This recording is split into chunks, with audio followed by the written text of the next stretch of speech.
you stories which are brighter than yesterday.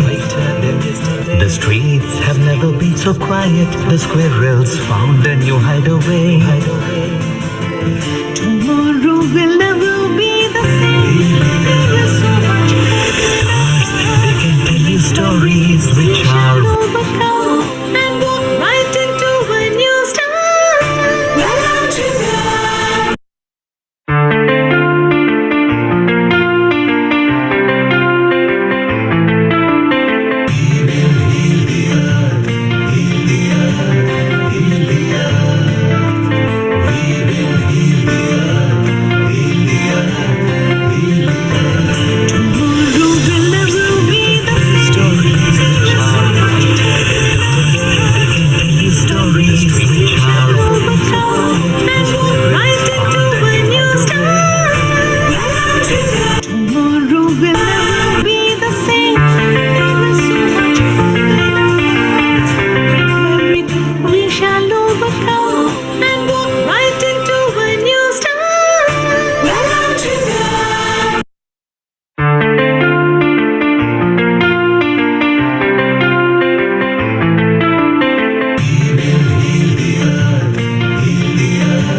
the stories which are brighter than yesterday. The streets have never been so quiet. The squirrels found a new hideaway. Tomorrow will never be the same. There is so much hope in our hearts. Brick by brick we shall overcome and walk right into a new star. Welcome to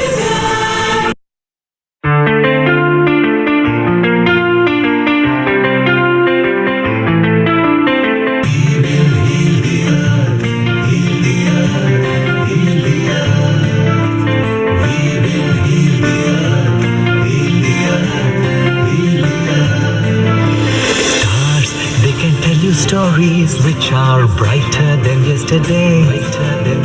The streets have never been so quiet. The squirrels found a new hideaway. Tomorrow will never be the same. There is so much hope in our hearts. Brick by brick we shall overcome and walk right into a new star. Welcome to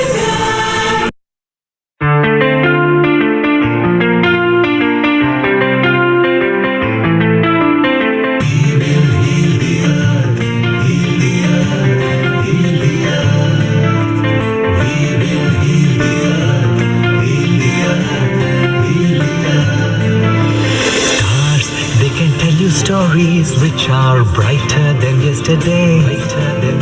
The streets have never been so quiet. The squirrels found a new hideaway.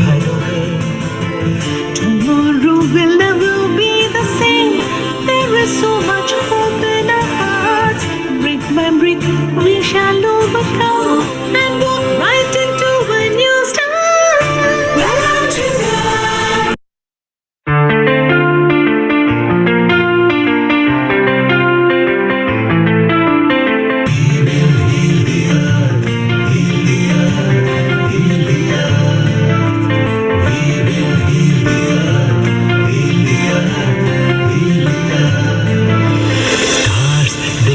the stories which are brighter than yesterday.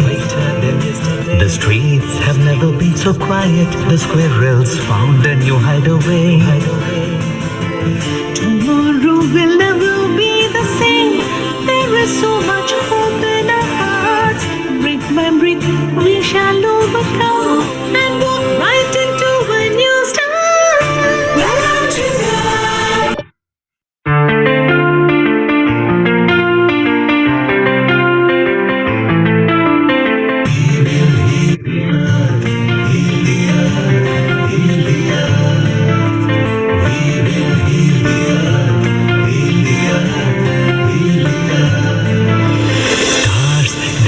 the stories which are brighter than yesterday.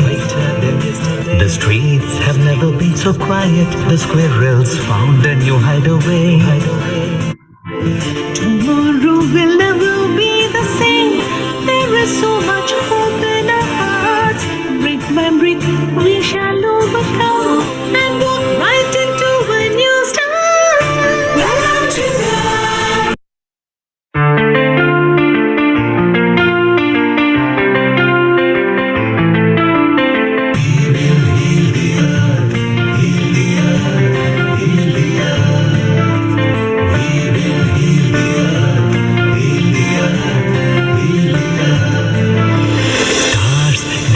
the stories which are brighter than yesterday.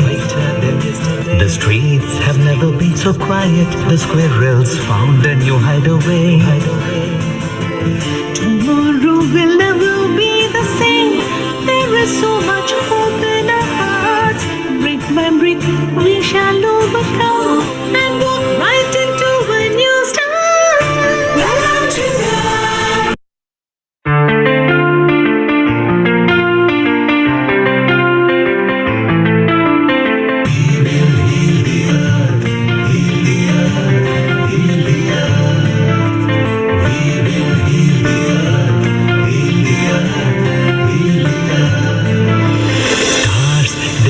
the stories which are brighter than yesterday.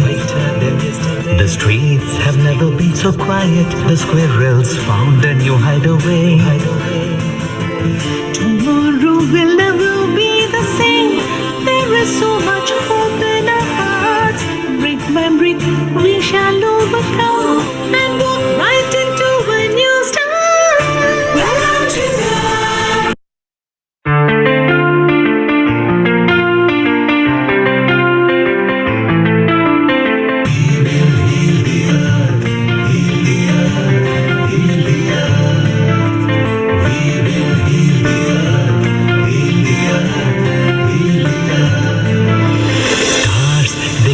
the stories which are brighter than yesterday.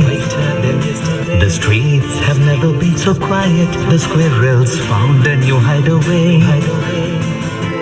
Tomorrow will never be the same. There is so much hope in our hearts. Brick by brick, we shall overcome and walk right into a new start. Welcome to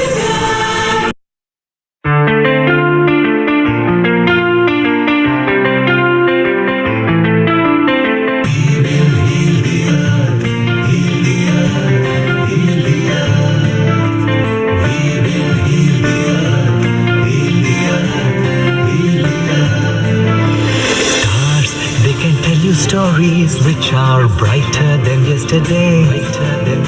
The streets have never been so quiet. The squirrels found a new hideaway. Tomorrow will never be the same. There is so much hope in our hearts. Brick by brick, we shall overcome and walk right into a new start. Welcome to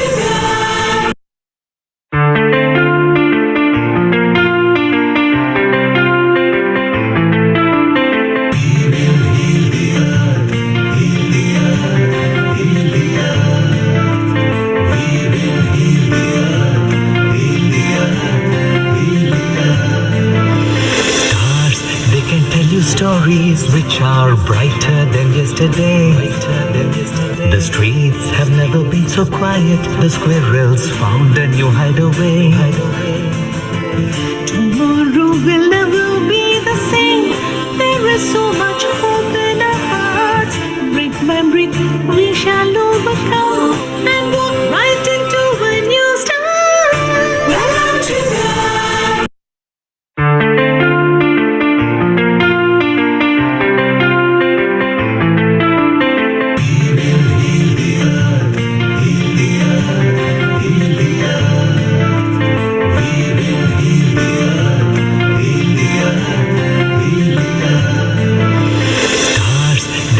the stories which are brighter than yesterday. The streets have never been so quiet. The squirrels found a new hideaway. Tomorrow will never be the same. There is so much hope in our hearts. Brick by brick, we shall overcome and walk right into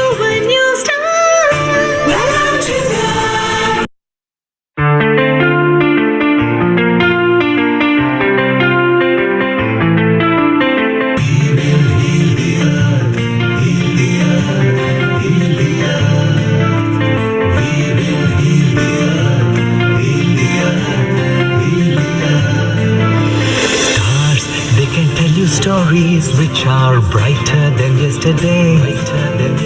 The streets have never been so quiet. The squirrels found a new hideaway. Tomorrow will never be the same. There is so much hope in our hearts. Brick by brick, we shall overcome and walk right into a new start. Welcome to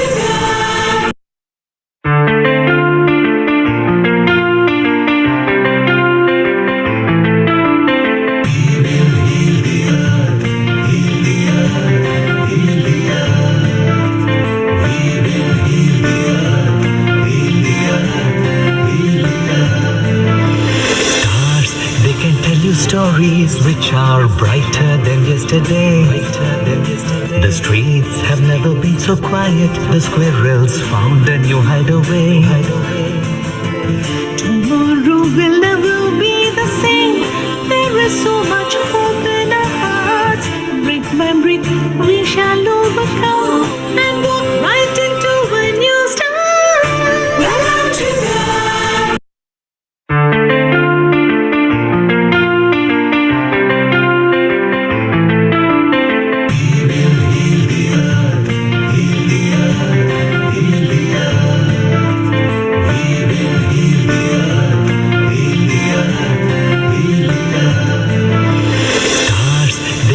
the stories which are brighter than yesterday.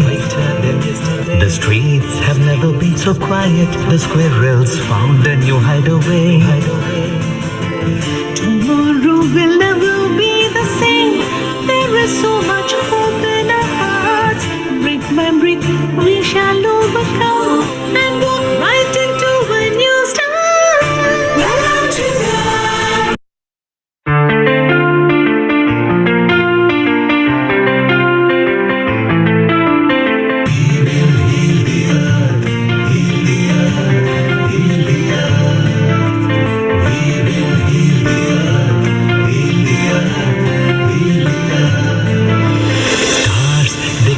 the stories which are brighter than yesterday. The streets have never been so quiet. The squirrels found a new hideaway. tomorrow will never be the same. There is so much hope in our hearts. Brick by brick, we shall overcome and walk right into a new start. Welcome to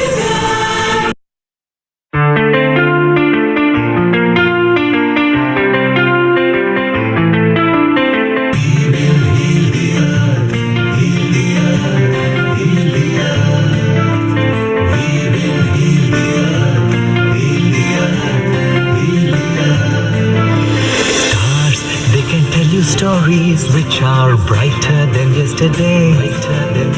The streets have never been so quiet. The squirrels found a new hideaway.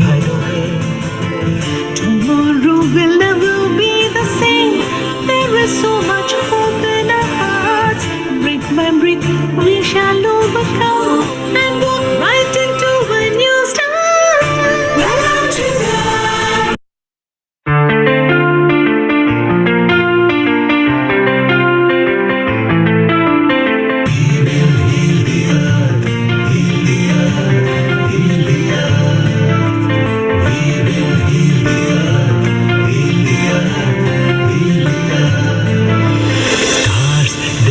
the stories which are brighter than yesterday. The streets have never been so quiet. The squirrels found a new hideaway. tomorrow will never be the same. There is so much hope in our hearts. Brick by brick, we shall overcome and walk right into a new start. Welcome to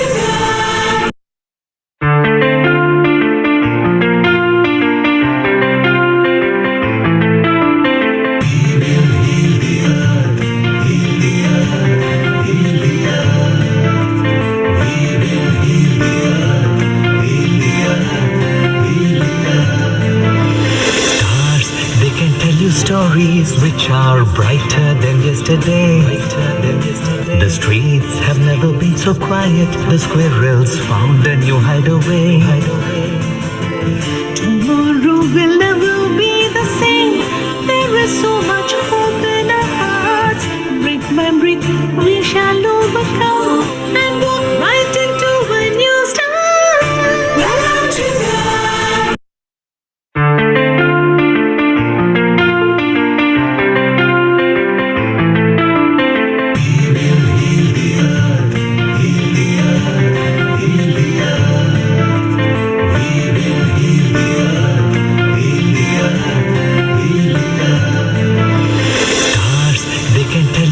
stories which are brighter than yesterday. The streets have never been so quiet. The squirrels found a new hideaway. Tomorrow will never be the same. There is so much hope in our hearts. Brick by brick, we shall overcome and walk right into a new start. Welcome to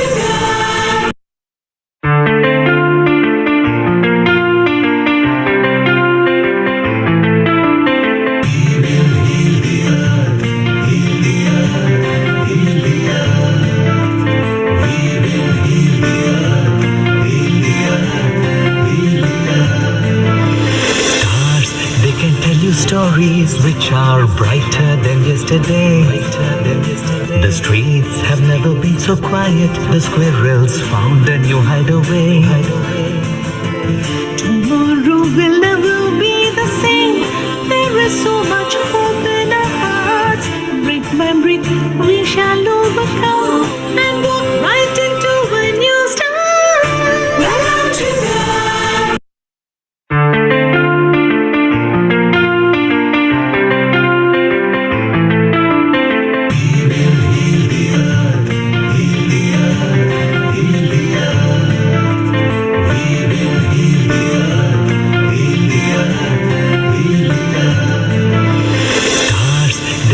the stories which are brighter than yesterday. The streets have never been so quiet. The squirrels found a new hideaway. tomorrow will never be the same. There is so much hope in our hearts. Brick by brick, we shall overcome and walk right into a new start. Welcome to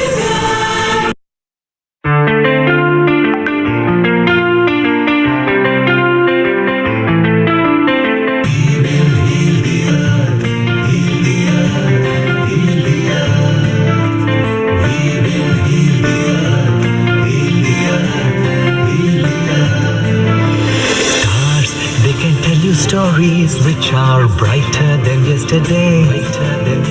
The streets have never been so quiet. The squirrels found a new hideaway. tomorrow will never be the same. There is so much hope in our hearts. Brick by brick, we shall overcome and walk right into a new start. Welcome to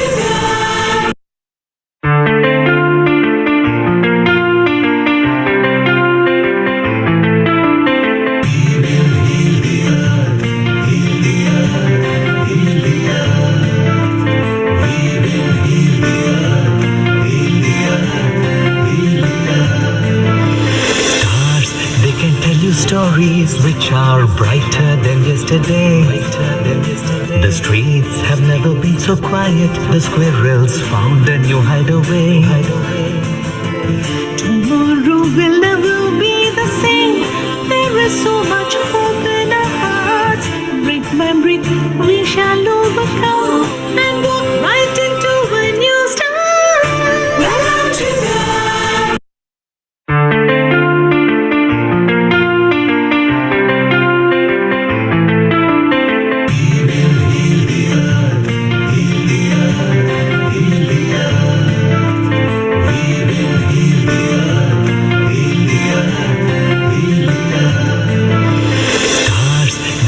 the stories which are brighter than yesterday.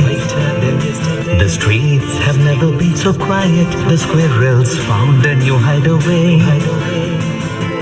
tomorrow will never be the same. There is so much hope in our hearts.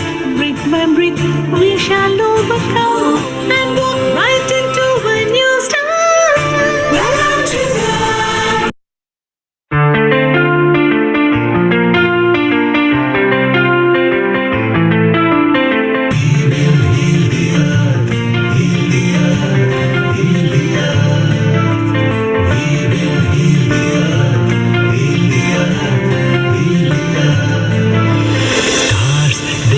the stories which are brighter than yesterday. The streets have never been so quiet. The squirrels found a new hideaway. will never be the same. There is so much hope in our hearts. Brick by brick, we shall overcome and walk right into a new start. Welcome to the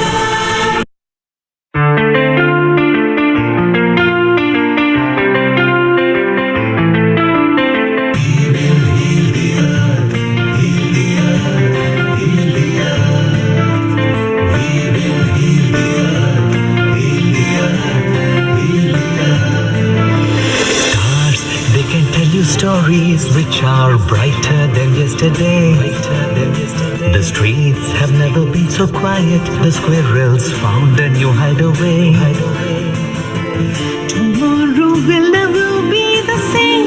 There is so much hope in our hearts. Brick by brick, we shall overcome and walk right into a new start. Welcome to the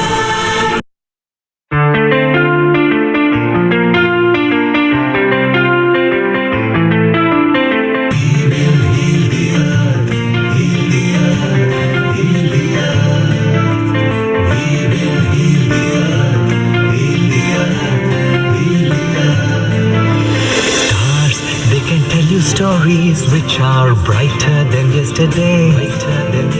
The streets have never been so quiet. The squirrels found a new hideaway. tomorrow will never be the same. There is so much hope in our hearts. Brick by brick, we shall overcome and walk right into a new start. Welcome to the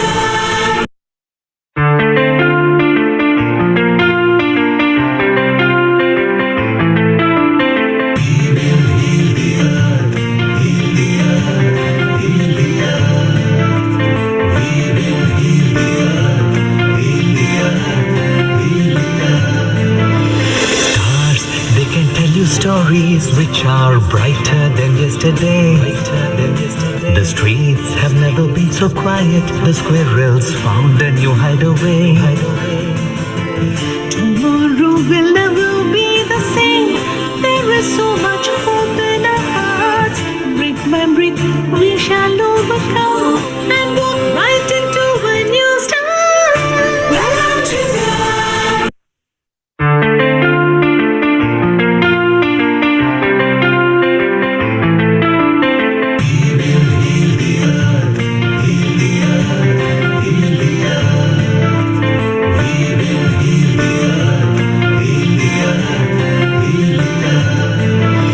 'Stars, they can tell you stories which are brighter than yesterday. The streets have never been so quiet. The squirrels found a new hideaway. Tomorrow will never be the same. There is so much hope in our hearts. Brick by brick, we shall overcome and walk right into a new start. Welcome to the 10, 9, 8, 7, 6, 5, 4, 3, 2, 1. Global namaste to everyone. Bonjour, bonsoir, bon après-midi, wherever you are in the world. This is Healing Our Earth, welcoming all of you. For today's wonderful program, we'd like to begin with a prayer and then we'll start this show. So all of you, those watching, you can join me. We'll have a short prayer and we think of the whole globe, the whole earth, and we pray to the Lord to bless each and every beautiful individual on this planet Earth. Om Vakratunda Mahakaya Suryakoti Samaprabha Nirvikhnam Kuru me Deva Sarvakaryeshu Sarvada Om Brahmarpanam Brahmahavir Brahmagno Brahmanahutam Brahmaivate Gantavyam Brahmakarma Samadhina Aham Vaishvanaru Bhutva Praninam dehamashritah pranapanasamaयुक्तः pachamyanam chaturvidam. Om Shanti Shanti Shanti Harihi Om Shri Gurubhyo Namaha Harihi Om. Global Namaste again to everyone. This was, of course, the Ganesh prayer, the remover of obstacles, the Lord Ganapati himself. And we pray to the Lord to remove all obstacles from this, wherever we are facing these difficult situations. And next, I recited the food prayer, that is Brahmarpanam. So I'd like to, before we begin the beautiful session today, I'd like to share with you the meaning of this. It means any means of offering is Brahman. Brahman means God. The oblation is Brahman. The fire in which the offering is made, that also is Brahman. And the one who offers is Brahman. Such a person who abides in Brahman indeed gains Brahman. Isn't that beautiful? Becoming the fire of life, I enter into the bodies of all creatures and mingling with the upward and downward breath, I digest the four kinds of food, masticated, drunk, licked, or sucked. So this is the food prayer, and this has been derived from the Bhagavad Gita. Beautiful. It's now, I have a wonderful guest with me, and I'd like to introduce the beautiful and wonderful Nabanita Das. But before that, this is Healing Our Earth, our 88th beautiful program. This is the 88th event at Healing Our Earth. And definitely, we pray for the globe that is going through the corona pandemic in many countries. We bring free online events every Sunday to spread love, bring unity, create harmony, and share happiness during this corona era. So don't forget, please do share, like, subscribe, and follow our Facebook channel, our YouTube channel, Instagram, and Twitter channels. Definitely. We'll be having upcoming programs as well. So by and by, I'll be updating you about our forthcoming events on Healing Our Earth. All right. So now we have with us a beautiful, lovely singer. Not only that, she is also a wonderful chef. She is Nabanita Das. And today she's presenting to us protein-licious cooking with Nabanita. All right, before I pass on to Nabanita, so Nabanita Das has keen interest in promoting health and well-being through freshly made home-cooked food using natural ingredients given by Mother Earth. As she has a mixed culture of East and South India, she regularly cooks Bengali and Telugu cuisines, which her family and friends love to devour. As a yoga practitioner and strong believer of Ayurveda, Nabanita keeps the nutrition and health benefits in mind even while cooking traditional Indian dishes. A global namaste to you, Nabanita ji.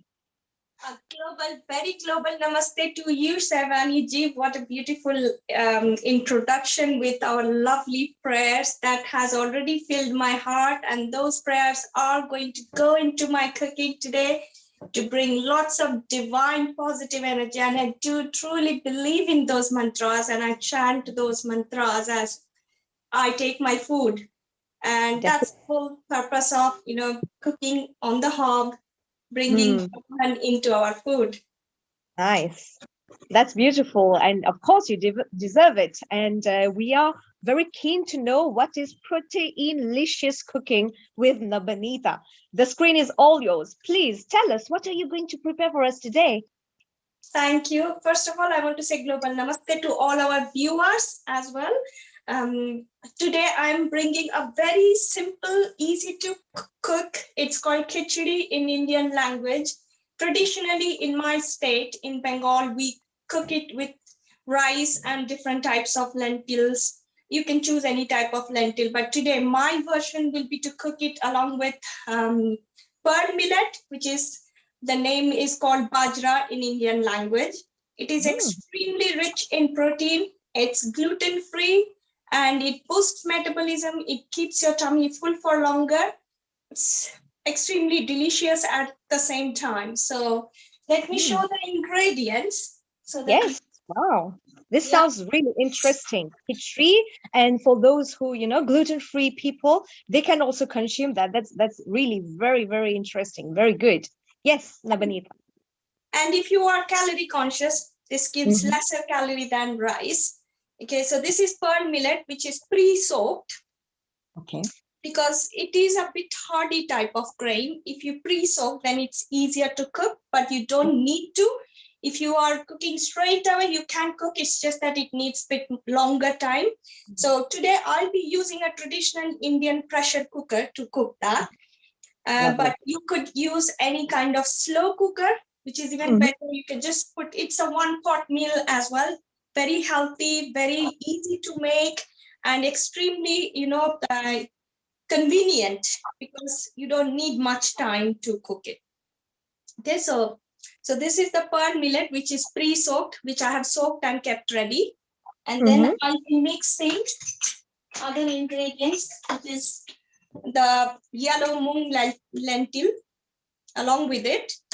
And then I will be putting some chopped vegetables, which I have pre-chopped to save some time so we have more time to show other things. So this is pre-chopped carrot, beans. You can put any vegetables of your choice, and I tend to kind of bring in all colors as much as possible because different colors offer different types of vitamins and minerals. So today I have got the carrots, beans, some corn, some peas, and I will be chopping one potato. And if you want to avoid potato because you are quite calorie conscious, you can avoid. This is optional, but I'd like to put it. So just kept a little bit of chopping. And then I'll be using my pressure cooker. But what I have done is pressure cooker, if it kind of gives a sound and it may come very harsh over the audio. So I have pre-cooked something. So I'll keep it for some time. And then I will also show after cooking in pressure cooker how it looks like. So that you know what consistency. Lovely. Yes, so that's true. How I use my pressure cooker. This is a traditional Indian pressure cooker where I'm putting all the ingredients in. So this is my pearl millet, and the proportion of pearl millet and the lentil is 1:2. Okay. So if you are taking 1 cup of pearl millet, if you see the quantity of my lentil, it's kind of halfish. Yeah. So I'm going to put it in the pressure cooker. You can see that. Nice. And all of them need to be pre-washed, and soaking makes it even easier to cook if you can pre-soak it. Definitely. So it's good to remember, all our viewers watching us, it's good to pre-soak all the those 2 ingredients. Then it's easier and it cooks better. Is that right, Nabanita? It cooks better and it cooks, I would say, takes lesser time. And when you pre-cook and pre-soak, you are kind of activating because the dals are dried and stored. So when you wash and pre-soak it, you are activating the ingredients inside it, so it's even more healthy. Right. So, and then I'm going to, if you want the correct measurement, so I'm going to use the same bowl that I have used. So because I have used kind of 1 bowl of millet, so I will use at least 3 cups. If I've used 1 cup of millet, I use at least 3 to 4 cups of millet, water. Water. Okay. Yeah, we don't want to make it very tight because it has to be a little bit like semi-solid type of consistency. So now you can see that I have put all the ingredients and I'm going to turn my pot on. Yes. It's going to pressure cook for around 10 minutes. 10 minutes. Okay. Yeah. And So we one, allow them to cook for 10 minutes. It's good to know the time as well. yes, Yeah. around 10 minutes, but it depends on what kind of hob you are using. Mine is a kind of sort of like halogen hob. So Okay. in that hob, it takes 10 minutes. It could be a little bit different. Okay. Yeah. Depending on the hob, type of hob you are Right. using. It could be Yes. a little bit, a slight variation might be there depending on the hob you are using. Mhm. Okay. Nice. In the Yes. meantime, I can get ready to prepare the tempering, because after the khichdi is cooked in the pressure cooker, I need to get ready for the tempering, and for that I will be starting my tempering process, because I kind of like to do a lot of parallel processing, because I Right. don't stand there. So Okay. Yeah. I normally start my tempering. For my tempering, I would be using bay leaf. Bay leaf. Okay. Yes. Yes. Yes. And then I'm going to put it. So I'm just heating up my pan, and then few red chilies just for flavor, good flavor. But traditionally, when I'm cooking at home, I tend to put quite a lot of green chilies to get a bit of, spiciness. But today I'm just keeping it simple and easy so that it can cater to everybody's taste. Because Okay. spicy taste sometimes not everybody can bear with. So you can add more spice if you like, add more chilies if you like, some cinnamon sticks, which adds a beautiful flavor to it, and without which most of the Indian cookings probably don't. Yeah. Right, right. Well, you know what? You can add more chilies for me, because we love spicy food. Tikka. Yeah. That's nice. Definitely. Yeah. Cinnamon, chili, and bay leaf. That's what I could recollect. Yeah. Yes, and I will be using the cumin seeds as well. Okay. So as my pan is heating up, and I tend to use coconut oil in my cooking quite a lot. But what I do is I don't bring it to the smoking point. So I'm going to heat my pan.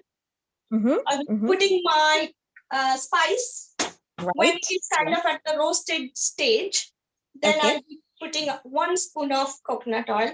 So that'll do. So it will not take me to the smoking point, but at the same time, we need how much ever we need, it will suffice. Right. Definitely. Looks So interesting. my bay leaves. Bay leaves, yes. And my cinnamon sticks. Cinnamon stick. As you know, it's extremely anti-aging and extremely metabolism boosting. Absolutely. I even take the cinnamon powder in my, it's my detox tea. Oh, nice. Tea. And it tastes sweet. Yeah, true. And now little bit of cashew nuts as well. Cashew nuts, okay. These are all going to go as part of the tempering process once the dal and the pearl millet is cooked along with its vegetable. Okay. All right. Chili, cinnamon, cashew nuts, bay leaf. Correct? And the cumin seeds. I'm going to lower the camera. Cumin seeds. Okay. That's the cumin seeds. Yes. Okay. Quite some spices there, and it's good to note as well that some spices are very good. Just like you mentioned, cinnamon, that's very good for detox. Now we're adding cumin seeds, right? Yeah, which is again another very good ingredient, to give good digestion. And yes, and it's a kind of a must for our Indian variation of cooking. Any kind of cooking, it adds a beautiful flavor as well. Absolutely. So I'm going to grab a spatula for me. Okay. Yes. So I'm going to roast it now. As you can see, I don't put the oil in the beginning itself. Yeah. As my spices are a bit roasted, I'm going to use only this much of my coconut oil. Okay. So that's one tablespoon. Is that correct? It's not even a tablespoon. This is just a small teaspoon. Yeah. Teaspoon. All right. 1 teaspoon. Sorry, from here I couldn't see that. So 1 teaspoon. 1 teaspoon of coconut oil. Lovely. That's it. Yeah. So that's going to be my temperament. Now, this my tempering. Mhm. If you choose not to put onion, you can avoid the onion, because some people, when they are worshipping on special days, they tend to eat kitery, because that's something really convenient to make. Now, Right. if you are not for onion, you can avoid onion. But for today, this is my version.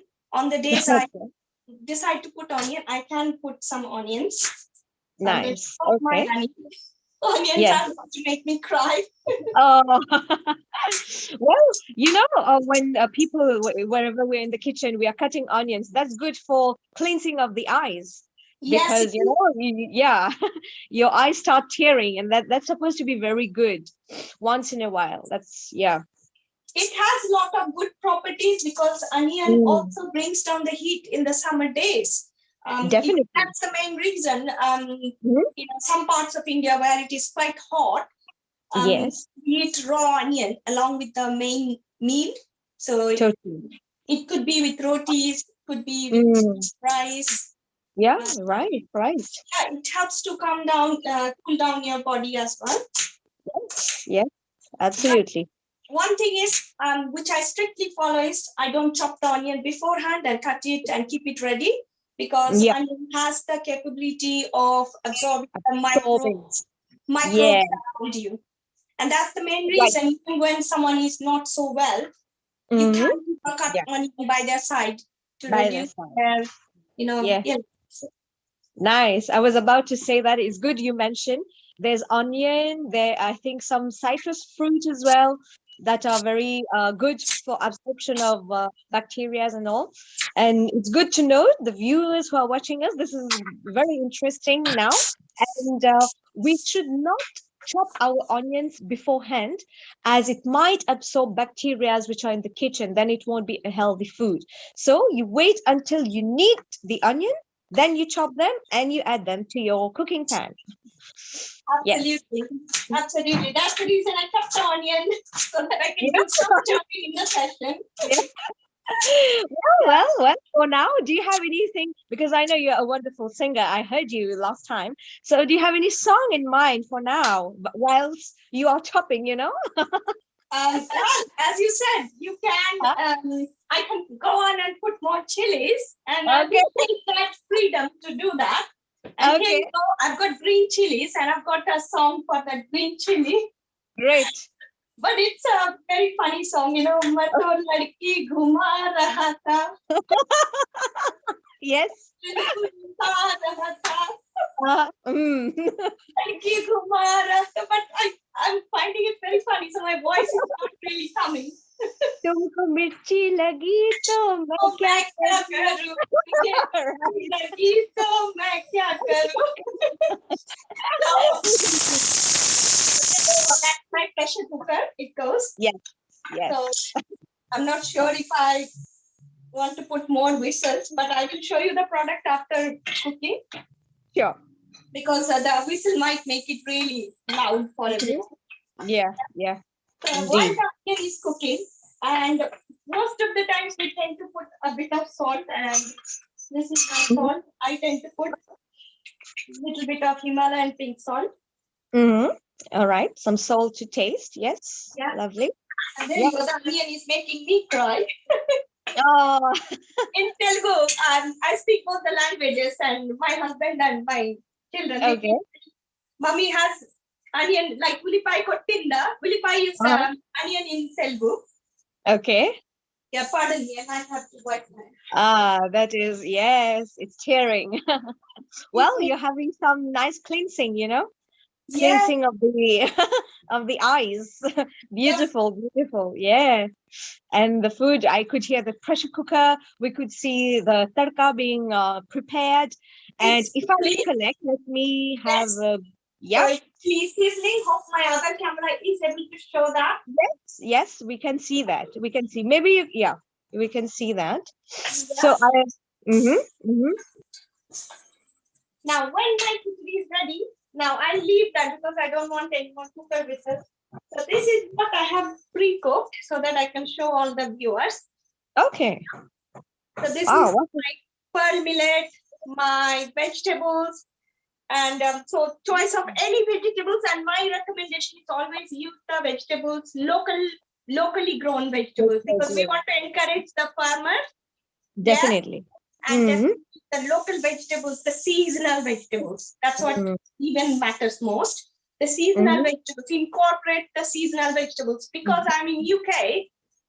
I don't always look for the Indian vegetables or Indian, I don't always go to, be crazy about only Indian vegetables. So I would be using my suede, leek, I would use butternut squash, whatever I can get my hands on, locally grown. So that's very important. That's very important. Wow, lovely. It brings more flavor, and they're more enriched with vitamins and minerals. When you want to go for a non-seasonal ones, then they're like forcefully grown and forcefully ripened and not so good, right? Absolutely. Yes, yes, yes. So once you take it out of your pressure cooker, you will find it like this, and then you are going to mix it with the tadka. Like this.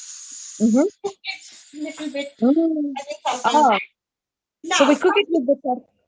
Yeah, and some people like it a little bit like dry variety, so you can leave it dry if you like.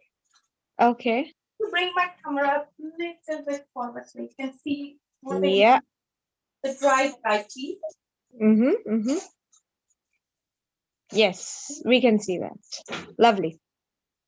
Okay. Looking nice. Wonderful. If you are looking for a bit mushy type, semi-solid type of variety, and at this point, which I never ever miss adding, is turmeric. This is anti-inflammatory and whatnot.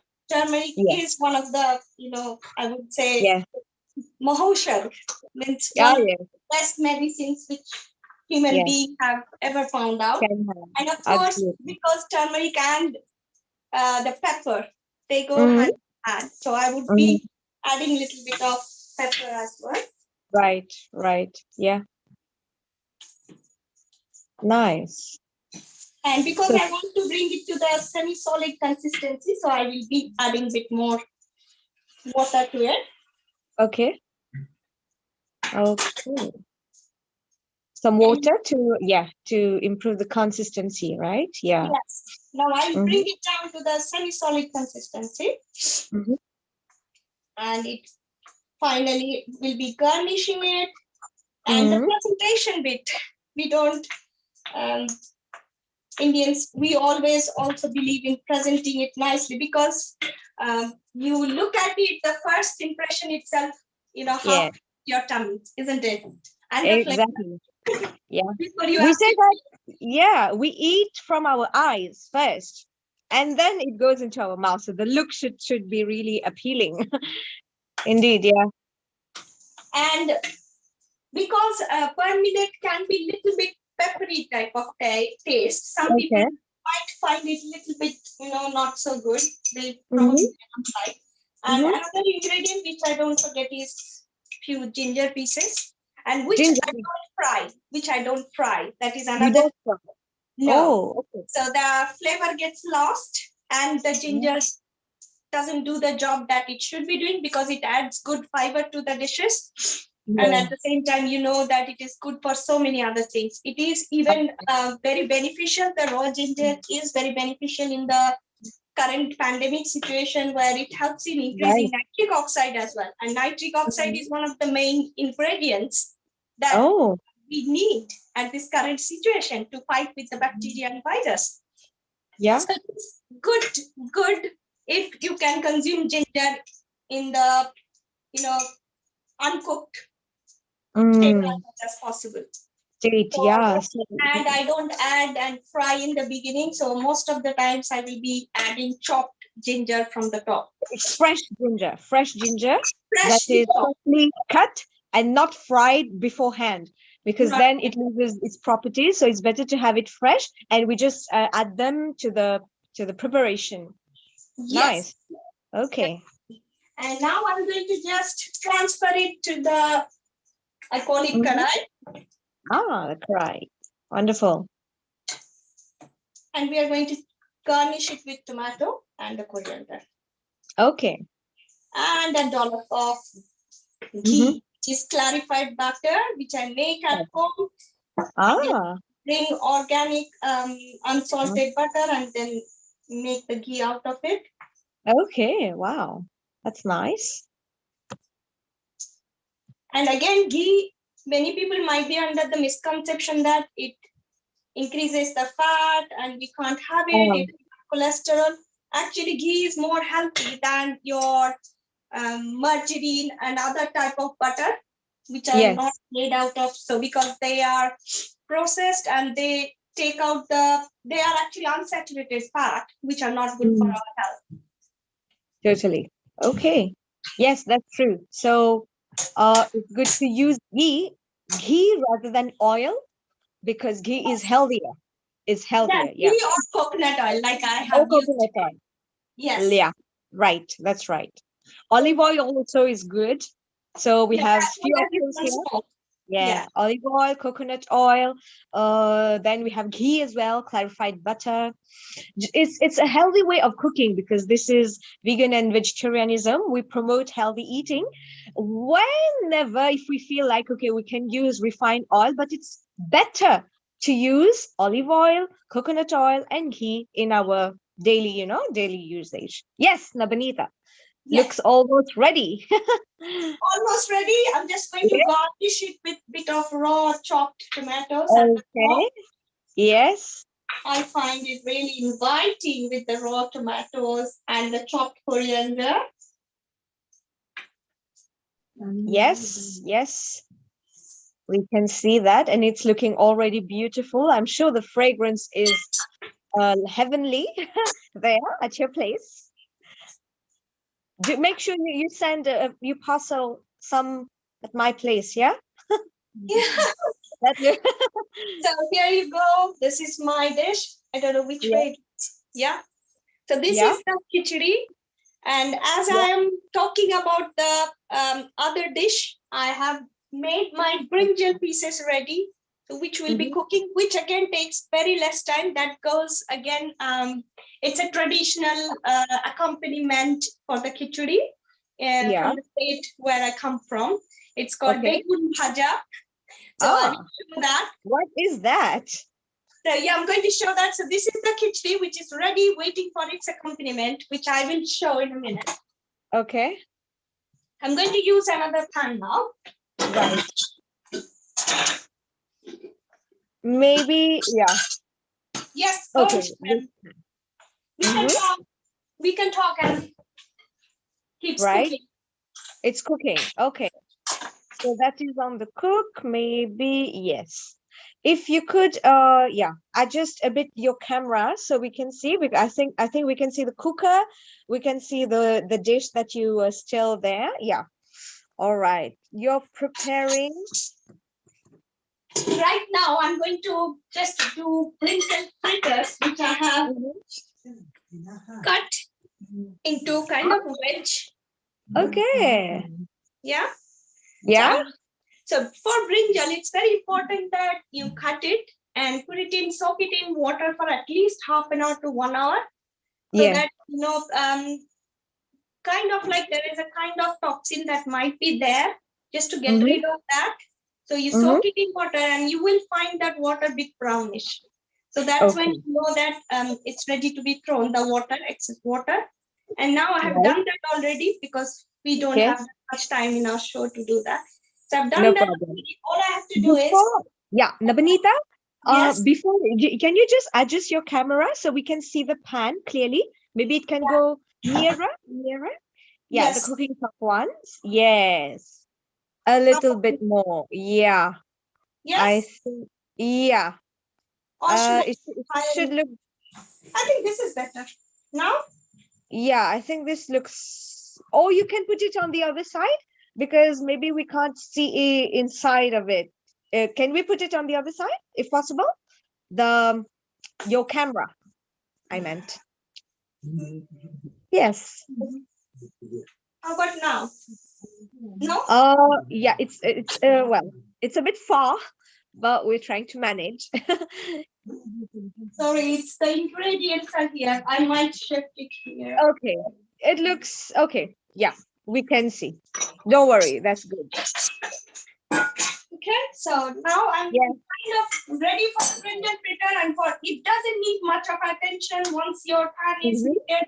You don't need any spice. All I need is, again, I'm going to be using my coconut oil, but you could use any other oil that you like. Okay. And again, same quantity. So you can see that I'm not going for a very huge quantity of oil, but at the same time, we need the necessary fat for the omega-3 and omega-6. Absolutely. So that's 1 tablespoon of coconut oil.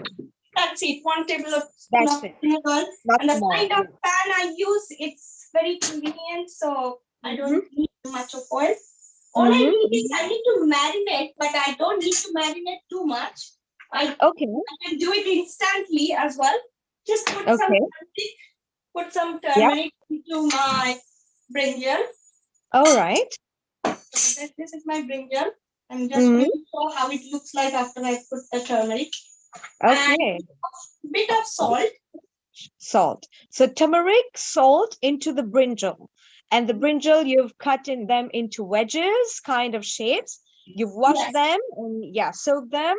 And then, so this is salt that's going into it. Yep. And we're just going to, toss it around a little bit for the mix them well. Right. Okay. And that's it. You are just going to put it and cover it. That's done. Oh, okay. So this is like kind of shallow frying, no? Kind of? Shallow frying, that's it. And in very low heat. In very low heat. You don't need any high heat. Very low heat. Okay, very low heat. We shallow fry the brinjal. Okay. Yes. And we are going to, as you can see, I'm at almost at the lowest heat here.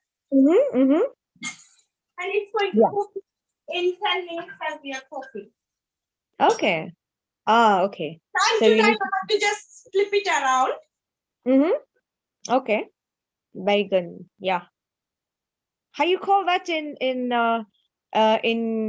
Malayalam, right? You're from I'm from West Bengal. From Bengal.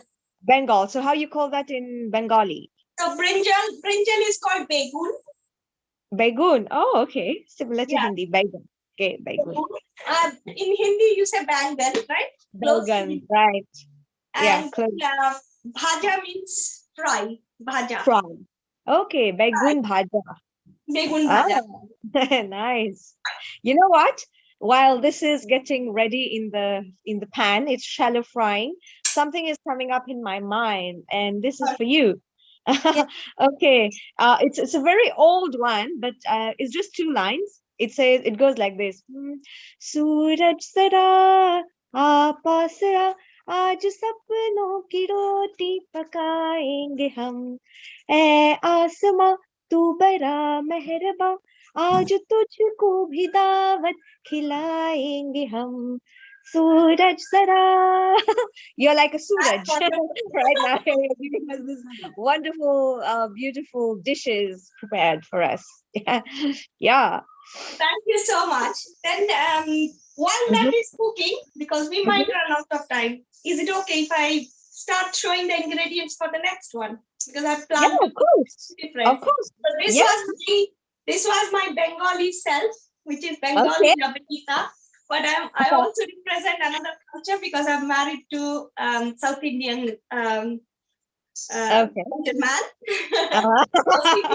Guy would be appropriate, so gentleman. So and I love cooking all types of dishes, and we do a lot of fusion as well. So, but today's is not the fusion. Today is the very traditional. It's from Andhra Pradesh. Now it is different. Telangana, all different states are there. Yeah. So let me show the ingredients. Okay. So we're having 2 states at your place, isn't it? From Bengal and from Andhra Pradesh. Wow. What is that? Okay. Let me see. Yes. So this one, not this yet. Yeah. Put some rice. So again, it needs bit of pre-soaking, but if you don't have time to, sprout it, I normally sprout it. Let me okay. take off the rice, otherwise it might be a bit confusing. Sorry. Yes. So it's the So that is rice. Okay. sprouted moong dal, Moong dal. Yes. sprouted Okay. green moong dal. Okay. Okay. Yeah. Then I have soaked a little bit of rice because we'll be making the dosa or the pancake. Yeah. Ah. Okay. Yes. For it to give that good binding, so I've soaked a bit of rice, but moong dal has been pre-soaked and then sprouted. The reason I go for sprouting is because it helps in bringing up the micro, growth, Right. because you're activating all the vitamins and minerals which would have, become Absolutely. stored Yeah. in the dried condition. As you soak it, they get activated, and you are activating the micronutrients. Yes. How long do you soak the bean sprouts? How long? We soak overnight, and then you have to drain off the water and keep. Okay. So we soak washing them it. overnight. Yes. Yes, and keep Yes. it. I have done it one day before. So One day before. Uh-huh. yes. So what happened is, it got 1 day time to sprout. Ah, I get But it. it's not necessary if you don't want to sprout and do it, because sometimes these days, because of our busy life, we don't have time. I'm kind of in 1 week I will be probably sprouting 3-4 types of lentils or legumes, because I use them in my cooking quite a lot. Okay. So and Lovely. also a little bit, I would say 1 cup of moong dal, and along with that 1 tablespoon of rice. That's all it needs. That's all. Okay. And now you have to grind these two along with ginger and green chili, a bit of salt. Okay. Okay. So this, and so let me show all of them together again. Ginger. Yeah. Ginger, bean sprout. So 1 cup bean sprout and 1 tablespoon of rice, right? Yes. Yeah. And then ginger. Few strips of ginger. Of ginger. Okay. Yeah. Yes, I can see that. Chili. You can increase the number of chilies if you like. Chili. Yes, definitely. Okay, so all of them together along with bit of salt. Okay, A bit of salt. Again, you can adjust according to your consumption. Taste. Okay, absolutely. Yeah. So that's how we'll be using the mixie, but I know mixie sound again might be a bit tricky. So all these ingredients put together, I've already grinded. Okay. Pre-work is already done. That's nice. So that you can yeah. This is my batter. We call it batter, and it's instant. This dosa is instant. You do not need to ferment it. You can immediately make it as you have grinded. Okay. Oh, yeah. Okay. So this is how it looks like. The consistency I'll show you so that you know how consistency. How the consistency should be. Wow, my mother will love this. Yeah. My traditional ladle. Yeah. So okay. This is how the consistency should be. Okay. All because right. if it is too thick, also it is hard to make it. If it is too loose, also it's hard to make it. Yeah. So it's like it's an easy flowing one, but not too runny. Okay? Not too. Yes. Not okay. Looks wonderful. Now, Looks very I may nice. have to move my camera a little bit because I'm going to put my dosa pan because I want to parallelly start cooking. Okay. Yes. As my brinjal fritters are getting ready, I will be turning them time to time. Okay. Good idea to turn once. Just turn them, flip them over, yes. So that they cook on both sides. And it's looking very nice. I can see, yes. Steaming hot in coconut oil. Yeah. And one side has cooked. So, and it takes the other side. Hardly 10 minutes. Yeah. Hardly 10 minutes. Okay. Lovely. It's already becoming soft. It's just that it needs a bit of, cooking on the other side. Yes. And it's again low oil cooking. You don't need much, and it turns out very tasty. And then you can top it up with sometimes you can, sprinkle some. If you're okay with it, some sesame seed powder, increase more nutrition value, or you can even, put some peanut powder if you like. If you are fond of peanut powder, we tend to put peanut in quite a lot of our dishes. Now here comes the dosa pan. Is it visible in the camera? Yes, now we can see it better. Beautiful. Yeah, Yeah, that's I'm going yeah. to on my hob. Takes a bit of time. Mm-hmm. Mm-hmm. And in the meantime, so Yes. this is a traditional Andhra dish. Again, sprouted mung beans, as you know, is extremely, Yes. and that's why I named my session as Proteinlicious. Hopefully, it is getting the name, and it is Lovely. extremely rich with protein because of the green beans. It's as Mm. whenever something is green, you know that it's very rich with all Yes. the necessary ingredients, and that's Yes. something I want to emphasize that the more green you include in your diet, Mm-hmm. it encourages calcium and vitamin Yes. C in your diet because it's not only the citrus fruits that brings vitamin C, it's the greens that also bring a lot of vitamin C and Yeah. calcium into your diet. So Yes. if you think you kind of tend to get a lot of acidity or any Mm. other kind of problem due Mm-hmm. to citrus fruit, these are Mm-hmm. ways to enrich your diet with vitamin C and calcium as well. Okay. Oh, that's nice. Yes. And while we are waiting, talking, we talked Yes. about the nimbu, but I kind of missed that. So I'm going to bring my nimbu. Yeah, your nimbu. Nimbu means lemon for everyone who is Yes, there. En that's why français, the song is nimbuda. yeah, en français, c'est dit le limon. So that's in French. In French, we say limon. Wow. So like lemon, yeah, lemon. And in what would you say in Bengali? How you say that? Lebu. Lebu. Oh, Lebu. okay. Lebu. Yes. Good. And so on that, again, lemon, when the dish is very hot, when you sprinkle it, that's much better than on a cold dish. My dish, Oh, this is still hot because I just cooked it. Because yes. that's when the lemon is not acidic, it adds alkaline nature to your food. And that's why lemon you should be drinking with warm water. Yes, Because warm water. it becomes alkaline, it's not acidic. Okay. And that promotes, and you know that lemon water is good for so many things, like Very good. for Yeah. heart health, good for Yes. cancer, so many things. Definitely. Yes. Yeah. Lots of things. Add your lemon juice when your food is really hot, piping hot. Yeah. And this to the millet kitery, when you add lemon juice, it takes away that the peppery taste if you don't like. I'm like good for everything. I don't mind. Adds taste. This one, yes. And ghee, as I was talking about. Yes, you were mentioning ghee as well. Right. Well, while you're there, do you have any line, because we're using nimbu and all? 2 lines from you? Nimbuda.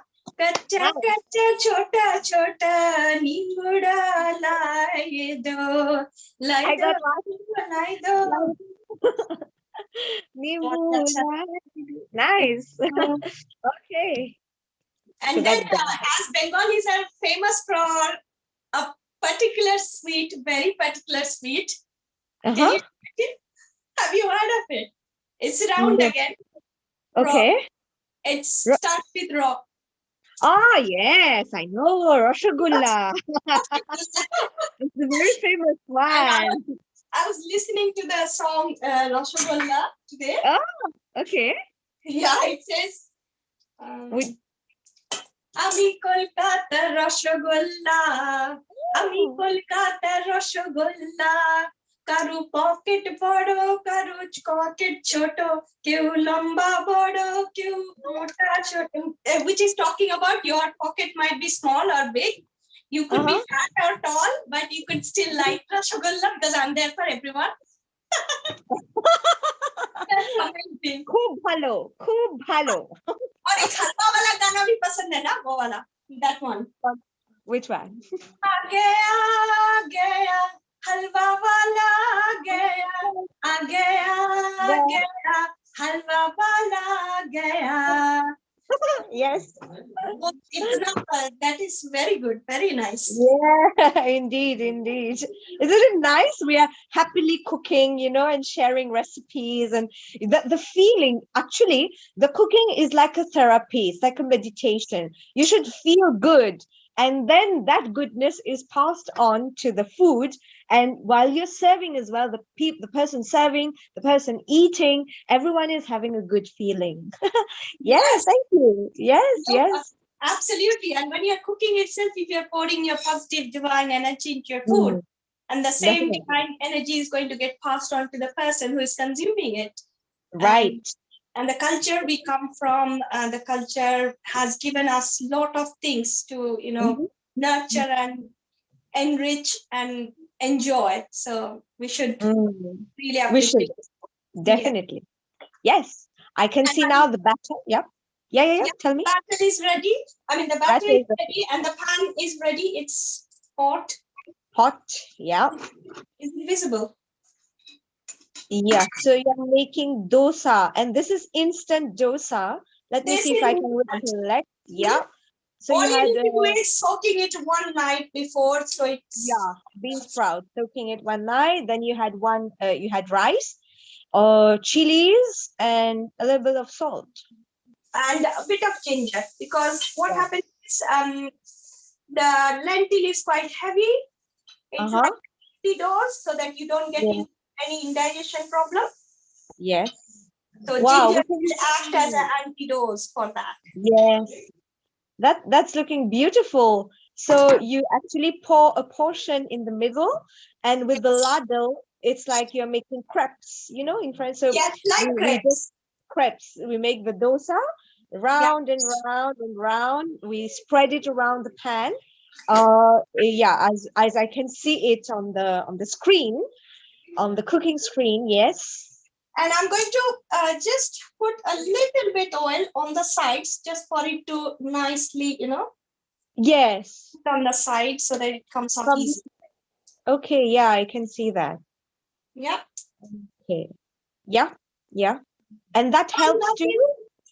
Yeah. It helps it to get cooked as well. Yeah. And I'm going to use my pan, just lift it a little bit and, circulate the oil so that it's evenly, nicely spread. Mm-hmm. Yeah. Nice spread of the oil on the edges, so on the outer. Yes. Yeah. Yeah. Yeah. And it's cooking nicely. And today I'm going to show the accompaniment as, bit of tangy type of vegetable enriched, which I'm not going to show, but I will show the chutney or the dip which goes with it. Okay. Yes. When I show the presentation, I will show it along with the chutney. So can you see that it's a bit brownish now? It's and a bit brownish. It has Yes. started leaving the edges. Ah. So I'm able to, yes, you do definitely need a non-stick pan to avoid, sticking much. Yes. Yes. But again, a non-stick means go for the ones which are kind of, those Uh-huh. chemicals. Right. Okay. That's how it looks. Can you see the brownish tint? Yes. Yeah, the You brownish. can see that. Yeah. Right. And it's being cooked. Is that on a medium flame? I kept it little higher than medium, but I'm going to reduce it now so that it doesn't get overcooked. So right now it is in medium now. Yeah. Okay, now it's medium.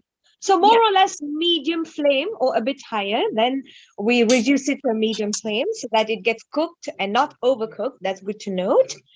Yeah. Yeah, that looks nice. Looks lovely. Now, while that the other side, and it's for this one, it's important that both sides gets cooked properly, because this is a heavy protein enriched lentil.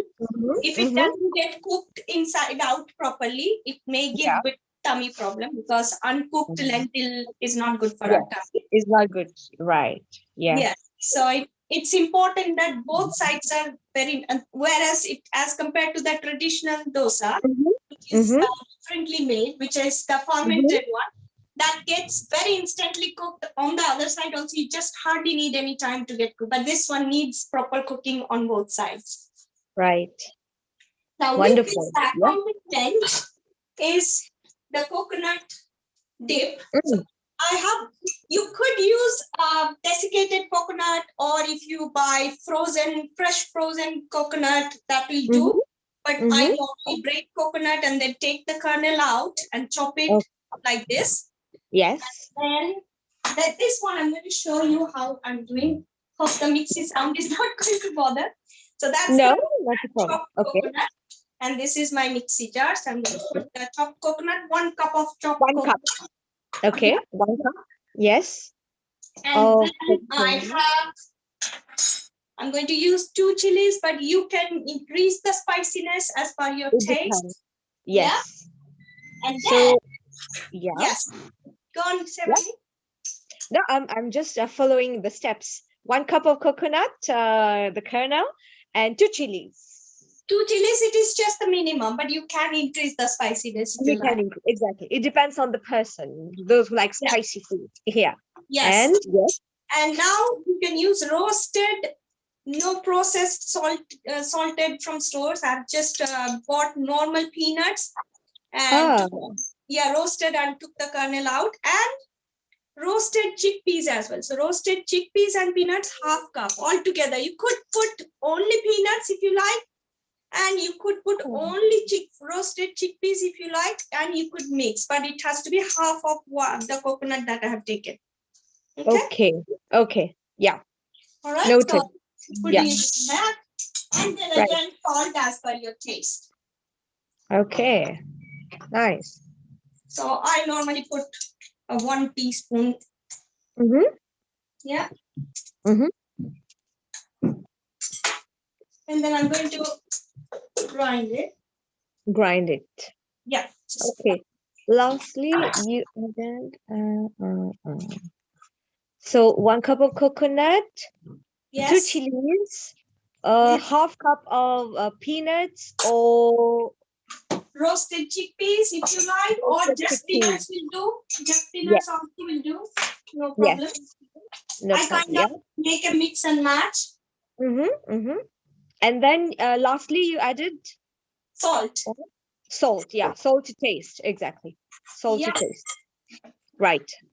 So this is going to be mixed now. Let us hear this beautiful sound. Yes, 1, 2, 3.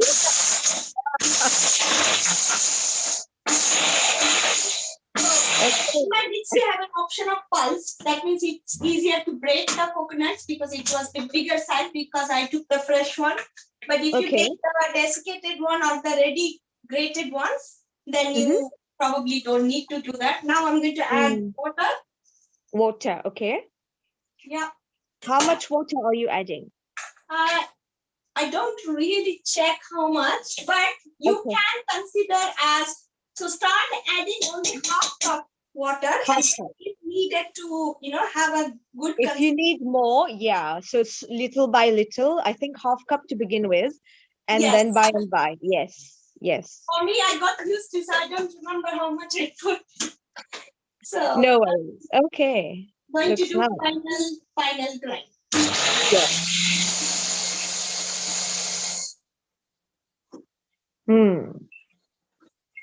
So this is being made, the chutney that is going to accompany this beautiful dosa that is on the pan.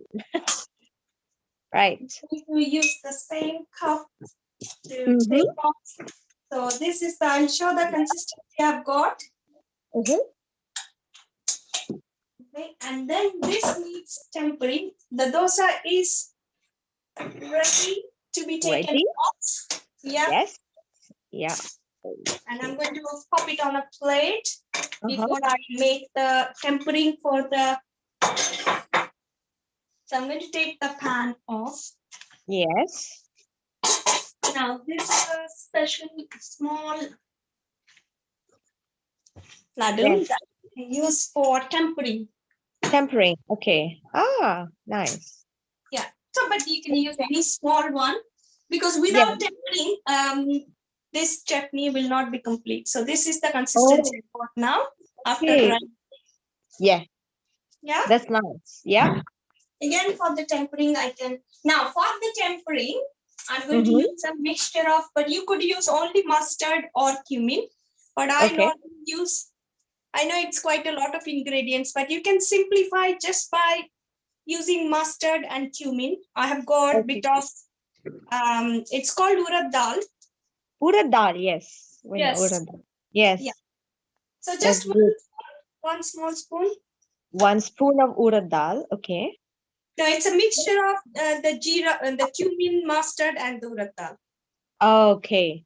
Cumin, mustard, and urad dal is a mixture. So we have 1 spoon of it. Yeah. It's because you don't need to keep it mixed. It's because that's my regular tempering, so I keep it mixed. So Yes. it's easy and It's ready for you. Yeah. Yes.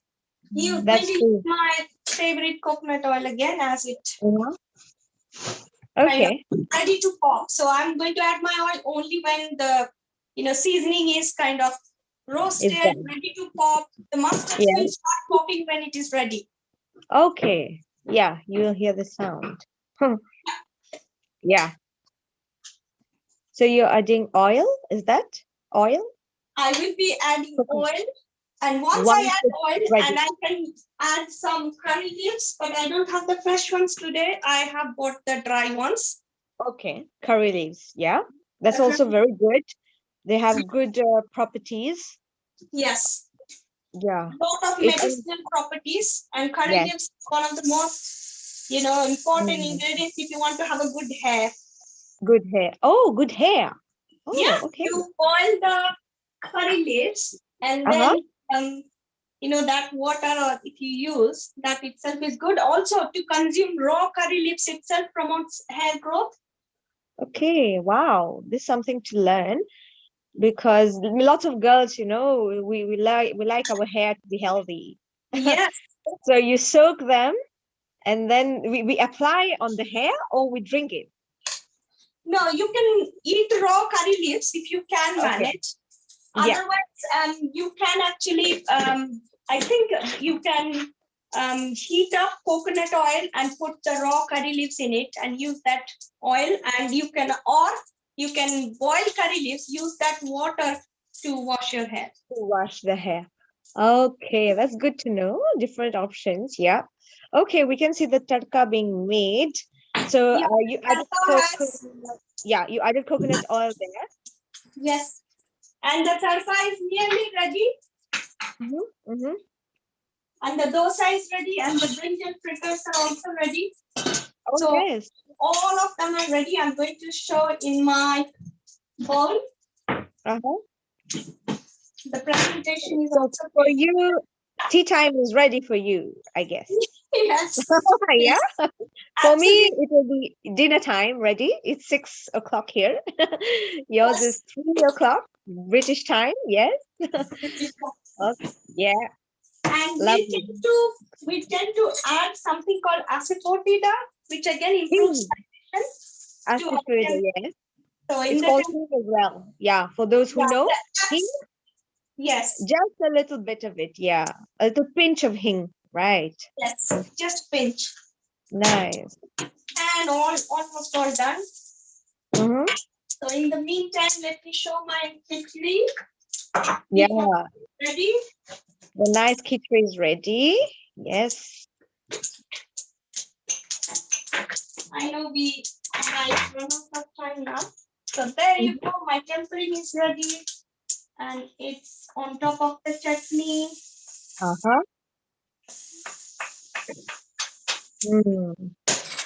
And my dosa.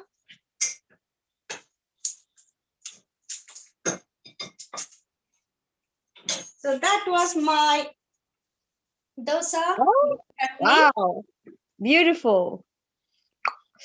Ready to be, a piece of it dipped into the chutney and into the mouth. Ready to be tasted. And the kitery is now going with the brinjal fritters. Okay. I'm going to bring it over. Nice. Wow. Wow. And Yummy. I add my ghee, which was melting. I couldn't put it that time, so okay. Drizzle it. Drizzle it there. Yes. I'm going to taste as well. Yes, please. You have to taste two, one for you, one for me. Yes, it will be there at your home address, definitely. Yes. Thank you. Okay. Bon appetit. It's amazing. Amazing. Yeah. With the I lemon can- juice, with the ghee added. In Bengal, Uh-huh. that's a necessary accompaniment. When we serve in a plate or thali, we Mhm. will always have a bit of ghee and lemon by the side. Okay. Garnish. Yes. So that's my Wow. kitery and brinjal fritters. And I've Yes. shown the dosa and the chutney, the coconut dip. Hope you enjoyed. And Yeah, definitely. Thank you for. So can you show this to the camera that is on the cooking top? Yeah, because there it's closer, so we can have a better view of this beautiful dish. Yes, yes, yes, yes. Awesome. So this is the brinjal fritters and the kitery on the other side. Wow, looks heavenly, heavenly indeed. And can you show us the dosa as well? Yes. The dosa. Yeah. Papa ni pale lah, eh? Sing pakai ba? Yeah, the dosa, right. Dosa broke a little bit as I folded it, but should be It's all right. okay. It's okay. We are all going to eat it, so it doesn't matter. Otherwise, on the pan, it was very roundish. It was very good. Yeah. Wonderful. Thank you so That's much, lovely. Annapurna. It was Thank wonderful. you. It was wonderful indeed, Namanita. Do you have any song in your mind to just, before you go and we can hear you? Yeah? Something. Something nice? Yeah, one song it's again a Bengali song by Manna Deji. Okay. So, Ami Sheshe Bhajo Hari Manna, Ami Sheshe Bhajo Hari Manna. Then I forgot the lyrics, but he's saying that, he's learned from cooking from Paris and he's mixing everything. Yes. Sorry, I'm not prepared much for the song, but I will be next time probably. Nice. That's good. That's good, actually. Thank you. Thank you very much. And I'll be watching you. All the best for your cooking. Thank you. Yes, all the way. Well, you have prepared some nice Bengali dish, and that was a Telugu dish, let's say Andhra Pradesh dish. We are moving from the other side, an Italian dish, but made Mauritian style. Thank you, Global namaste to all of you. Thank you so much. Global namaste, global namaste. Wonderful. Thank you so much.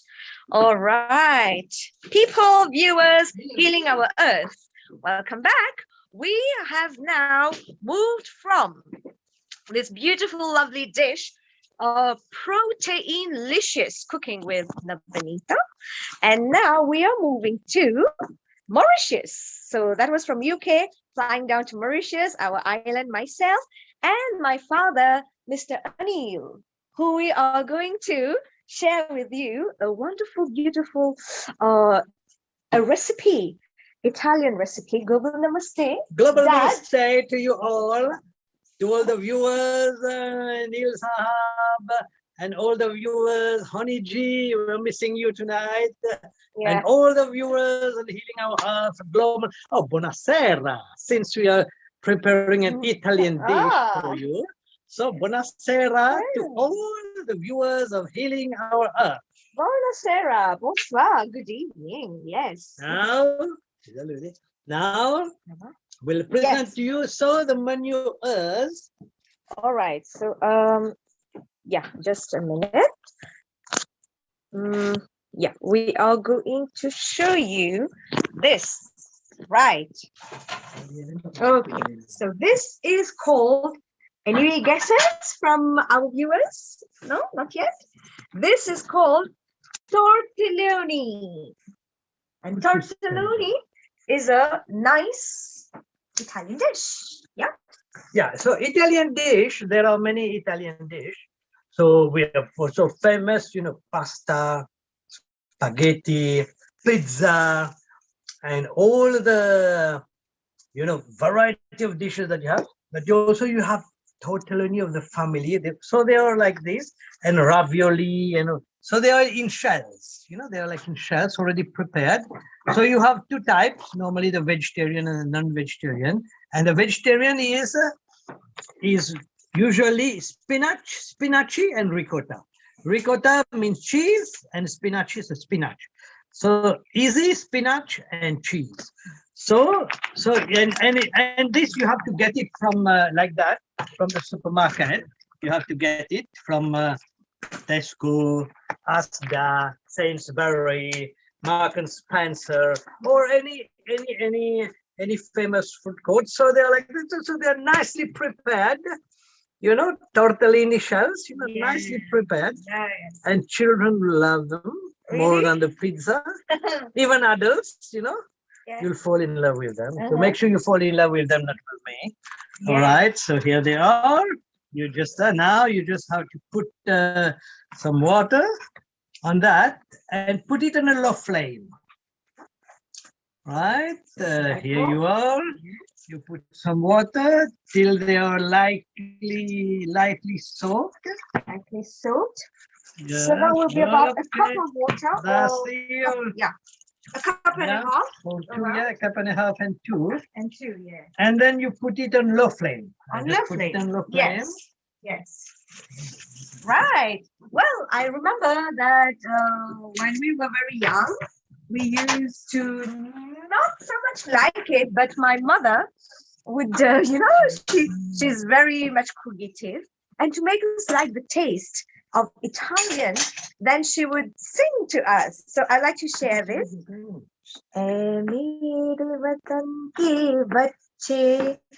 आज रात को तुम खाओगे चीज टमाटर और बाजिल tortelloni. And since then we used to love this every weekend. Every now and then we would ask my father to prepare this tortelloni so that we could relish it, and it was really very yummy. So this is tortelloni and it's on the stove and it's being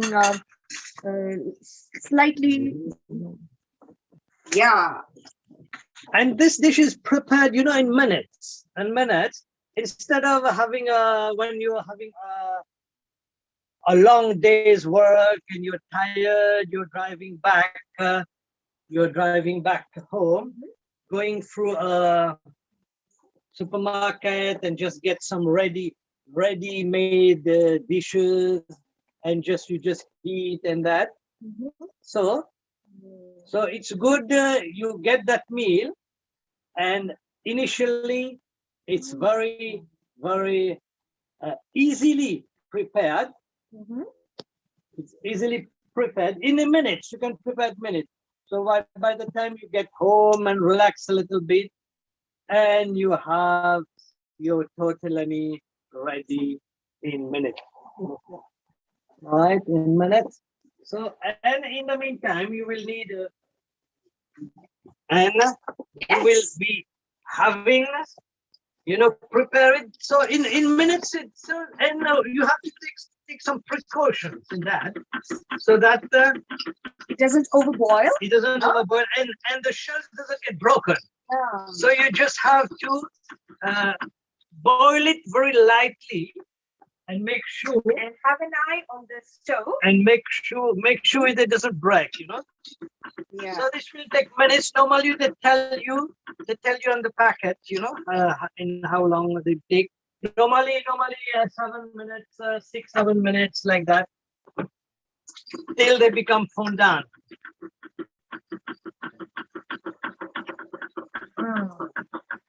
Till they become fondant. And now and then it's good to, stir them and get the.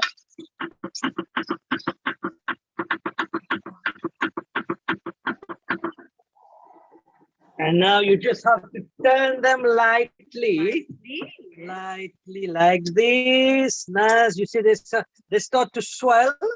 How they start to swell nicely. And make sure your flame is low. Okay, so we are having them on low flame. On low flame, and you soak them lightly, and they start swelling. You see, look how this one is becoming nice. Nice. See, Yes. this one, nice one. Nice one. Right, nice shells. Make sure the children don't play with them and mistake them for seashells. They are tortellini shells for eating. Not seashells. Not seashells, right? Yeah, I can see. Yeah, you just turn them lightly.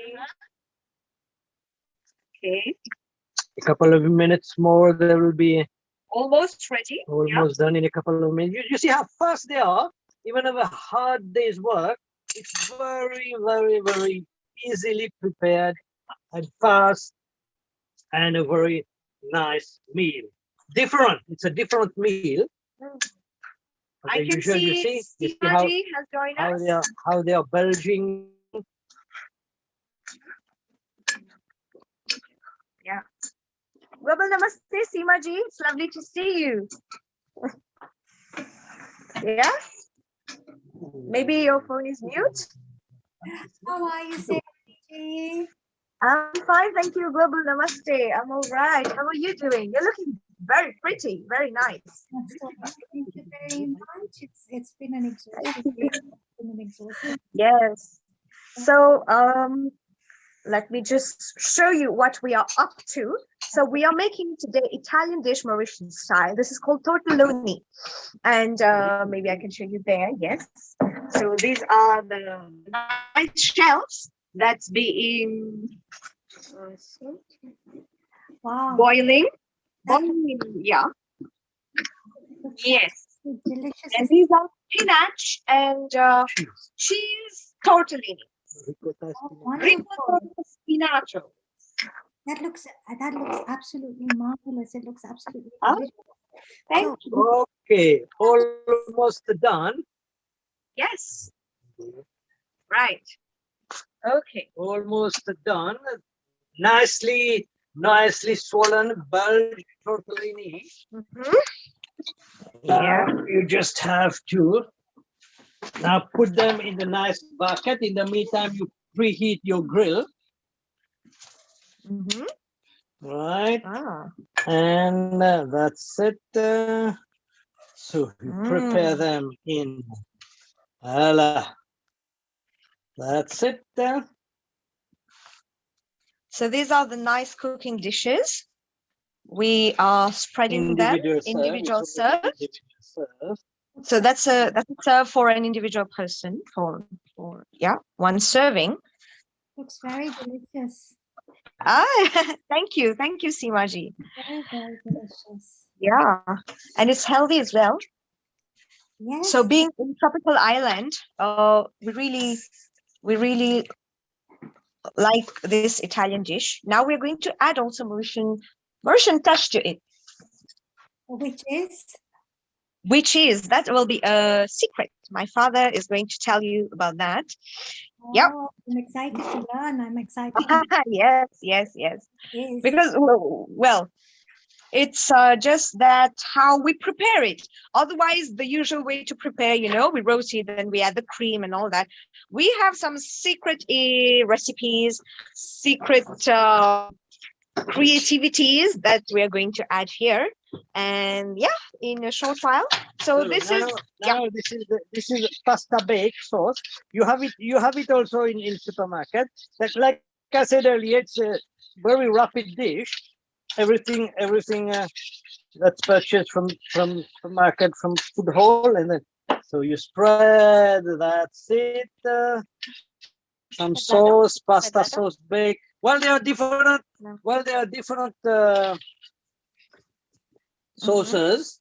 You can have a mushroom, cream of mushroom, cream of spinach, cream of onion, but today since it is spinachy and yeah, lovely. Ricotta and spinach. So to enhance more taste, I've put cream of asparagus for this one. Wow, that's asparagus, yeah. So the taste. So inside the shells, you have spinach and cheese, and in the bake you have cream of asparagus. So there will be a blend of taste, a good alumni of taste in the mouth. And it's good to let the Right. cream, you know, be Get them spread. mix well, lightly, but show precaution Mhm. that you mix it very lightly so that you don't break the shells, as the shells are very soft now, swollen and soft. Mhm. And that's it. And then Yeah. So this is how they look. You know, so delicious. I've always had the tortellini with now this is some Italian herbs. Okay. Oh, right, right. Yeah, I think I can't hear you so much, Seemaji. So I've always had tortellini with a tomato base, you know, Ah, tomato. Yes. tomato and oregano or bechamel. But asparagus is something unique, and you're bringing an element of a whole vegetable into it. That's really, I'd say, very Mauritian in a way. And Yes. the beauty of Yes. Mauritian cuisine is that it has all the elements of the Dutch influences, of course, because of the sugarcane plantations and all the rum Oh, they yes. drink. So the Dutch came down from Java. Yeah. And then you've got the French influences, and of course, you've got the Cantonese and you've got the Indians. And you know, I have to share something with you. My first experience, I lived in Hong Kong for 20 years. Right.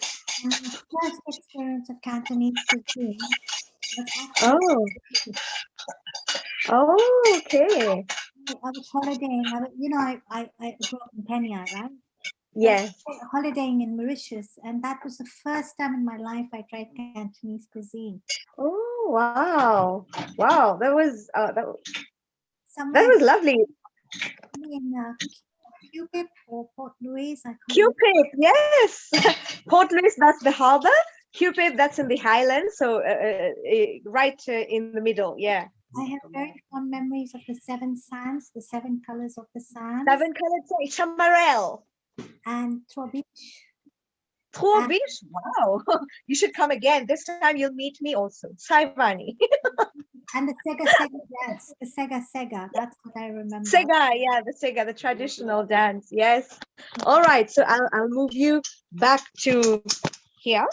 Oh wow! So you put some Italian herbs, all right? Some Little Italian bit, herbs. Italian herbs, and you put a dash or Yes. Mauritian touch, Mm. spicy. Normally European don't do that, but here you put some chili flakes. Chili flakes, yes. Some chili flakes, okay. Those who like spicy. Okay, we'll have two. We have two for the Mauritian. Two for the Mauritian with chili flakes. Okay, And these two two with- Mauritian chili flakes. These two for European. Okay, for Italian and European, no chili flakes. All right, that's it. Yeah. And then topped up with cheese, grated cheese. That's it. Grated cheese, mozzarella cheese, and mixed with breadcrumbs. Or yeah. Breadcrumbs. All right. Mhm. That's it. So the breadcrumbs would give So it texture, right? When you bake, are you going to bake this? yes, this is going to be Yeah. baked. Exactly. Baked, or you can Or put it in grill also. And are you Right. going to have it with a little bit of pimo on the side? Ah, yeah, piment, of course. Yes. Yeah, have we've already put here. If you want more, then we can put As we added some add chili flakes, sauce, and then you yes. may have as on the side additional some chili paste. And you know, now to- you put it in your oven or in your grill in your grill. for Mhm. 3 minutes. So about 3 minutes, preheated grill, 3 minutes. That's it. And here it is. And Mhm. your meal is ready. Yeah. Will be So ready. this is 1 and 2. And Right. Let's just put it there. Yeah. Oh, that looks lovely. Sivaniji, that In- looks so delicious. I feel like jumping out and eating it right out. Oh, yeah. Well, we're going to parcel one to you. Please do, There. actually. Thank you. And when I mentioned the pimo, I want to share something with you. Yes. I want to ask you, can you please teach us all how to make a pimo? The one with the lemon rind and the lemon skin, you know, and the chili. Oh, yeah. It's like a pickle one. Yes. Yes, We and make it as well. Okay. I'll delicious. keep that in mind. for the next time, we're going to have this nice lemon chili pickle. I love it. It's so yummy. And the beauty is that it's got the lemon rind in it, right? Yes, It's got yes, very strong flavors of the essential oils from the lemon rind. right. Definitely. Yes, yes. And very, very, very delicious. Right. And the tangy taste and the spicy taste together. We also have, tamarind with chili, tamarind pickle. So that's the tamarind with the chilies. That's also we make. So we have different kinds. Garlic, of course, garlic we all know. But yeah, lemon and tamarind. We'll keep that in mind maybe next time. Yes. Indeed, please do, because I'd love to learn the tamarind and chili, and I'm sure a lot of us would love to learn. And Oh yeah. Pimo, because that is something Pimo. wanting Pimo. You have that very French way of saying it. Great. Yeah. Piment. Pour tous les Français qui nous écoutent, for all the French people, from maybe Mauritians who are joined to us. Donc, on a des piments pour vous. We have chilies for you as well. And yeah, tortellini is behind me, is in this. It's being baked. Yeah. And all right. Yeah. Well, I'd like to, yes. Also, I'd like to just share together, maybe Seema ji, that we're having our upcoming events. So by the time this is getting ready, I might just briefly share with all our viewers some announcements that next Sunday, being the 15th of August, so we'll be having the Indian Independence Day. So that's next week. We also have on the 22nd of August, we are celebrating dance from different parts of the world. And then, of course, the following Sunday, again, some nice, we'll be having Krishna Janmashtami also coming up. So these are a few announcements that don't forget to plug in, to join us on this beautiful, lovely events bringing out to you, especially during this pandemic, where some countries are in lockdown, some countries are not, they can't go out. So sitting at home, virtually, we are connected. And Seema ji will see you also. Absolutely, and I'm so excited for these 3 upcoming events. I think the dance is going to be fantastic, Independence Day, and all the events are going to be really wonderful. It's a great way to spend your Sunday, especially in lockdown, connecting globally Right. around the world and becoming a one world family. What more do you need, right? Yes, of course, definitely. And our roots are from India. So you can see here, we are all ready for the 15th of August, the Independence Day. Here is a nice, and we are proud actually, because Bharat, maybe I can share this with you. Bhav means the feeling, the emotion. Ra is rag means a melody, and ta means tal is the beats, the rhythm. So all 3 together, that's the brief of the music. So we have Bharat bringing to you the bhava, the raga, and the tala. So we'll see you next week for the Independence Day. Yeah, and I know that the Indian national anthem has been considered one of the best national anthems globally, internationally. So we'll have that next week as well. Wonderful.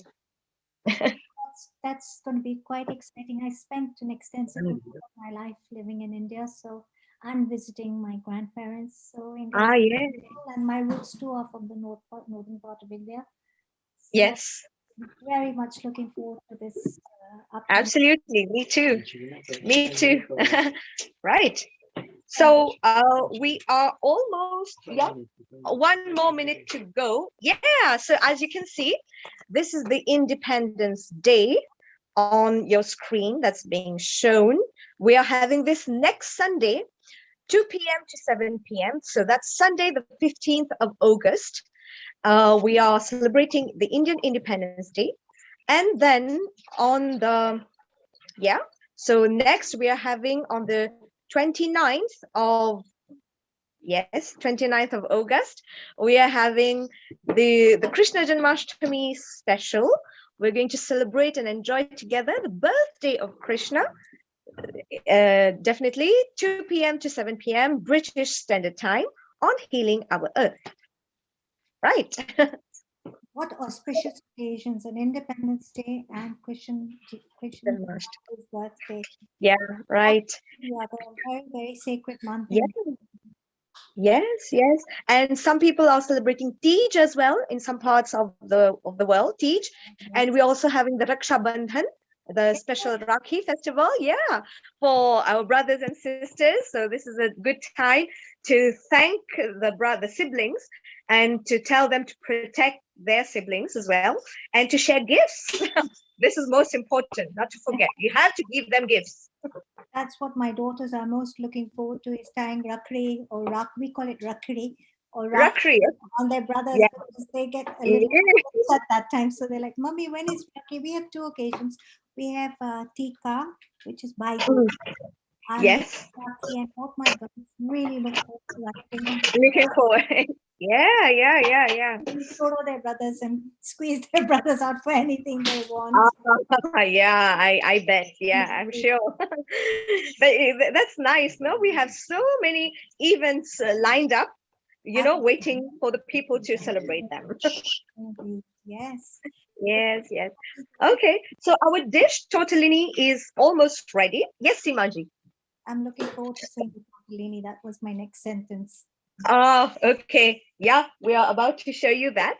It's coming out of the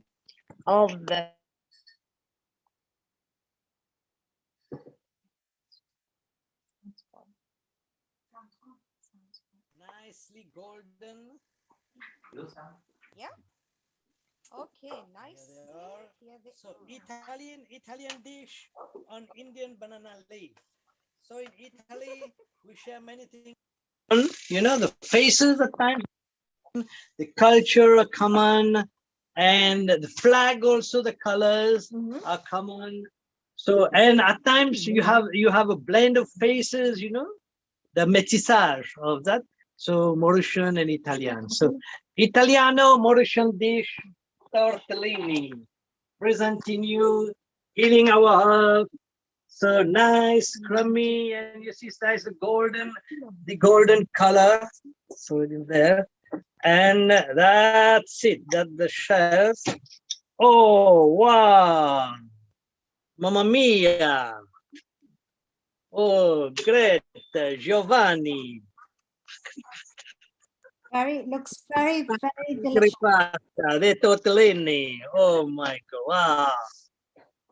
You learn it. To all the viewers of Healing Our Earth, presenting you Italiano tortellini. Nice, golden. Yum yum. Who like to taste them? Who like to taste? Who like to taste them? Okay, Saivani will taste. Okay. Okay, let's see Saivani taste. Let's make sure it is not too hot. Yeah. Buon appetito. Yum yum, mamma mia.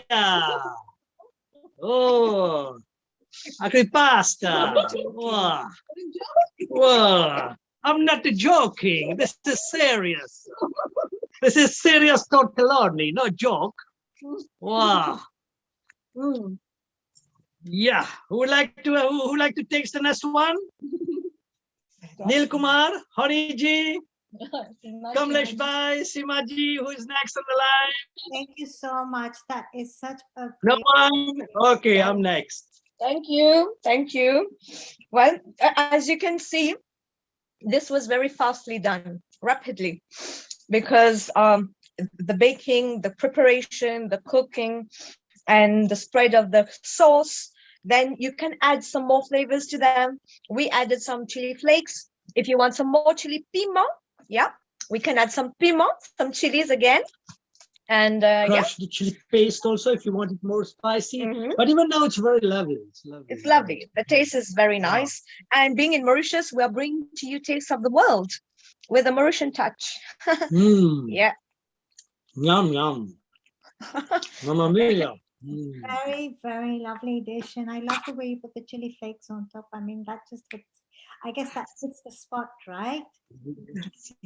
Yeah, right. Spot. And I was wondering, one small question I have. In Mauritius, do you have the little tiny red chilies that we get in? Yes. Tipiment. Tiny red chilies, of course. Name for it. Right? There's a special name for it. I saw them in the market there. I think it was in Port Louis. In Port Louis, yes. Yes, in the market. I still remember that tiny red chilies. Yeah, it's very spicy, okay? We call them petit piment rouge. Rouge means red. So it's very strong, it's very spicy once, it's like fire on your mouth. So petit piment rouge, tous les Mauriciens qui nous écoutent, même les personnes de France, donc all people from Mauritius who are joined to us, même even from people from France. So you can have petit piment rouge, the little tiny red chilies. Yes. Love spicy. So from Mauritius, taking you to Italy, Roma or Milano, with the last before the goodbye, arrivederci, arrivederci, goodbye, buonasera, enjoy, buon appetito. Grazie. Okay, grazie. Till we meet next time, firmilenghe, arrivederci. Thank you so much. Thank you. Thank you. Thank you so much, Seemaji. And thank you, Dad. Thank you. That was very tasty because I actually got to taste it. And yes.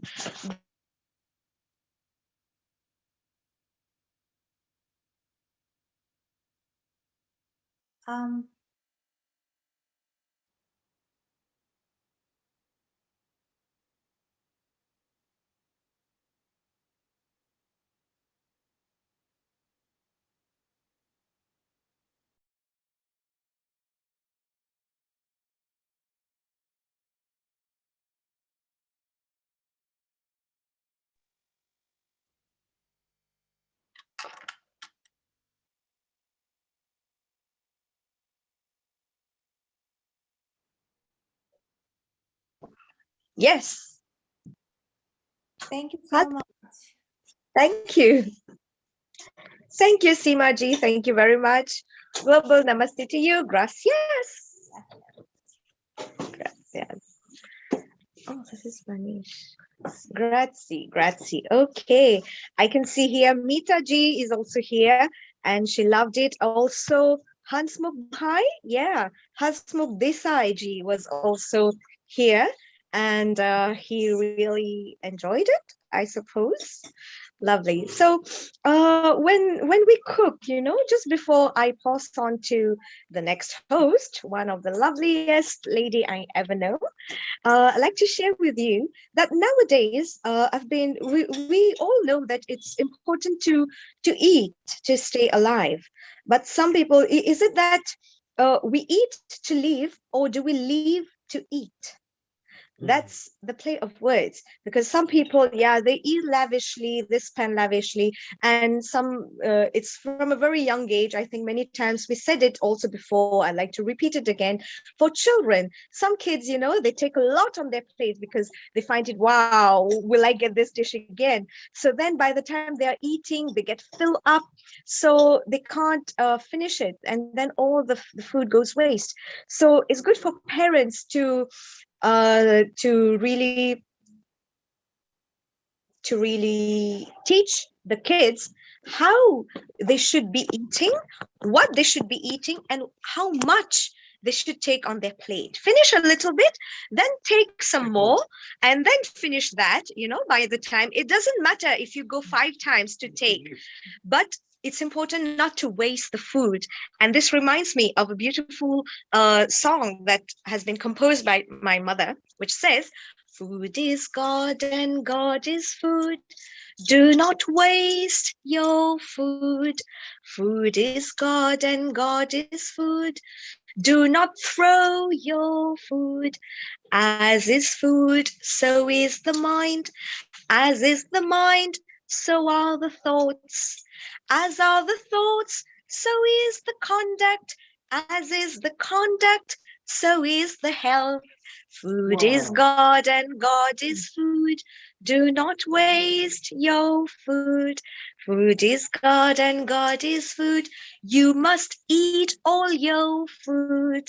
So this was a nice song. Since very young, we've been taught this, and now my turn, my sister and myself, we teach to other kids who come to our academy, where we tell them, if you want to eat, take a little portion and eat them. Now, going to the other side, we have also people who eat a lot of fast food.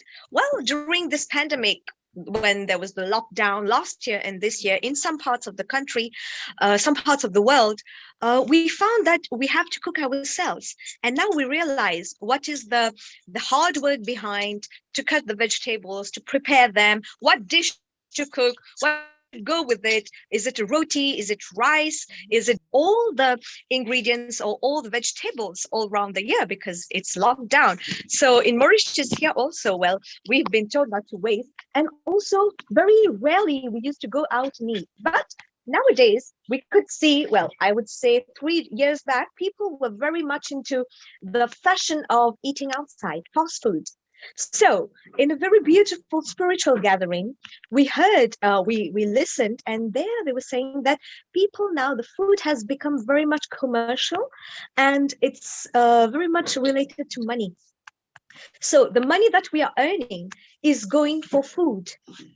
So we have to know that whatever we eat, in Sanskrit, the food is called an. An means the food, and man means in our mind or in our heart. So जो मन में है वो अन्न बनेगा, और जो अन्न हमारे मन में जाएगा, हमारे मन में बदलाव आएगा. There will be a change in our man, in our mind and in our heart. But now we have added something else, the dhan. Dhan is money.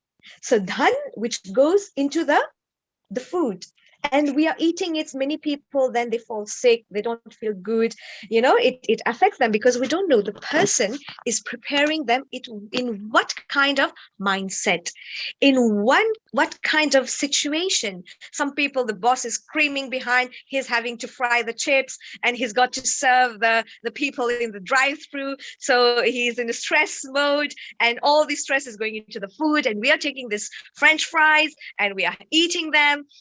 जैसा तन जैसा धन वैसा अन्न, और जैसा अन्न वैसा मन, जैसा मन वैसा धन, तन जैसा मन वैसा तन. That's the body.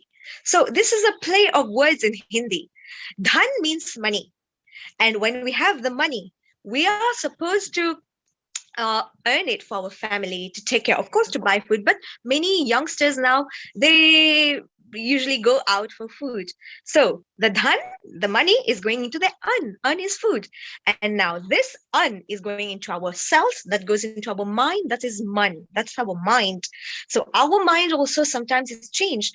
Now let us observe, whenever we go, let's say to a gurudwara or a temple or somewhere very spiritual, there, what do we get? We get the prasad, right? And we take it with lots of respect, with 2 hands, and we take the blessings. And it can be very, very suji, halwa, or some barfi, or some kind of very simple food. Or maybe in the langar, in gurdwaras, they have very simple food, rice, dal, and a sabzi. That's it. But when we eat that, oh my God, it was so nice. Kitna acha tha, very tasty. But still, that was very simple food, nothing added, nothing extra ingredients, just very simple. But what was the mindset while cooking that? We are thinking of the God, of the Paramatma, of the Bhagavan, Ishwar, name it, is just the divine. So while thinking of the divine, not talking also, we're just cooking and thinking, maybe chanting mantras or hearing the bhajans that's being sung or played in the mandir. And this all positivity, all nice vibes going into the food, then it becomes that's why we call it prasad. So the prasad, when we eat it, one, we feel very healthy. Also, we feel good. Oh, wow. And not only that, the little bit of halwa that we get, we carry it all the way in the bus, in the car to the home. And we will share a little bit to each and every member of the family, right? Because this is what prasad. So why not cook prasad in our home too? Before maybe having the food, we offer it near where we pray in our altar, in the puja ghar, and all the food then becomes prasad, and we serve them to all the members of the family. So this was a nice. I was wanting to share this with you because all of us here at Healing Our Earth. Thank you, Nabanita. You enjoyed this wonderful tortellini that we prepared. Also, I saw Meeta ji also. Thank you very much, and Hasmukh ji as well. He was there, and definitely when just now when we were with Nabanita, we were having some nice feelings, joking around, singing together. The feeling is important when we are cooking, because sometimes, let's say we find our child is stressed, then we say, but he didn't do anything, he doesn't have any pressure, maybe studies, but how was the child stressed? Because the mother coming back from work, the boss maybe was angry, this didn't happen well, this didn't go well, then she comes back home tired and things are in a mess, and she's busy cooking fast because she has some project to complete, finish the files, so she is busy cooking. Now in that mode, that stressful situation, she's cooking, so all the stress is going where? Is going into the food, and that food she's serving to the child, and the child definitely is imbibing all those stressful energies, and that is negative. So I would suggest, well, it depends on people. When we come back from work, it can be we are tired, just put some nice meditation music, do some yoga, or just have a light shower very quickly, do some prayers, or you can do 3 Gayatri mantras, or any mantra you want to chant, just to calm yourself down. Take a deep breath, and you continue with your routine at home. Go cooking, put some nice mantras while you're cooking. Usually we do that. We put some bhajans or some mantras playing. So by the time we are hearing, also in our mind is focused. We're not thinking, oh, tomorrow what are we going to do? Tomorrow is a hectic day, blah, blah, blah. Our child has exams and whatnot. So it's getting strenuous for the person. So we just break out from all this, and we try to be ourselves, be inner. When we cook with a calm mind, shant man, with a very peaceful mind, that shanti, that peace, that positive vibe goes into the food, and then the food becomes prasad. Right. Beautiful, really. Thank you, Seemaji. It's true, our thoughts are things, and our thoughts do go into our food. And I'm a mother, and I mean, you hit the spot when you said, the days when you think I have to do this, I have to do that. Oh my God, my day has been good. We have a million thoughts going on in our head. And just sit down, do the Gayatri mantra, meditate, clear your mind. And if you can't, really, I think keeping a positive affirmation with you. Right. Invest in this food. May they be blessed. Keep a mantra Om Namah Shivaya, or may everyone Yes. mantra with you, and letting that go into the food, because everything is energy. Yes. Yes. Your energy, and that energy transfers. Yeah. It was wonderful. It's a pleasure. It's a pleasure, Seemaji, of course. And definitely you also know a lot about food, the properties, the qualities, the values of each and every ingredient or vegetable, because I remember you were talking about the turmeric and some other nice spices the other time.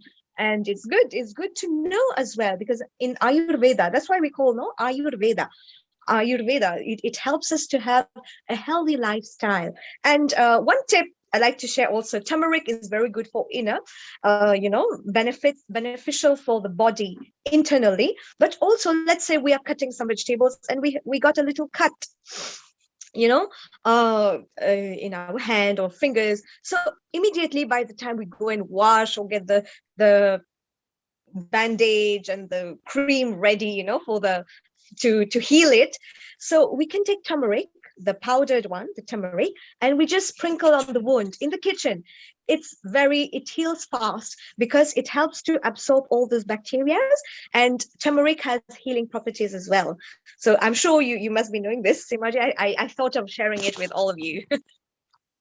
Turmeric is so special. It's actually such a sacred spice. Yes. A bit louder in case you all can't hear me. It's such a sacred spice that we actually use it in our wedding ceremonies and our holy Indian rituals as well. Oh, yes. Don't have sandalwood available or you don't have saffron available, you can substitute turmeric because it's so pure, and you can use it as the tikka. And I don't know if they do this in Mauritius, but when you get married, boys and girls, they actually apply sandalwood, Yes. turmeric, Yes, we do. Yes, yes, it's the same. It's called the haldi vidhi. The haldi vidhi. Yes. they're different names. Yes. We call it batna. Yes. And they're different names for it. Some people call it PT, but it's so sacred. So actually, Mhm, like mhm. tulsi, I say holy basil, turmeric too Holy. really deserve. Yeah. Yeah. Indeed. Yes. I'm just going back to where I was. Right. Right. Yes, and turmeric is considered very much in whichever way we use it. It can be in the food. I could see Nabanita was also agreeing. She uses it with sugar in kitchen whenever she gets hurt or anything. So yeah, this is about turmeric. You transported me back to my grandmother in Rampur. So we would visit them on holiday from Kenya, and we would Okay. go on her farm, and inevitably Yeah. fall down or cut ourselves or graze our knees. Mm-hmm. Yeah, it's nothing. Thodi ji haldi laga de. Just put it or turmeric, and she would just take it out, take a finger, and put it on us. And she said, Yeah. Yeah. Done. we Yes. need to heal. Mm-hmm. Very true. Very true. And it's well, all the Indian spices, I think all around the world we use them, right? So it's very, each and every single ingredient or spice has their qualities, and it helps us for digestion as well, detoxification, strengthening our metabolism, helping us to build our immune system and whatnot. Um, lots of different properties and lots of nice properties as well.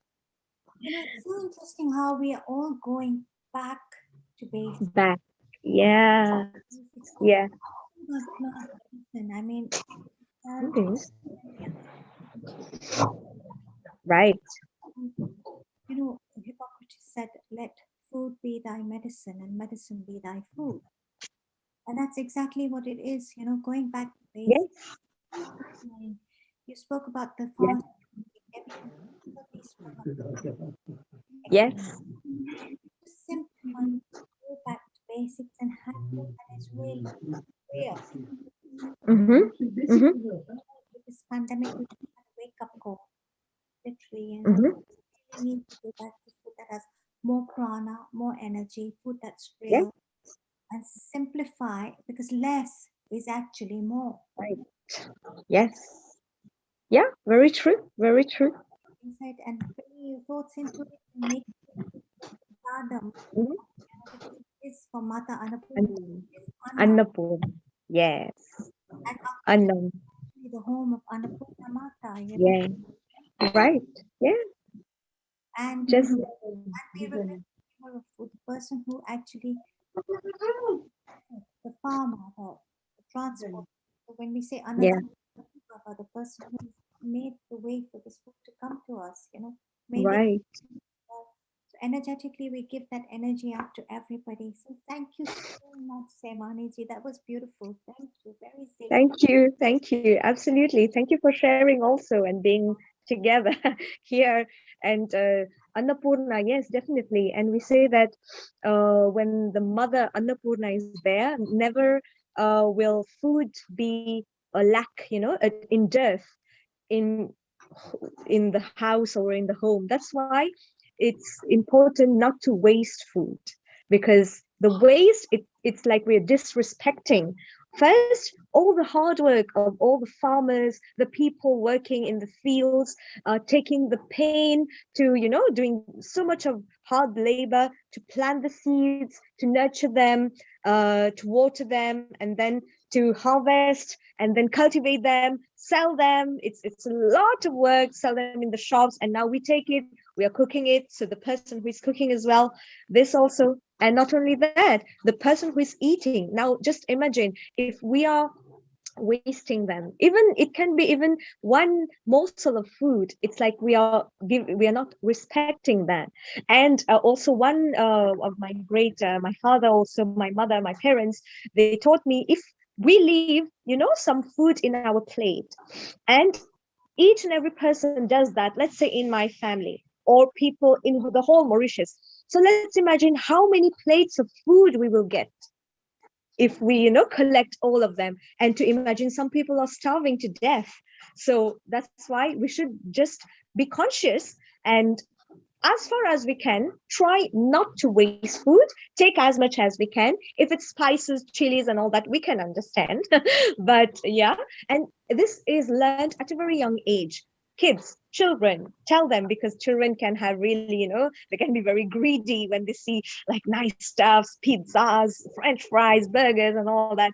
So tell them, yeah, be calm. It's there. You will get more. Just take however much you need, and that will be good for you. If you want more, you take more. And Mother Annapurna, there's a nice prayer here. I'm reading the translation of it. Oh, Mother Annapurna, renderer of the support of compassion, the bestower of eternal happiness, the donor of gifts and protection, the ocean of beauty, the destroyer of all sins and purifier, the great goddess, the purifier of the family of Himavan, and the great deity of Kashi, thou grant us the alms.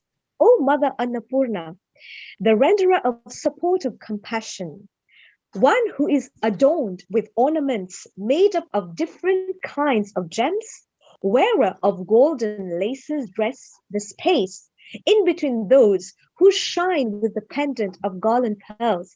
O beautiful lady and deity of Kashi, grant us the alms. So with so much of humility, we are asking that give us alms. Who asks for alms? The Brahmins, the people who seek, they are not earning, so they go around the fakirs, we can say the babajis, so they ask for alms. So in lastly, who say, oh Parvati, oh Annapurna, she's also a form of the deity, the Parvati Ma, always full, because Annapurna, Anna means food, Purna means complete, so she's always full, the dear consort of Shankara. Grant us alms for the sake of securing knowledge and detachment. So it's not only the food, we get the knowledge so that we are detached from all the worldly things, and we get the knowledge that can lead us to liberation. Also, oh Goddess Annapurna, Lord Maheshwara, you are my father. Goddess Parvati, you are my mother, and you are my relatives, and the three worlds are my own country. This is why Healing Our Earth brings all of us together from different parts of the world, UK, India, Mauritius, and different other countries, all of you who are watching us, the viewers.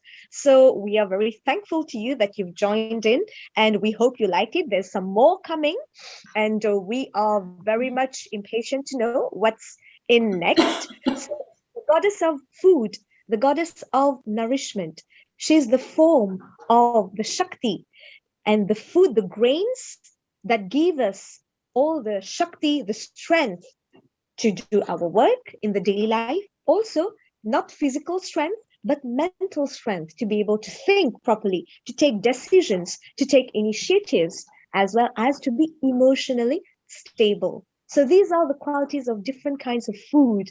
Some food, they gives us lots of energy. Some food, like we say at night, we shouldn't take in different kinds of food. It's in the morning, what kind of fruits we need to eat, fruits, maybe some nice vegetables. So at each particular time of the day also, we have some nice, the menu is set. That's why we say a healthy living, a healthy diet leads to a healthy lifestyle. Isn't that true? We have lots of people joined with us today. Yeah, Simaji is still there. Sharon Rose is there. We can see you. Global namaste to you. We're going to see you in a short while. And yeah, well, we talked a lot about the food. And earlier we had Namanita, who she was with us. She brought us some flavors from Bengal and some flavors of Andhra Pradesh. We here in Mauritius, we brought you to Italy, some Italian dish. And now, well, we also had a nice expose on different kinds of food, different kinds of the way to eat, the mindset, how to cook, and what is the Annapurna, the different ways to eat as well, how to be grateful to all the people who are cultivating the nice and juicing as well, the fruits, vegetables, they're producing them. So yeah, we are grateful to them as well. So Sharon Rose, a global namaste to you. Global namaste to you. I'm here today with my dear friend, Desi Faraci. Hi, global namaste.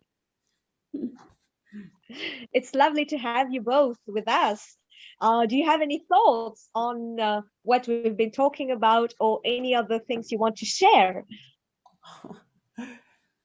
Well, I guess most of you who have seen me on Healing Our Earth know that I have a large organic garden. And this week I made some amla chutney, gooseberry chutney from a big gooseberry bush. And I asked Rajiv for the recipe. It was incredible. I couldn't stop. Even while I was making it, I had to keep like tasting because it was so good. And so the next thing I'm doing is a red currant chutney. And I went to my friend John Milton, who's been on Healing Our Earth, to his sacred land sanctuary where there's wild currants. So I made a little video for the next time that we have a vegetarian cooking show, and I'm going to start from picking the berries all the way through the recipe. So it's been very exciting, and I'm also thrilled to have Desi, who's my dear friend from Mandala Pista, whose lineage we talk about lineage a lot, whose lineage goes back 4 generations. I'm the 4th generation. My God, that's incredible. Truly, wow. And my kids are the 5th. We are the 5th. Wow, that's long. Yeah. And they're working in the business. How old are they now? They're 12 and 13, and they work alongside us, making pizzas in the calzones and packaging. Right. Nice. That's lovely. It's good the family is together, you know. Yes, it's been a good year to connect since they've been home with us. Right. Wonderful. That's wonderful. Namaste, Haniji. Hello. I was just getting all my hair done, guys. Yeah. I was ready for the party. I thought it's a vegetarian party, so I need to make sure I look the part. You look absolutely stunning, Sharon, over there. Lovely, and welcome, Seema and Saivani. Hello, my dear Healing Our Earth sisters. A global namaste to everyone. Global namaste, yes. Saivani, that was really amazing. You know, the lovely cooking, delicious food, and as always, Mr. Sambhu. You know, he's the greatest when it comes to. Yeah, he's amazing. He's yeah, he was missing you. You know, actually, then I thought of this. Oh, honey, we all miss you. Oh, well, I was thinking, you know, my ears were like burning, so I thought somebody's remembering me, right? But Saivani, I move on to our wonderful, our next guest, which Sharon has brought along so kindly. Oh, hello, Mr. Sambhu. Hello. Thank you very much for such a delicious We love Buonasera. We miss you. Namaste, global namaste from UK, all the way to Mauritius over there. How are we doing? Fine, fine. And you, bonsoir, buonasera. You missed that wonderful tortellini, Mauricio Italian dish. My mouth Yeah. was watering. My mouth was watering as I was watching you guys. I was thinking, yummy. That looks great. But let's move on, dear Saivani. I just wanted to say I haven't had a chance to do an introduction for you. But before I do that, you were wanting to say something, Saivani? Yes, definitely. I was saying that before I pass this beautiful the screen to a lovely lady as sweet as honey, I'd like to share a few words about the Dr. Honey Kalaria. She is a mind, body, soul coach and a multi-award winning creative dance expert with over 35 years of experience in the field of art, culture, and entertainment. Honey is also a media presenter, has appeared on numerous television programs, choreographed 4 films, worked with celebrities, including appearing on program presented by top celebrity chef Jamie Oliver, as well as being a presenter herself for the hit TV series Cooking Queen, aired on NDTV. Wow. Being a pure vegetarian, we are too. She takes pleasure in sharing healthy living and diet tips with dancers and creative artists, together with offering coaching to help develop performing arts careers. Her work involves providing education through a powerful combination of personal development, creativity, and spiritual wisdom. In her work career, Honey has trained over 500,000 students. This is amazing, Honeyji. You deserve a clap. And you deserve Actually, I should say thank you to the one above for giving me the opportunity, to be able to, oh my gosh, to have such a wonderful food. Oops, I went from dancing to food. You are taking away my concentration, Mr. Sambu. Yes. I put red chili flakes, especially for you. Oh my God, you are very look at thoughtful. Thank you so much. That looks absolutely delicious. Yes. And actually, Mr. Sambu, you've got a very talented daughter as well. So before I go on to Desi Parasi, who's an amazing, amazing guest of ours, all the way from USA, that's Sharon Rose, who so kindly brought on board. I really would like to do a little bit of an introduction to you as well, dear Saivani, because, you are amazing yourself. You're a child psychologist. You're a you do music therapist work as well. You're a counselor. You do so much work within the field of human values. And I really love the fact that, you're such a kind soul because you spread so much love and joy, the whole family, the whole Sambu family. You're also the lead singer, aren't you, of the Swaragini Spiritual Orchestra, where you promote values, culture, tradition, also all kinds of aspirations through music, which I think is absolutely amazing. And your spiritual, of course, I want to say to the whole audience out there, our global family out there, she has a spiritual background, as well as many, many professional experiences. I really have to say that, both Saivani's mom and dad are absolutely inspirational, because to have an amazing daughter like Saivani, then you really have to have this amazing parents, I have to say. So I need to say a big congratulations to the parents as well, both Mr. and Mrs. Sambu, because both of them have brought up this lovely daughter with the most beautiful values. She's also a psychologist, as I mentioned. She was awarded the Women of the Year award in Mauritius. She's actually one of the top 100 women in Mauritius. This award is given to. So you can tell we have top quality little Saivani with us, which is brilliant. And Saivani has also worked with kids, adolescents, youngsters, parents, and she's done a lot of transformational work. So I just wanted to say thank you so much, Saivani, for always being with us, always giving so much love and joy to the audiences out there, and to be part of our wonderful family here. Thank you so much, Honeyji. That was a very nice introduction. Thank you. Over to you now. You take over. We are still there. We're listening. And thank you. Enjoy your day. Have a lovely day. Oh, thank you, Mr. Sambu, as well. And back to our Sharon. Let me go back from all the way from Mauritius to USA. And a big global namaste to my dear sister, Sharon Rose. Hello, Sharon. As always, it's such a pleasure to be with you today, especially to bring Desi's one of my dearest friends here. Yes. Her children are like I'm like their auntie. Right. We've got Auntie Rose. What a beautiful. In Indian culture, we call it gulab. You know, we say rose means gulab. So yeah, so we've got Sharon Gulab in Indian terms because of the beautiful sari that you've got on. So I just wanted to welcome a big global namaste to you, Desi. I would love to do a little introduction before we perhaps move on, because Desi is a very interesting lady, I have to say. And I would love to perhaps tell you a little bit about her background.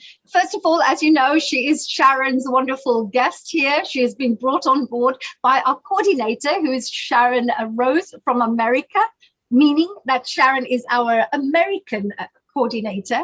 And she puts forward amazing guests to the Healing Our Earth platform. And these people are absolutely amazing. So I can't wait to hear about the yummy vegetarian calzones, which Desi Farasi is going to be sharing with us. Now, Desi, her name is Desiree. I will find out in a minute. Farasi has explored many facets of creative works through the years.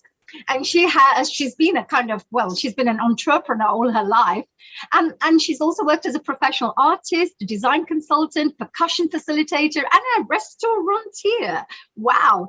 And her skill set is definitely unique. I have to say that is true. Music and cooking. Wow. Amazing.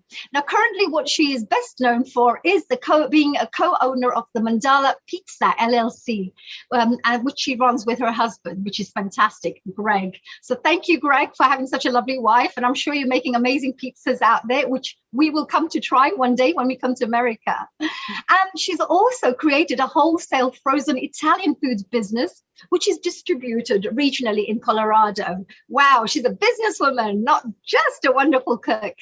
Now, descending as a fourth generation baker from Brooklyn, Desi grew up preparing dough, pizzas, calzones from an early age. And her family relocated to New York, operating a pizzeria, where she became groomed and educated on all the family recipes. Wow, we need to have these secret recipes soon, right? Now, she has the opportunity to pass on this knowledge down to her two children who work side by side in their business. And I think it's always wonderful to have a family business like that. And on the weekends, the family travels in their food truck, offering fresh organic crust pizza and calzones to the remote San Luis Valley, Colorado district. So I just wanted to say a big welcome to you, Desi. How do you pronounce your name? Is it Desiree or Desiree? It's Desiree. Desiree, well, it's none of those, right? I was just checking.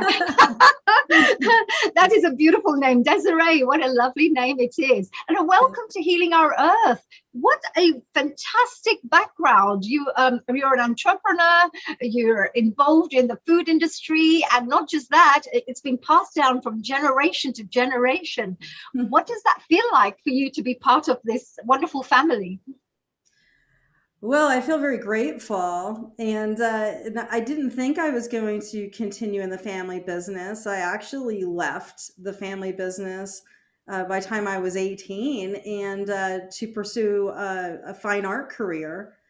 But I came full circle as I grew older and had the family and wanted to continue the legacy of the Faraci family, who created this 4 generations ago. Wow, this is really nice, isn't it? It's kind of passed down from generation to generation to generation. I think I'll have to visit down. I have to do a visit down to Colorado so I can try this thin crust pizzas of yours, which will be great. And Sharon, you brought this wonderful lady. You said you're like an aunt to Desiree, we're going to get this right. Desiree, yes. And how have you got to know each other? And tell me a little bit about your experiences together. Actually, we met how many years ago? Maybe 6. at a fair, right? It was some like an Yes. energy fair or something Mhm. here in Crestone, and immediately we fell in love. And the next thing I knew, she was moving here, and so we've been close friends. She's also a fantastic painter, artist, beautiful, and exhibits. We have here in Crestone. We have a what is it, a where you exhibit? It's the Oh, at the Artisans Gallery here. Yes, yes. Mhm. And so her paintings are there. So it's not only pizza, but it's gorgeous paintings, landscapes, paintings of Native Americans. She even recently did one of me. Mhm. Oh, really? You're a painter, like a proper painter. That's amazing. So these artistic skills that you have. So you must make the pizzas look very delicious, right? You must make them look really creative and delicious. Oh, yummy. That sounds great. And is that how, and Sharon, I have to say, whilst you're both sitting there together, you look absolutely stunning. We've been getting these beautiful messages coming through, Sharon, that you look absolutely gorgeous. And Desi, you as well, with your lovely little Indian top that you've got wearing over there, which looks amazing.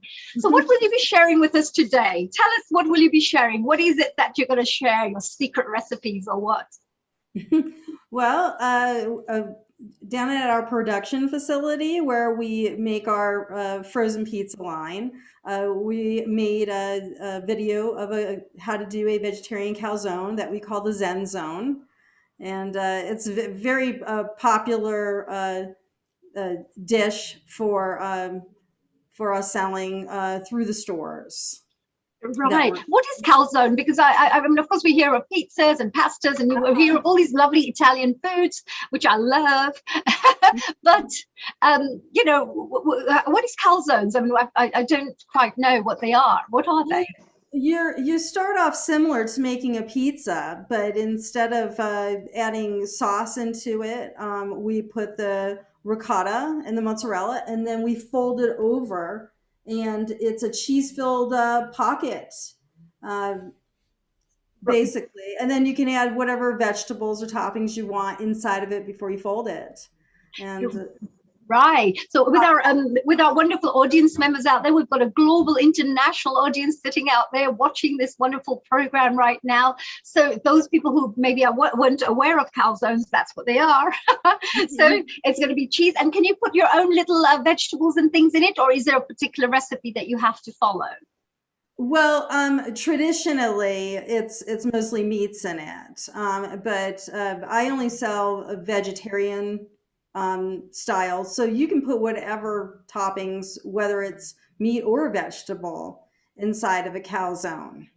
Right. So we're all little vegetarians here by the looks of it. But so we are looking forward to finding out how do you make this vegetable calzone, And you said you had it filmed. You filmed the whole filming. That has to be Sharon. That has to be Sharon. Sharon, that must be you, right? With you and your ideas. She's amazing. That's all I can say. That's a tip for all our special guests in the future, just in case you can't get to the kitchen, well, pre-film and show us, right? Of course. I mean, if we can't get to the kitchen, then that's our next best thing, right? So let's check it out. Would you be able to share perhaps, Sharon? Yes, you have to give me share screen. I can just start. Absolutely. I think you are able to share screen at the moment. So Desi, whilst we're starting this out, what does it feel like sharing your recipes with the world rather than just Colorado?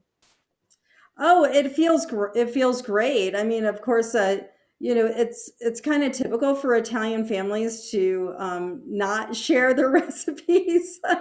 That was the first thing my father said. You're going to tell the world your recipes? Well, a little bit. You can keep a little bit to yourself. It's okay, But generally, it would be lovely. And also, the pizzas. Are there any tips while Sharon is sorting this out? Because I'm sure there are lots of pizza lovers out there who. Oh, well, maybe we can ask those tips later on. Let's check this out at the moment. I think you need to turn the sound on as well. I did. Yeah, well, fantastic. See. If you can't hear it, let me know. I can't hear anything. Not yet.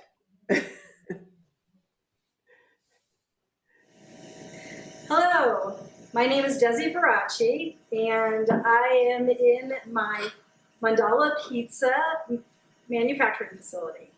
Today we're going to make a very yummy vegetarian calzone that we call the Zen Zone.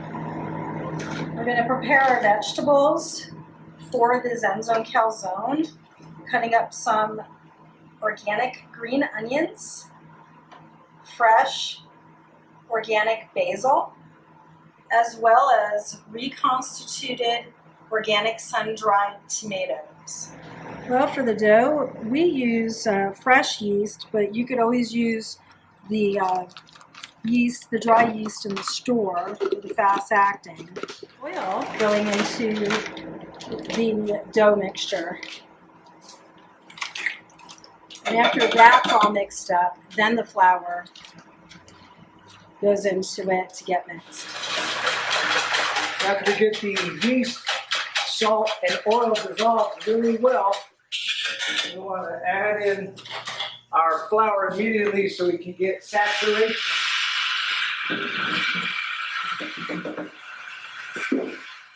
Then we'll mix for approximately 5 minutes, adding water to moisten it to the right level.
This machine here rounds the dough, so we don't have to do it by hand.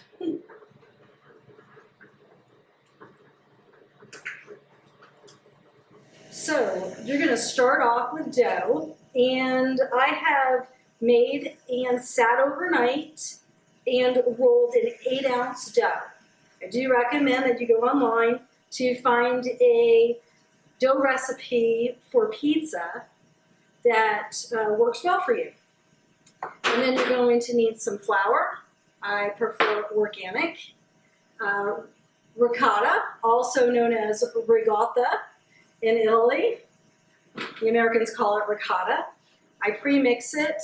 I like to whip mine with some mozzarella, as well as dried organic basil. You can also add other Italian seasonings to it.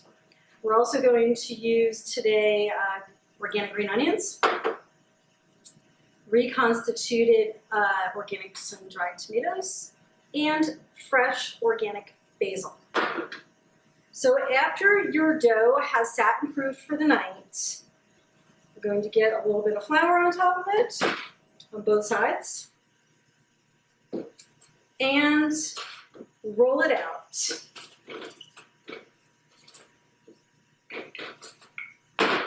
Roll in an oval both ways.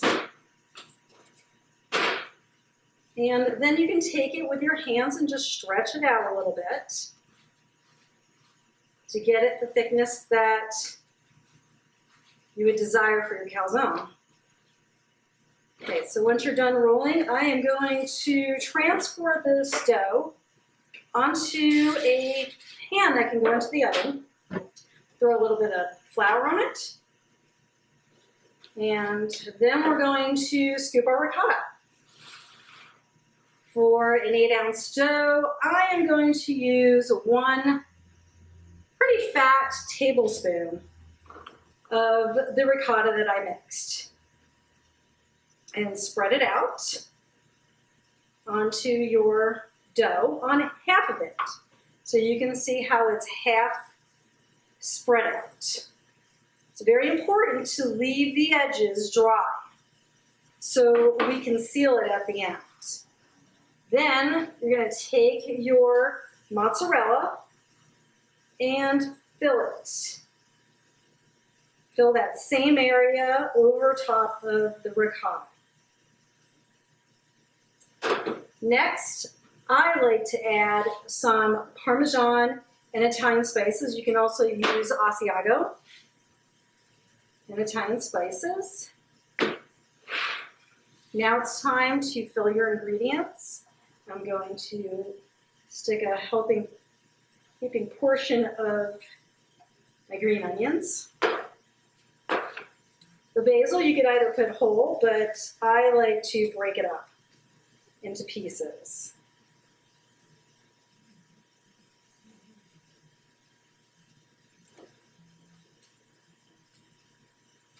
And then when you get that desired amount, put the sun-dried tomatoes on top.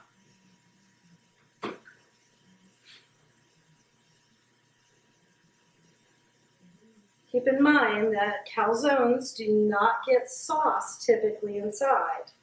Sauce is served on the side. So the sun-dried tomatoes will give it a nice flavor inside. And at this point, you can throw whatever ingredients extra that you want in it. This is what we do in our facility for the Zen Zone. So at this point, I folded it, the calzone, and then I just kind of pinch it together with my fingers. Now you take your fork.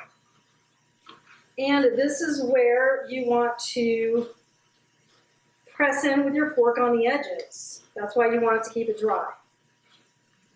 And you want to go all the way around the half moon of the calzone, making sure that both sides are sealed.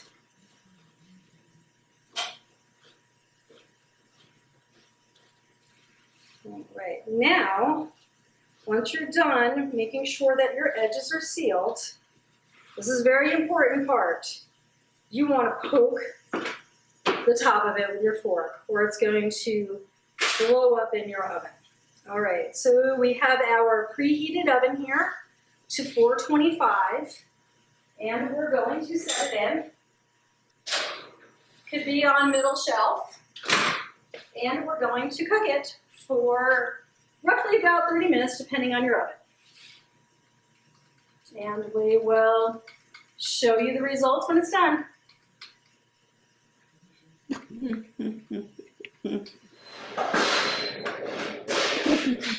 it's time to come out of the oven.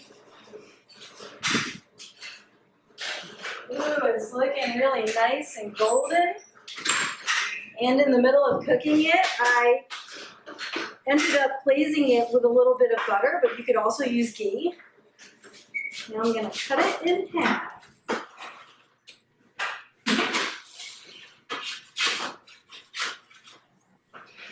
Ooh, it looks good. And it gets served with a side of marinara, but it could also be whatever sauce of you're choosing.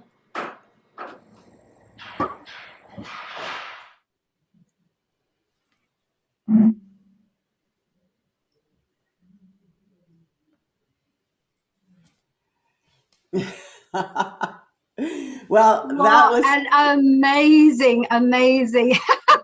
Wow. I have to say, very amazing production as well, dear Sharon. You must be.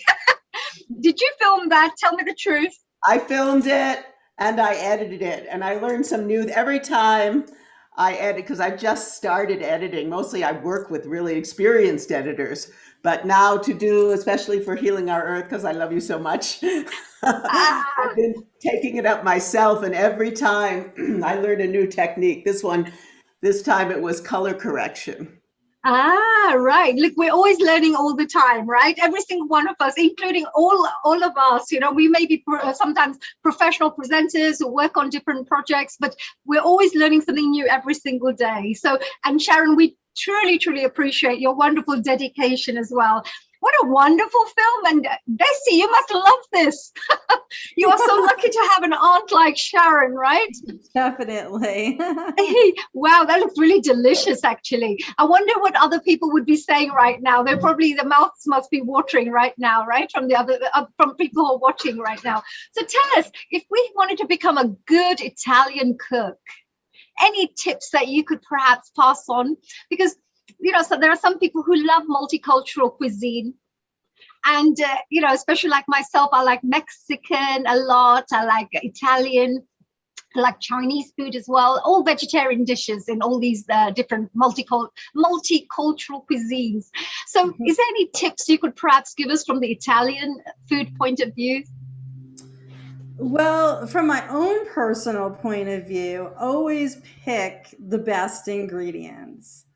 I mean, do not skimp on your cheeses. I mean, spend the extra money for the higher quality organic foods. So that's my own personal tip on that. But coming from an Italian perspective, you know, spice, I recommend using a high quality spice to season your cheeses, your ricotta, and you know, try to find an easy dough recipe for you. And at your altitude, we're here at 8,000 feet up, so we have to alter our dough recipe to accommodate the altitude and the dryness of the desert.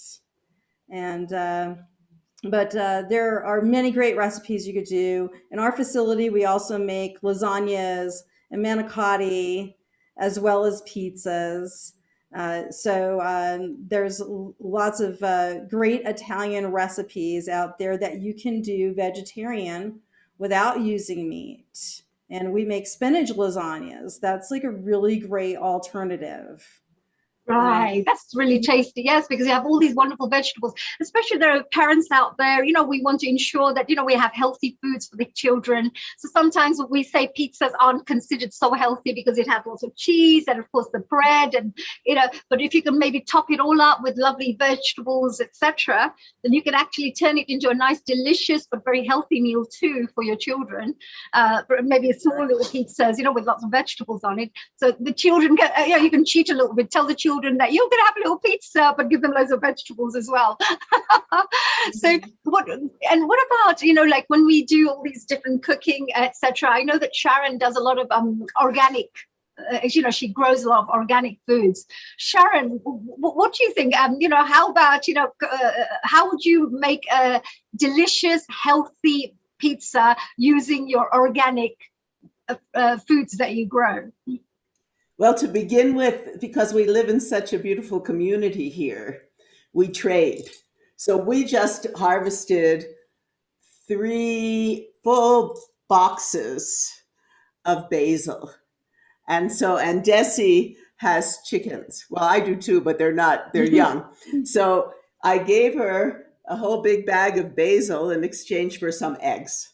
Mm-hmm. So everything we're using here is grown, at least most of what that we're using. We're even now growing potatoes because guess what? Seema is going to give me a samosa recipe for my chutneys, and Desi is going to learn how to make samosas. And I'm encouraging her to sell them. We need to have samosas in Colorado, the Colorado samosas, right? There are so many lovers of Indian food here in Crestone, and we don't have any restaurants. So we're all encouraging her to make and sell samosas. I think you'll do really well. I think so too. Right, that's it. That's it. We're going to send us our special, you know, a 10-generation-old samosa recipe to you, right? So you can have, you know, you can keep up with your generation after generation recipes, right? So we'll make sure we send you that. Seema is perfect for that. You know, she's an amazing cook, and she's very, very healthy with the way she cooks as well, which is brilliant. And apart from that, as we are cooking, what about you as a person, Desi? Because do you feel that, you know, those people who cook, there may be people who maybe don't enjoy cooking so much, but they would love to make a pizza, right? Is there any quick quick ways of making the pizzas? Is there any quick cooking recipe tips that you could give us, perhaps, and share? Well, if you were not interested in making your own dough, you could go to one of the bigger chain grocery stores, and usually in the bakery department, you can buy a ball of dough. That's like one of the easiest ways to get a dough. Of course, it won't be organic, which, for us, we had sought out for months upon months the right flour to provide organic pizza dough for the community. And then, going keto with your crust is popular nowadays. So you can get cauliflower crusts in a lot of health food stores, and top it with your own vegetables. And then, if you're not into tomato sauce, you can use olive oil as a base. You can use the ricotta as a base. There's lots of different options if somebody is really staying away from tomatoes for the moment. And there's ways of definitely making a pizza healthier than there used to be years ago. Right. And then, of course, if there are people that are into meat, I recommend going locally. We use local sausage that's made just 35 minutes down the road. And everything that we put on the pizzas is nitrate free and all natural. And that's the biggest tip I can say, is that try to get your foods locally. And we used Sharon's wonderful basil that she grows. Oh, good. Well, we have to do some bartering with her, but by the time it's going to come here in the plane, in the charter plane even, we're going to have no basils, right? So there'll be all shrivels, right? So we'll have to come to you, dear Sharon, right? To make some really delicious basil sauce or so. But that was wonderful tips, Lacey. That was really, really amazing tips.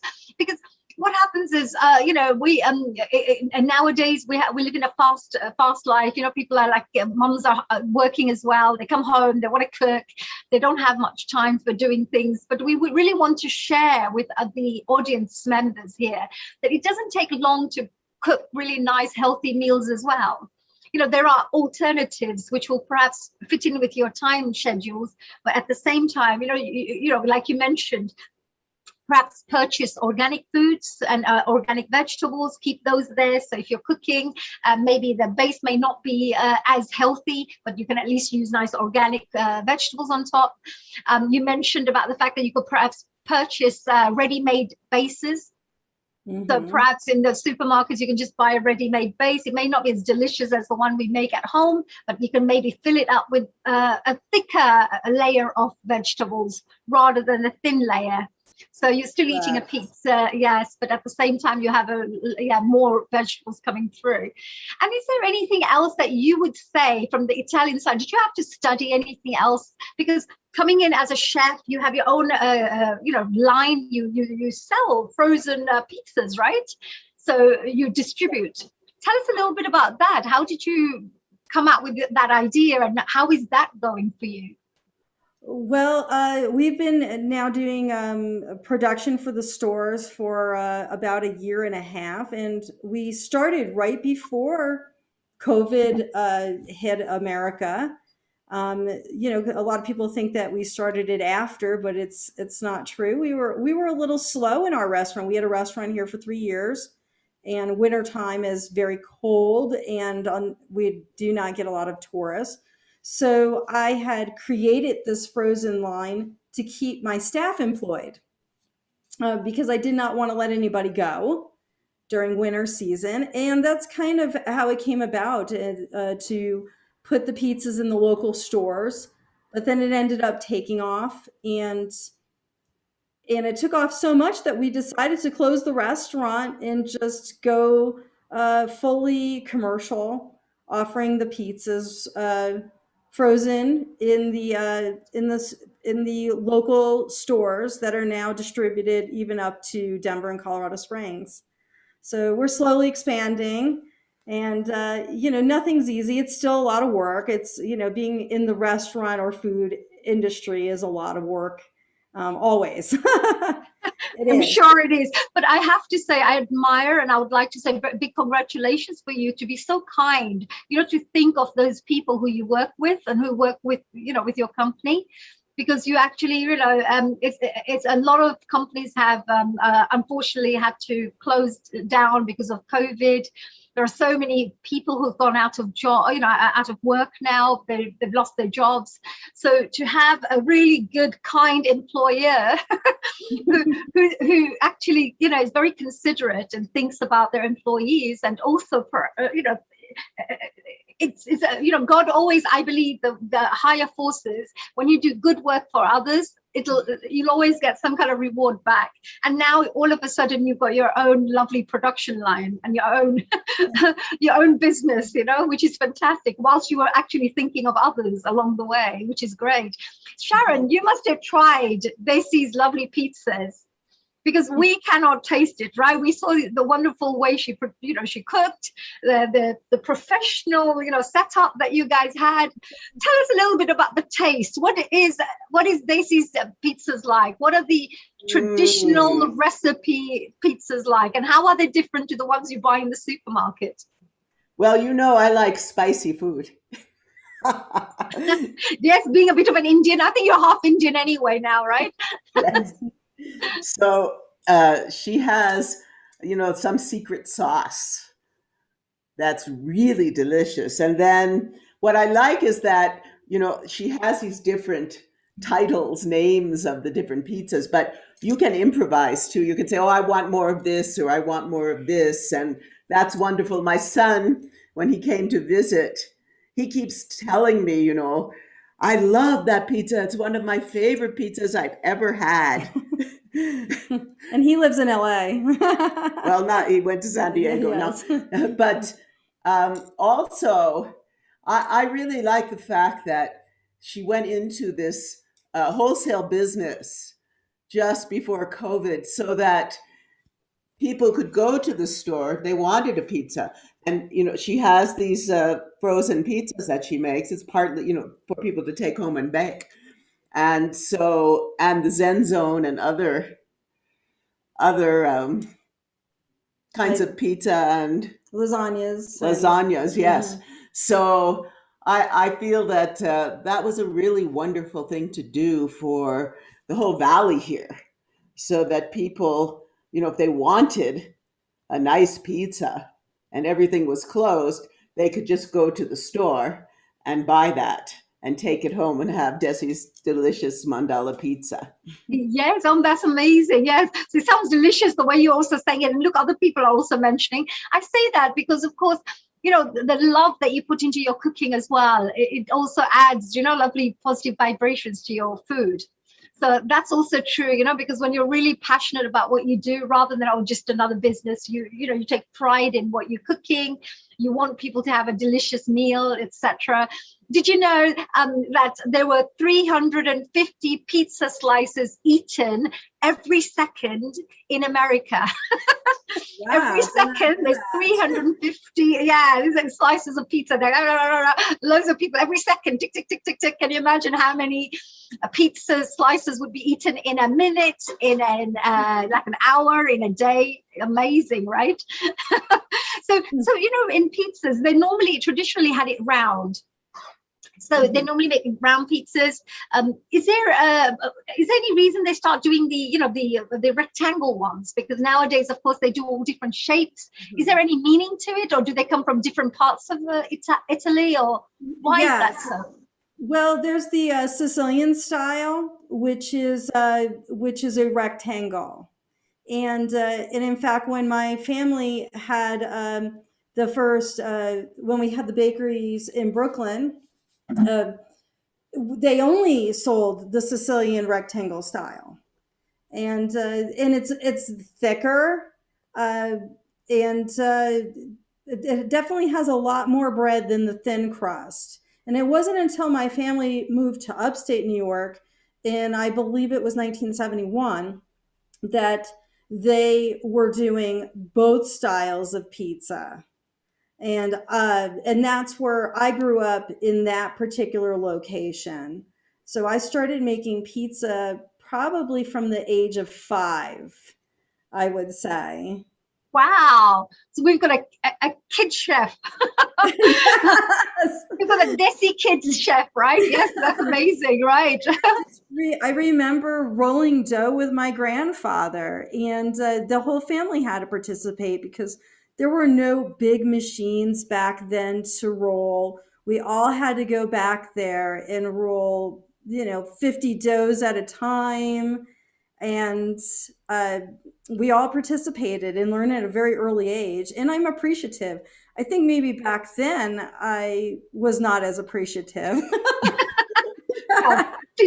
Rolling, I can understand, right? Actually, you remind me of me, coming from my Indian background. I was also 7, 8 years old. So by the time I was 9 years old, I would make chapatis and everything with my mom.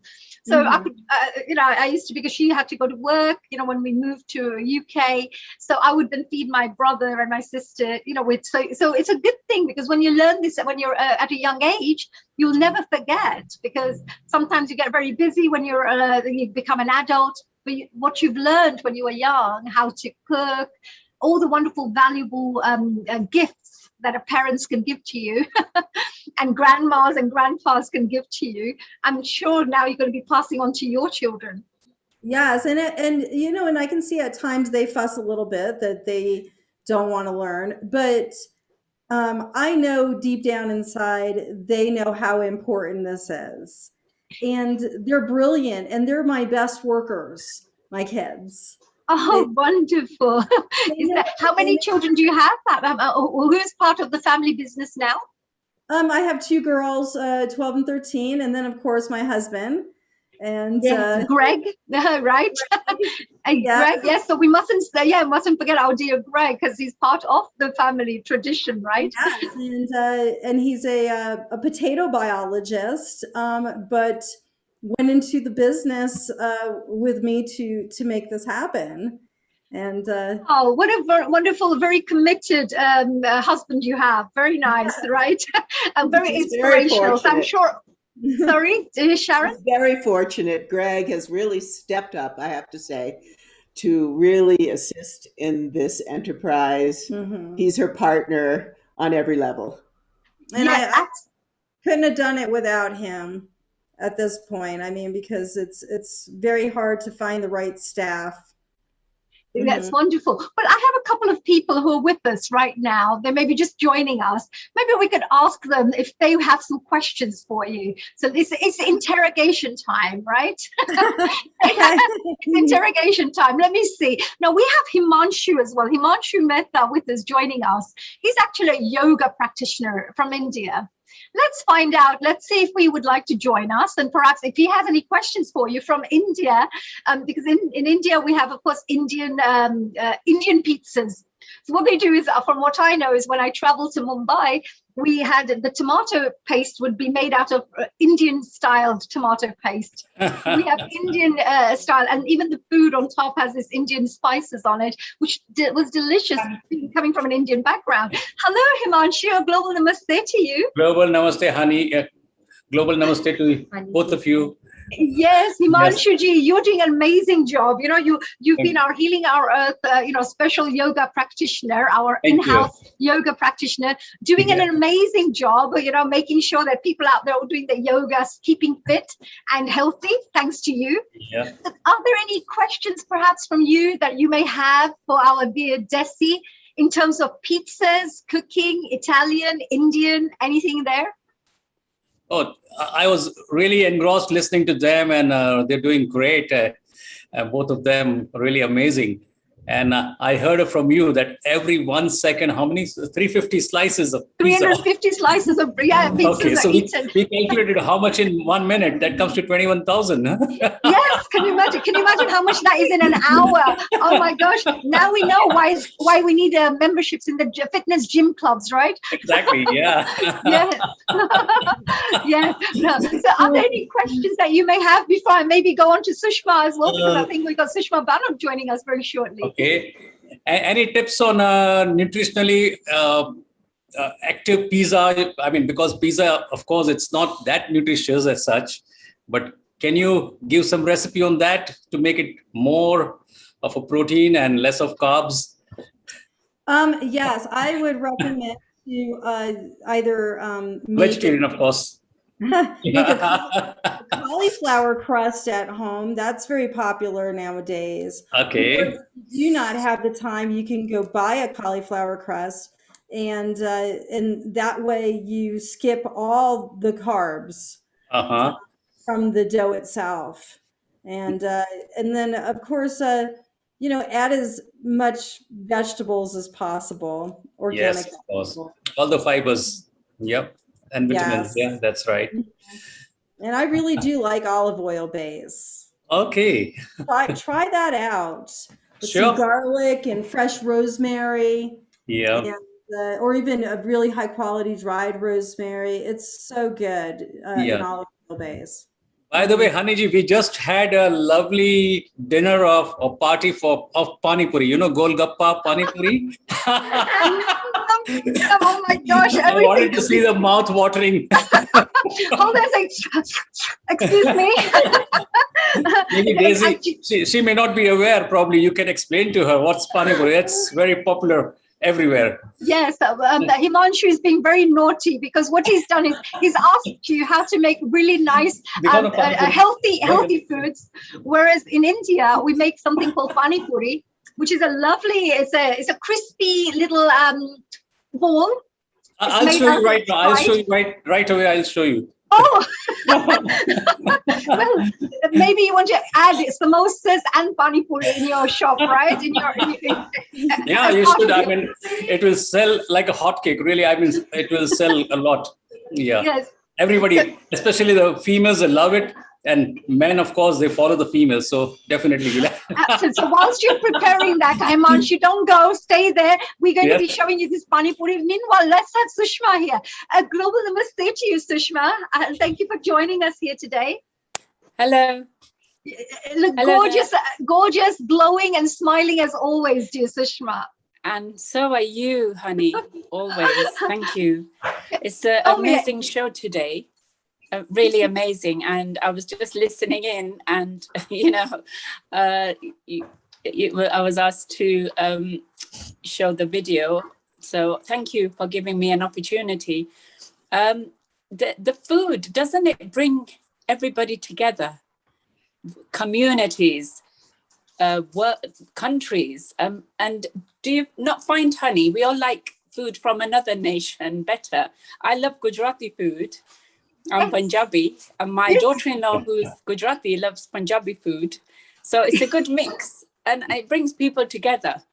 Absolutely, absolutely, because you have all these different types of, even it's Italian side. When you mix it together, when you have pizzas in India, we mix it with Indian style of foods, right? And Indian vegetables on top rather than the normal ones. Yes. And for vegans as well. I mean, I don't know, Sushma, about you, but Desi, there are some people who are vegans out there who don't have cheese. So is there any alternatives to cheese? Because somebody called Nabanita, thank you very much for that question that you sent in.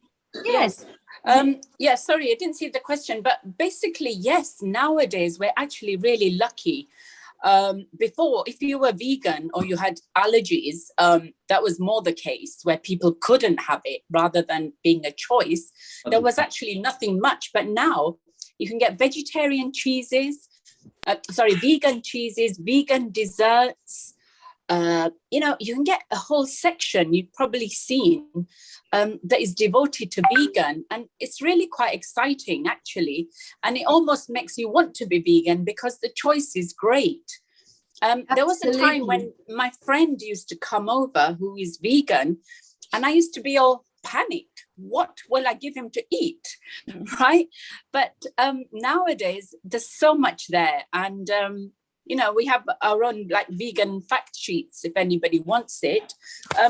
You have your own, did you say? Explain about how food can help you to lose weight. Right. We've got a fact sheet on veganism. But the other thing I would like to say, if I have a few minutes, is foods that help you to lose weight. Yeah. So is that all right, honey? Absolutely. Yes. And Himanshu, we're not going to let you go away. We're going to have this pani puri. Oh, let's go into the pani puri so we can let Himanshu go. I'll demonstrate to Sharon. And Sharon, by any chance you start this business in US, then you will have to pay me the royalty, okay? Okay. What's this going on? I'm giving you the platform. Emil is part of this as well. It's a very simple preparation, but delicious one. Yeah. Okay. I'll demonstrate one. Yeah. Okay. So that's the puri. What do you call, Haniji? What do you call the puri? We call it puri. It's a fried ball. Let's call it a fried ball. It's made out of flour, but you fry it. It's flour, and it's very you can just pierce and you get a hole. Pierce it, pierce a hole in this little, And then, what do you call the moong? The lentils or sprouted? Lentils, like protein things like lentils, etc. Exactly, yeah. If you lift up the pani puri, highly nutritious. Yeah, can you lift it up? Can you lift up your hands, please? Yeah, that's it. I'll lower the screen. The screen. Absolutely. So Himanshuji is just putting a little bit of the lentils and protein-based pulses. Yeah, and then some bundi.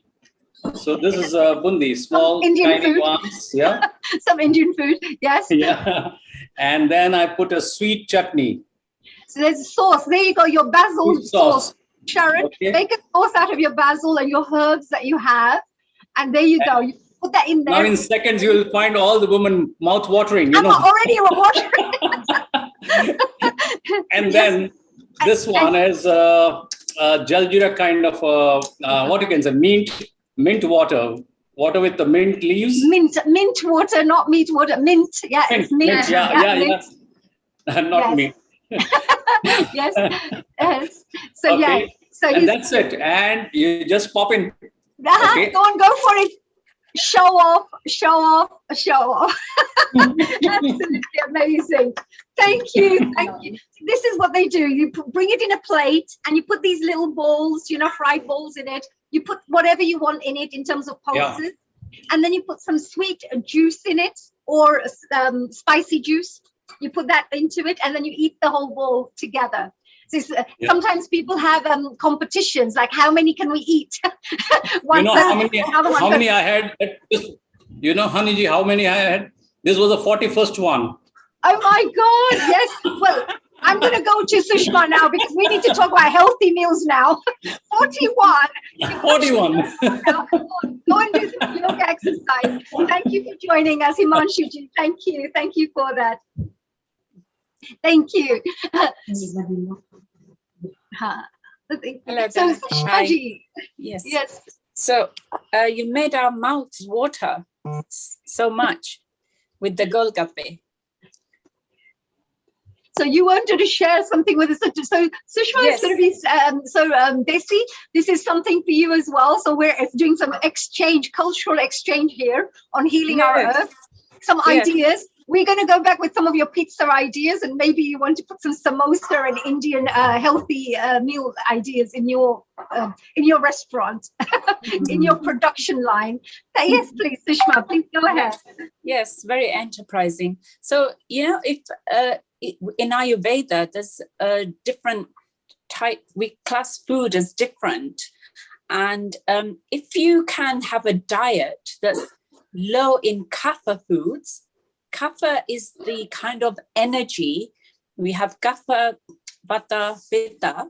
And if you eat foods that are high in kapha, then you will put on weight. So the idea is to have a diet that's low in kapha foods. Now, which foods are they? I hear you all asking. So one is to make sure that you have all the 6 tastes in every single meal: the sweet, salty, sour, astringent, bitter, pungent. And what that does is it helps to stop your cravings and stops you overeating. If you try to have all the healthy 6 tastes, then you shouldn't want anymore. It's the Western diets which are based on high carbohydrates that make you want to actually eat more and more and put on weight. And scientifically, this has been proven because those types of foods actually release these hormones that make you overeat. And they've recently found all of this, which we weren't aware of before. So it's very important to have foods low in kapha. And if you like, they're the less dense ones. So you have, instead of the normal carbs, you have high fiber carbs, you have healthy carbs, you have whole grain carbs.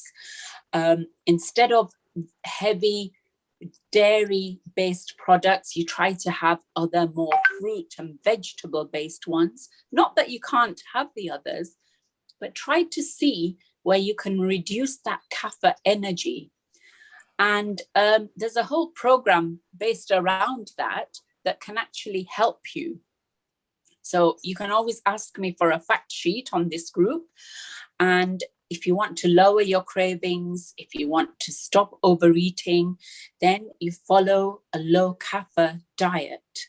And along with that, what is also a good idea, I don't know if we have anybody on the program who's been talking about fasting today, honey, but fasting can be very beneficial. And when we say fasting, it doesn't necessarily mean that you don't eat anything at all. It means you may focus on just liquids for that day, like fruit juices or soups. And they've actually found fasting 1 day a week does help you to lose more weight and feel healthier, have more energy. So these are all things that you could just make small changes and see if that helps you. If you are looking, to be fitter, to lose weight, then those types of things can be really helpful. That's very, and that's very interesting as well, Sushma, because you talked about carbohydrates. We were also discussing that. Desi was giving us some amazing tips as well. Yes. Especially with pizzas and things, sometimes you have, of course, the carbo, but by putting in the vegetables on top, you can make you can turn it into a nice, healthy meal. And you mentioned about the 6 different tastes you talked about, which you mentioned: sweet, salted, sour, pungent. Did you say? Stringent, bitter, yes, I bitter. did. Bitter and astringent, all of those, yes. Yes. So have examples of foods for all of those if anybody wants to know. Please, that. What any of your viewers. Can you give us a few little ideas of the kind of thing? Well, let's say from your side, Sushma, we're doing, let's imagine we're creating a recipe together. You, me, Sharon, and Desi. And we're going to do a little special pizza, right? So it's called the Global Veggie Pizza. Yes. So what would you put in these, what kind of vegetables and things would you put on top of these pizzas to make it so that it's healthy as well, with all these 6 different ideas? Very good. I love the idea of the cauliflower base, first of all. That makes it very low in kapha straight away. And I would be really, I would love to have a pizza with the cauliflower base. So that was very interesting. That would be a start. And then you could just have like sweet. For the sweet, you would have like a tomato base, if that's okay with everyone. You don't actually need the salt because all of these things have natural salts in them, but a little bit of Himalayan pink salt would be great. For the sour, it would be something just like a little bit of lemon juice, really. Astringent things are those which don't really have a lot of taste. So you could, instead of the cauliflower base, you could go for like a lentil base. Like you can get lentil pasta now. Oh, so I haven't been aware of that, but I will definitely go and try that. It's a great idea because, again, you don't have to have the carbs, and straight away you've got a low kapha diet. So astringent, something like lentils, that would be good somewhere along the line. It could be in the base. Bitter, it sounds awful, but bitter foods are things like, for example, things like okra and the other one, which is Karela. Karela is meant to be very good for you, especially for diabetes. Just some small diabetes. Yes. Mm-hmm. Yes. And pungent, the way you could get your pungent is with the either green chilies or the peppers. They're all classed as pungent foods. So that would be an ideal pizza along with some healthy oils drizzled on top. And if you were vegan, you could include the vegan cheeses. So that would be a great healthy, and you wouldn't feel guilty at all. Right, that sounds amazing. I think together is, Global. in collectivity, we need to have our Healing Our Earth special vegetarian pizzas production line, which is going to be headed by Desi.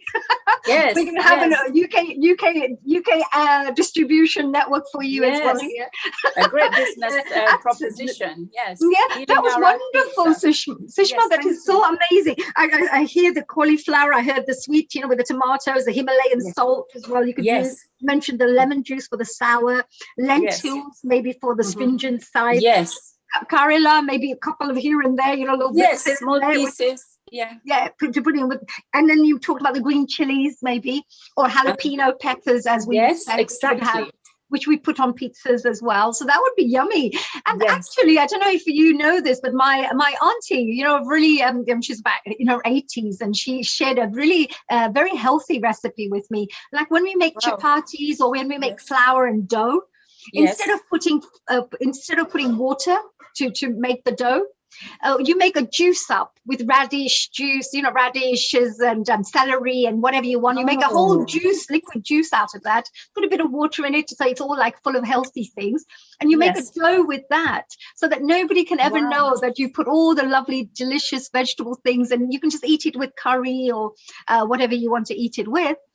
Yeah, or you can amazing. Pizzas, maybe make it into a pizza base with it, like a dough, but with all the lovely, tasty things. So I thought that was a really cool tip. What do you think, guys? I love that idea. You've actually given me a great idea, to incorporate to other people as well. And you find these ancient recipes are often the best.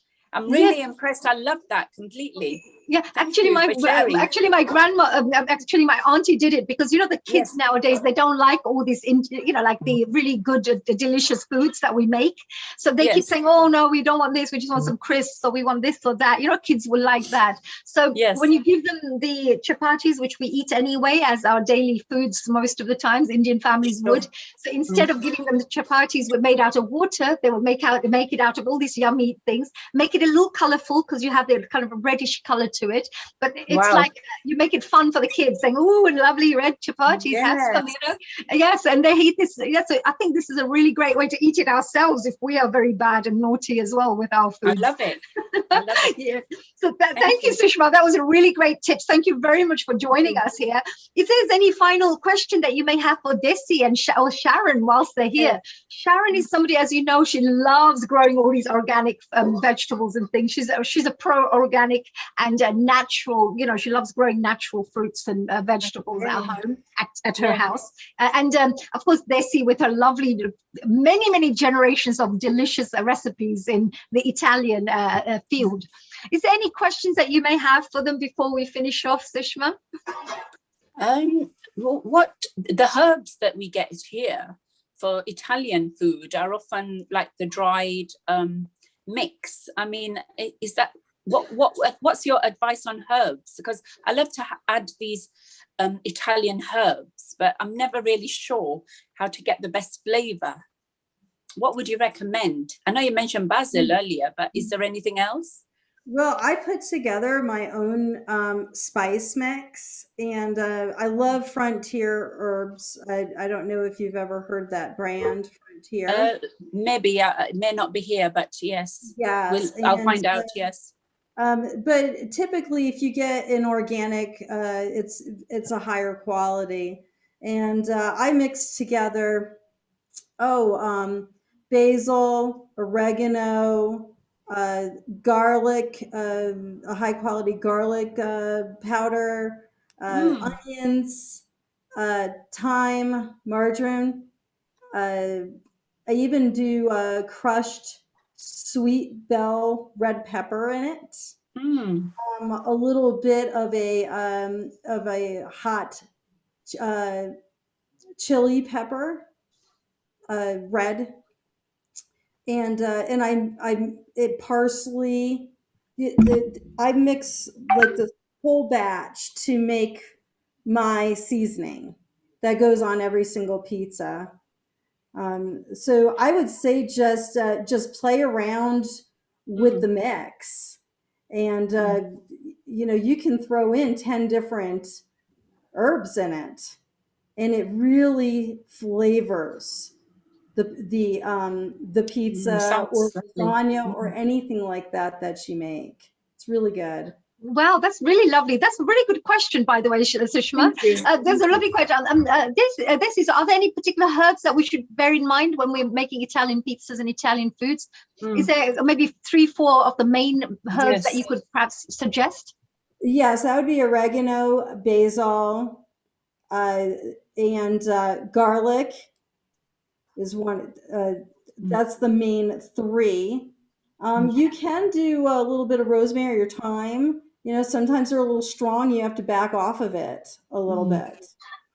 And but the oregano and the basil, I would say, is probably the main 2. Right, lovely. Thank you so much. Thank you. Sushma, any final questions for our Sharon? Anything that you'd like to ask her from the organic, because you're very much into organic foods and natural healing foods.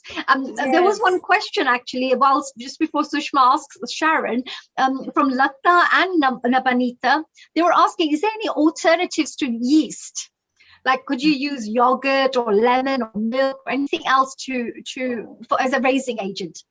You can use like a baking soda. Okay. Yeah, you can use a baking soda or a baking powder. Of course, the baking powder you need to make sure is aluminum free. But those are some alternatives. I've also heard word, if you have enough time, you can do your dough mixture and just let it sit in the fridge for days, and it will naturally start rising. I have not tried that method personally, but right. Well, that sounds a really good one. Thank you for that. So there you go, all the questions that are coming through. Thank you very much for all the viewers and people, all our guests who are asking these questions. Sushma ji, last question for Sharon, and then we're going to move on to Tina Patel, who's going to also be sharing a yummy Mexican dish with us. Lovely. With everybody being so busy, if we want to grow something ourselves inside our kitchen, what could we start off with as somebody who's not very experienced in growing? What would be an easy thing for me? Tomatoes, basil, oregano, these spices. You know, always in history you hear about people having these little spice gardens and having little areas in their home where they're growing things like that. It's so easy and it's so good to do that. Especially, I've been encouraging everyone to teach their children a little tomato plant in the house, in the window, have that connection with what you're eating, what we're eating here, because I'm not only we're hand watering, and it takes me about an hour and a half every day, and I'm saying long life mantras. I'm singing them as I'm watering. So the food is so delicious. And before we go, I want to say another thing about Desi. When she had the shop in town, you know, we talk a lot about service, community service, and helping people. And there are a lot of parents who are working and they didn't have time. They would go and not have time to feed their children. They'd like kind of drop their children off in the park, and Desi would come and feed them all. It's so beautiful. Wow, that's amazing. Well, I just wanted to say thank you for that beautiful question as well, Sushma ji. And thank you for joining us with these lovely tips. I'll have to remember the 6 things that I have to do in my food to lose weight. And Desi, I just want to say a very big thank you to you as well for joining us, sharing your beautiful secret recipes with us, with the rest of the audience members out there throughout the world. And Sharon, as always, my dear, thank you very much for being our wonderful, one of our hosts for our Healing Our Earth. And thank you for coordinating such amazing guests who you bring along from America to share their wonderful knowledge and skills and talents with us. So with Thank that, you. I would like to say, do stay behind as well, Sharon, if you wish to, because we can always invite you along to interrogate our next guests, who's going to be Tina Patel and Seema Bhatia, who are joining us very soon with those lovely, delicious Mexican dishes. So with that, a big global namaste to you, dear Desi. Good luck with all your production lines. And we're looking forward to flying down to America to try out some of your yummy, delicious pizzas. And to Sharon, speak to you very shortly. Thank you so much for joining us. So we're off to our special next guests. And these two are amazing. Before we move on, let's just give you a quick little reminder. Next week, we have some amazing events that are going to be celebrated. And one of them, which you cannot miss, you must add into your diary and your schedule, is the Indian Independence Day at the Healing Our Earth platform. So if I have some noises in the background at the moment. Thank you. So Sunday, 15th of August from 2 o'clock to 7 p.m. We look forward to seeing you here celebrating Indian Independence Day. And there's going to be so much fun, so much laughter, so much celebrations, so much culture.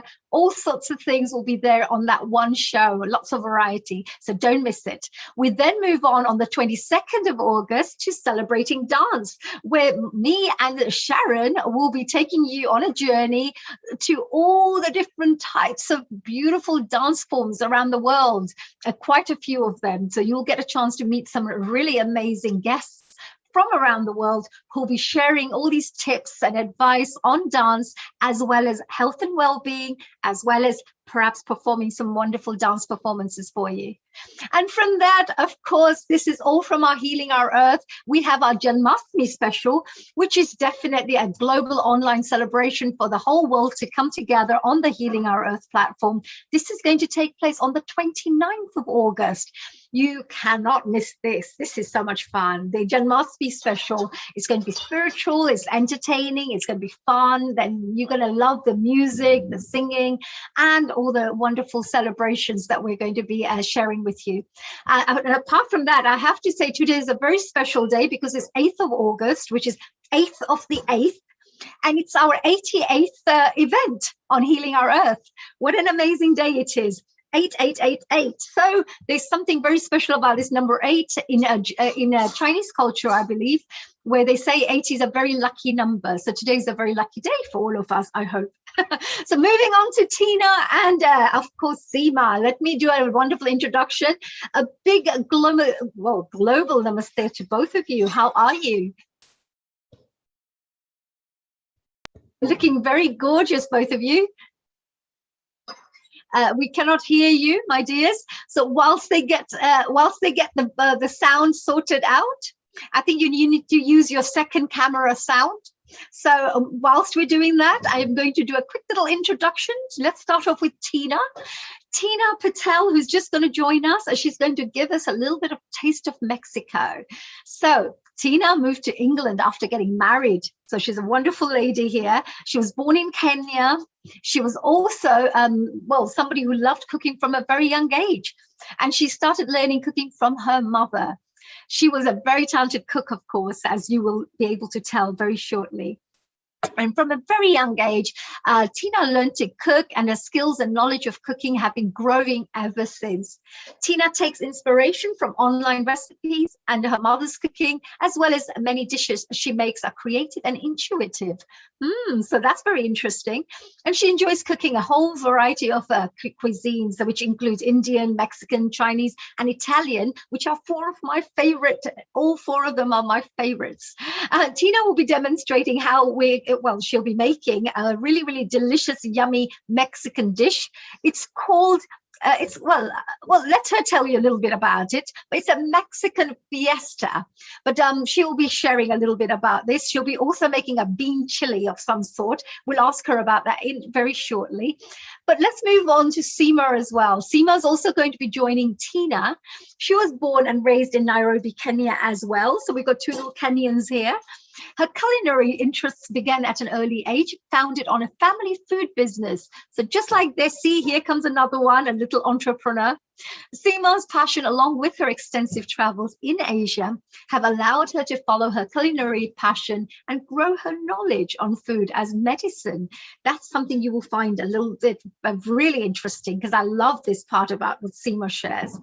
So a splash of pomegranate juice, as she says, rose-infused syrup and lemon juice topped up with tonic make this mock cocktail delicacy, I would say, dangerously drinkable and visually appealing. Now, that's something she is going to be demonstrating and making for us. Instead of asking and sharing what she's going to be making, why don't we ask this beautiful duo what they're going to be sharing with us? So, dear Seema and Tina, how are we? We cannot hear you. We still cannot hear you. So we just need, one of your cameras should have the sound on. So if you can try putting the sound on in every single one of them should work. So whilst they're making this, of course, Mexican foods, there are so many different delicious foods when it comes to Mexican food. I like the enchiladas, I like the burritos, and there are these yummy Mexican rice, which is really delicious. They tend to use a lot of beans, kidney beans, and other types of vegetables, especially if you enjoy eating vegetarian recipes.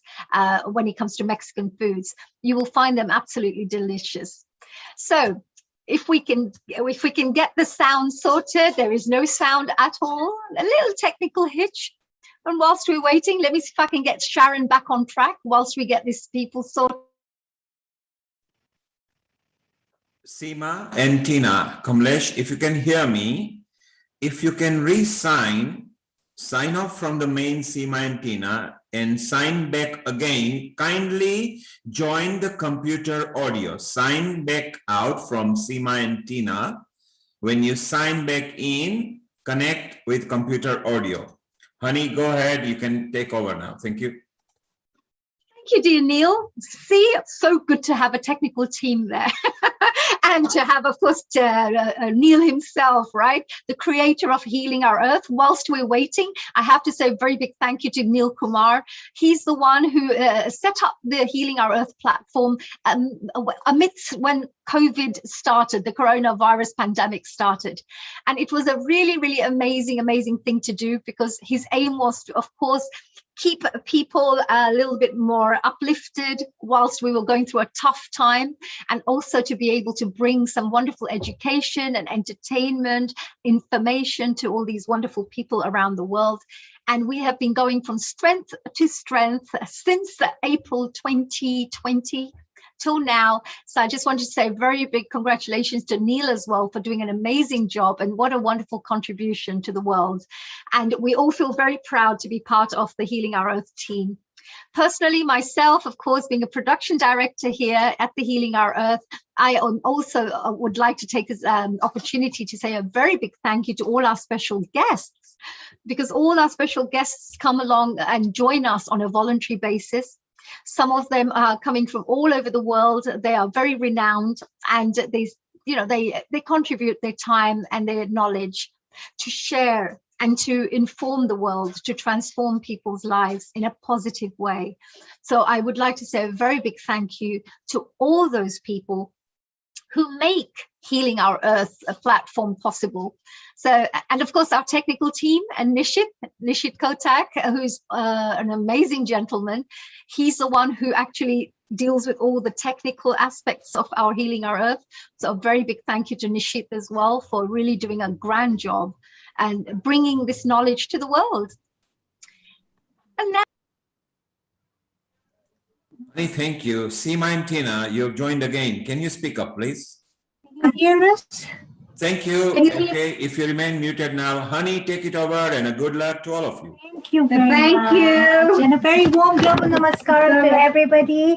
oh, namaste, global namaste, dear Seema and Tina. What a beautiful duet we have here. Wonderful duet, hey? Both looking beautiful, both looking like smiling and look like proper professionals, ready to gift us with a beautiful recipe. Yeah, we have something very exciting planned for you today. We have a Mexican fiesta. So what we have is we have Tina's tacos, and I'm telling you, she's just made a few in advance, and she shared the recipe with me. And we got to be a little bit naughty and try a bit of them, and they're really absolutely delicious. I'm going to be making my own taco spice mix. That's my take on it.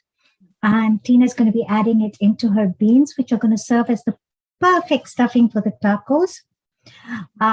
We're going to be doing a guacamole. We're going to be doing a healthy and a little bit of naughty salsa. And you don't have to add the naughty if you don't want to, but I like to be a little bit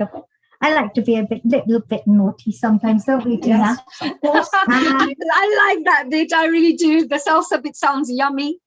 And so I said we've got the guacamole, we've got the salsa, and the drink. We have a Milagro Rosé, which is my take. It's a non-alcoholic version. They normally make it with rosé wine.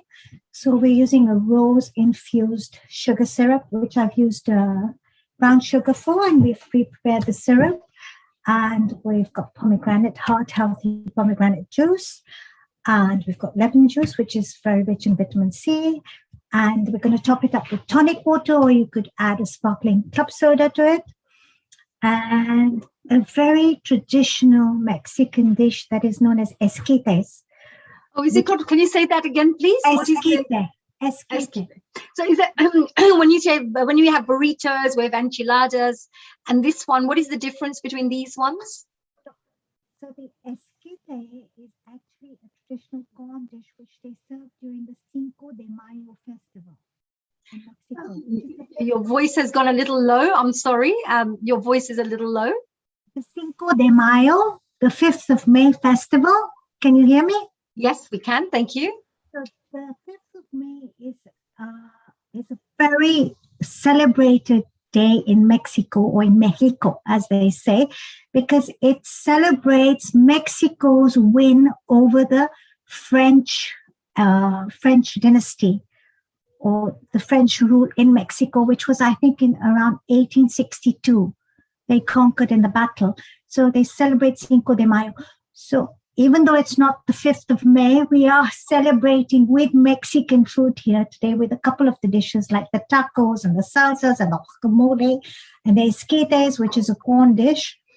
And so we have this whole spread, and I think it's going to be very exciting. And Tina's recipes are to die for, I'm telling you.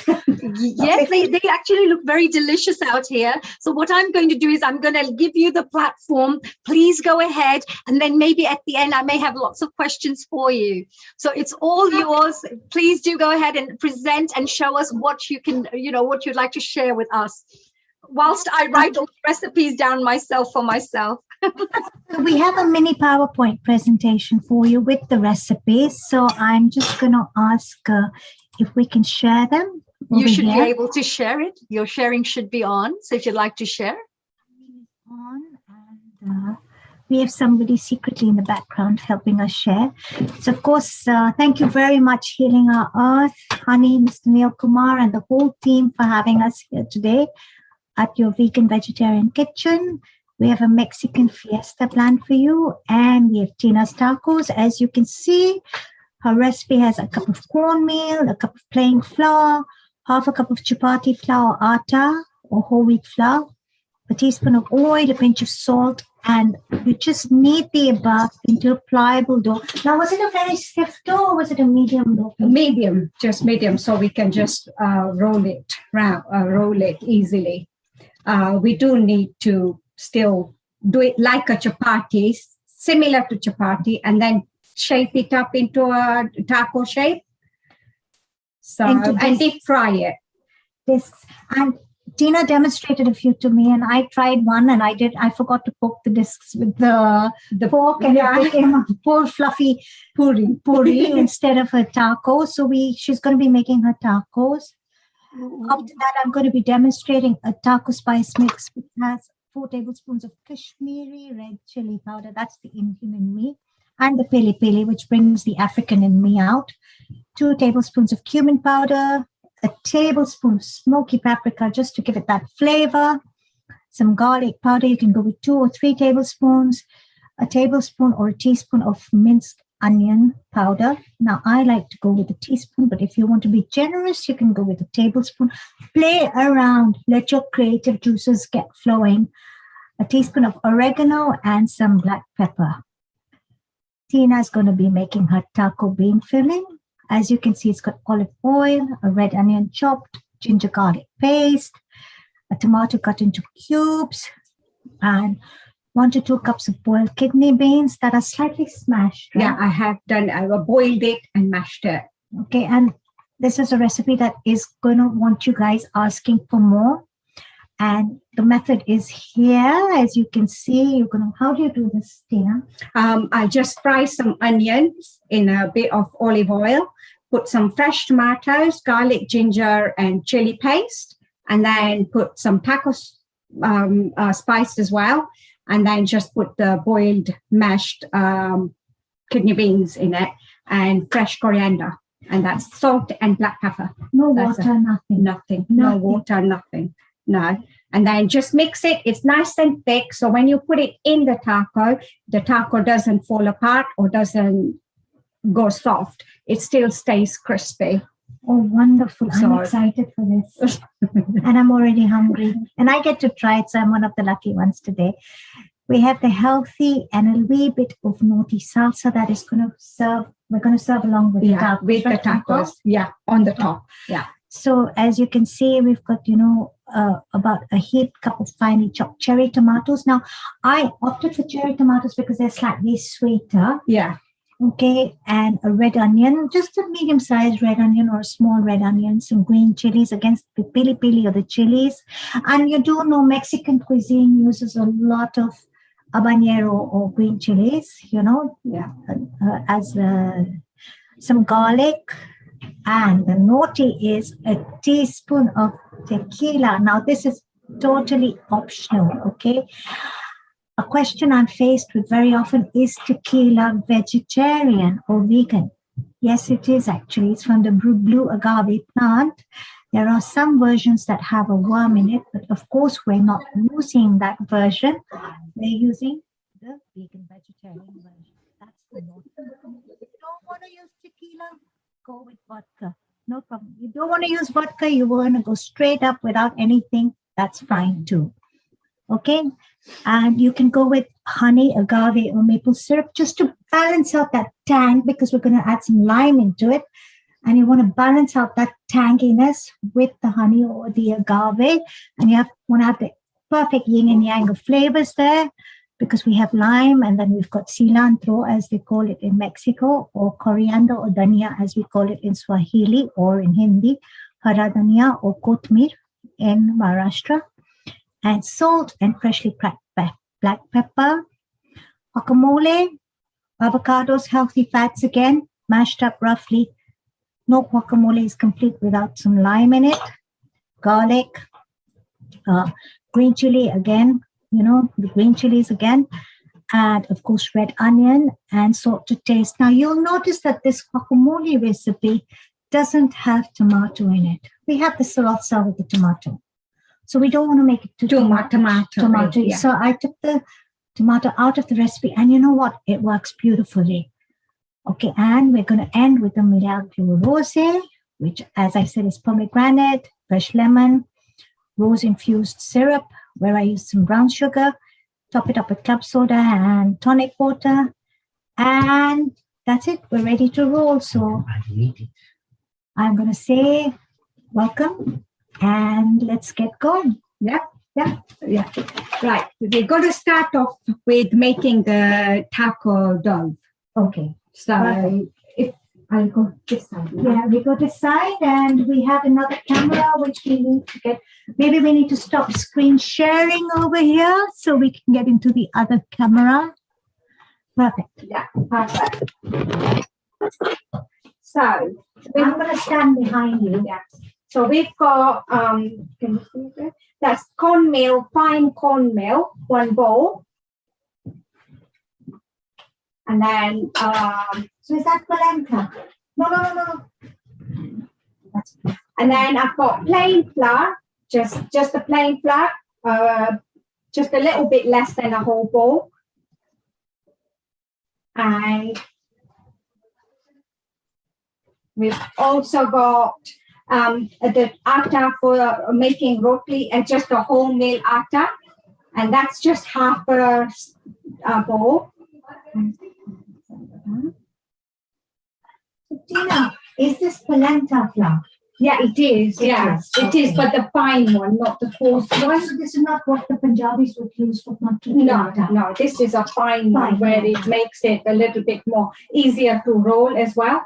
That's the main thing. The coarse one, it is more crispier, but it doesn't roll very far. And it gives you a thicker dough. Thicker, yeah. And I like it thin and crispy. Absolutely thin and So, crispy. you know, I told you I made Deborah's yesterday. Yeah. I used the Punjabi makki ki atta. I didn't use the polenta. Is that where I went wrong? You might have gone wrong there. Okay. Yeah. And then a pinch of salt.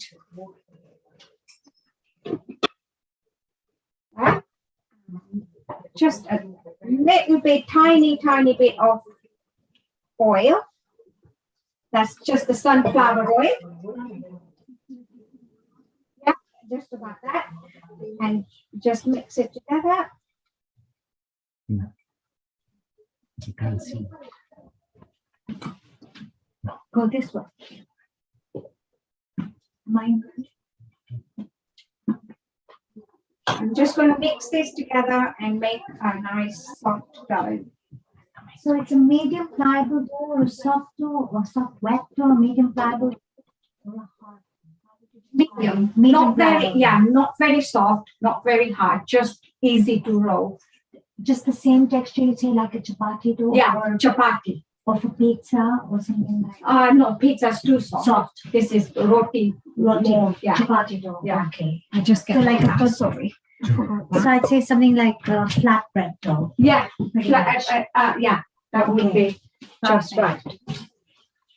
It's such a great recipe, and I mean, I said earlier on, you know, I was one of the lucky ones who got to taste it, and they're crispy. They've got that perfect crunch. The texture is beautiful, and I can just imagine having those refried beans in it with all those toppings. It is. You can feel with different like vegetables, stir-fried vegetables, chopped up finely. You can do different fillings, but it seems like kidney beans is one of the best ones that you can taste it. I agree. You know, I experimented with tacos some time back, and I went in for the vegan mincemeat. You know, I thought, let me do a chili, a Mexican chili. Yeah. But it really wasn't the same as the refried beans. You know, that the refried beans was watery. Yeah, it's too watery. It was messy. Yeah. You know. Yeah. I find the home soaked overnight, two whistles in the morning, and then drain all the water out, use that, and that's much more better. So what you do is you soak your kidney beans overnight. Overnight, yeah. Bring them back to and then I boil it in a pressure cooker, put some salt in it, boil it with 2 whistles, then let it cool down, take all the water out, and then mash it up. Mash it up. Okay, perfect. So this is the dough ready. So let me say that again. You soaked the kidney beans overnight. Yeah. You spun them into the pressure cooker with enough water and salt. You gave it 2 whistles. You allowed it to cool. Yeah. You drained it and then you mashed up the kidney beans. Yeah. So those are pre-prepped and ready. Yes. Yeah. Perfect. Yeah. And the dough is ready now. So it's just about this part. This is the consistency of it. Right. That's done. And we're going to do the rolling now. Perfect. Yeah. Should I roll on this side? Yeah. I think maybe roll on the other side. Yeah, that'd be nice. Can I just get a feel to this and see how it is, you know? Yeah. No. Oh yeah, it's a medium pliable dough. Perfect. I know. It's just perfect. So Tina, would you traditionally allow the dough to rest for 10 minutes? About 10 minutes would be nice, and it's quite easy to roll them. Right. Yeah. Right. And when you fry them, are you going to fry them in a medium? Maybe we'll try and do it medium so that it does work. You have to do it in a medium heat just because you make it more crispier. Right. You don't want to go too high. No, not and too not high. too low either. No, because too low will not cook it properly either. And it absorbs a lot of oil, right? You so you have that right temperature. Yeah. So you preheat your oil, sunflower oil or light olive oil. What do you use? I use sunflower oil. Okay. Basically, I prefer using sunflower oil because if you keep it, you can keep in an airtight container. Once you've done the tacos, put it in an airtight container. You can leave it for about a week, and it doesn't go soggy or soft or anything, and the smell and the taste doesn't change either. So could you make these as nacho chips as well? Yeah. You can. That's meant to try and Yeah, you can, and then deep fry it. Brilliant. Yeah. That's so much better than buying the store-bought versions that have all the preservatives and all the chemicals. Yeah, no, this is just. I'm sure a lot of the brands are not going to like me very much for saying this right now. But like I said, the homemade is always fresher, tastier. Yeah. And that you need a bit of extra effort, you know. So we're going to roll this. We're going to cut them out with this ring, right? Yeah. I'm going to try and make it the same sort of shape, same size. Same size. So I use the ring. Okay, perfect. And we're just going to wait for this to get up to a medium flame. The oil is heating up. Yeah. Got it right. And the fork. Wonderful. And just cook it. That's what I forgot to do. Yeah, you did. And my taco turned into puri.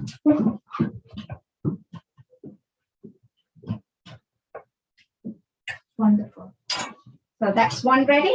We're going to get the rest. We do about 3, so when things perfect. And we have a couple of ready. Yeah, I have. Right? I have. I got a couple of them, a few of them ready, so we can just feast on them later. Yeah. Yum. You can't see you cooking. Let me move out of the way.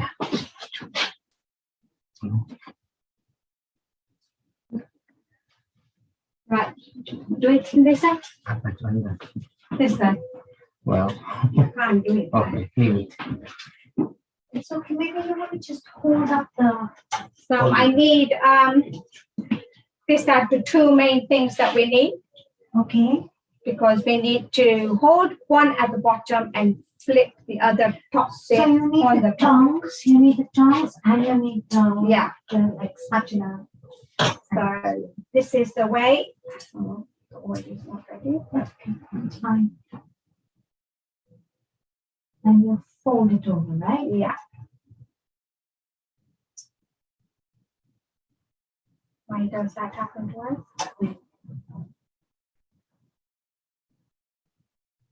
And you flip it over. Yeah. Oh, and let it. And then you can make it whatever shape you sort of want to open as much as you want. Yeah. You can do it small one or big one. Depends on what you like. So if you're having canapé style tacos, you can do the teeny tiny ones. You can. Right? And those look really cute, especially when they're served up. Or you can have this, like this is the perfect size, I would say, for a main course. Yeah. Yeah. You're just having the taco meal, right? You can, and it's, to be honest, it's really filling because I think the kidney beans has got a quite fiber. Yeah. And then you've got all that healthy fat that fills you with the guacamole. And it is so filling. You don't really, when I'm making tacos for everyone, we don't have anything else. That's it. You know, it's such a great combination of textures. You've got the crunch, you've got maize, you've got chapati flour, you've got the corn flour, and you bring it all together. You have this lovely crunchy shell. Yeah. And then you have this nice, thick, creamy, fiber-filled, refried bean paste that fills it up. Yeah. You chop it up with the salsa, which can be spicy and has all the tang. And you can make it as spicy as you. If you don't want it spicy, you can put less chilies. You can. If you want more spicy, you can put more of jalapenos on the top. Oh, it's not the habanero, it's the jalapeno. Yeah. The habanero is the red one. That's why I was thinking I got something wrong. Yeah. The habanero is the Parisian chili, And the jalapeno is the Mexican one. Yeah. So this is not just shaped up quite nicely. Perfect. Just make it a little bit more crispier. And we put the raw salads on top of the onion and Everything. Any kind of lettuce, carrots, everything. Right? Yeah. It's brilliant. A bit of everything goes in there. So. And you could use the same filling for tortillas. You can. I use the same filling for making enchiladas. Enchiladas. Yeah. So you do melt the cheese on top. I do, and then I make a sauce to go on the top. So do you use salsa verde or salsa roja? I use fresh tomatoes first, start with the onion. Then the secret ingredient is tomato soup. Cream of tomato soup. You add that into it and make that. That's your next demonstration on healing our. You have to do that. No, but that's because it has to be cooked in the. Oh my god. Oh. Yeah, the cream of tomato soup is the magic. It works. So you do a thick soup or a thin soup and you add it to the enchiladas? Enchilada sauce, yeah. So when you fry the onions, put the fresh tomatoes, cook it, put the garlic and ginger and all that, mix it all up, the taco mix as well, and then you put a tin of cream of tomato soup in it. Oh my God. And it's just so wonderful. It's just amazing. Smart. That's smart. Right. So what if I made a tomato soup, let's say on Monday? Yeah. A home-made one. Yeah. I wanted to make enchiladas on a Tuesday. Yeah. I could just simmer that down into the sauce, right? Yeah. And you can, I could do a vegan version with, for example, I do a cream of tomato soup. Sometimes I'm trying to eliminate my dairy to a certain extent. So I put cashew nuts into it. You can. Yeah, just make it a bit different. This is worked really wonderful. Really beautiful. I looked at the bubbly texture and you can see that you're going to get all those little bubbles that just so crunch in your mouth. Beautiful. And the colors, you just take it to goldenish brown, so you can feel the crunch when you're having it as well. Yeah.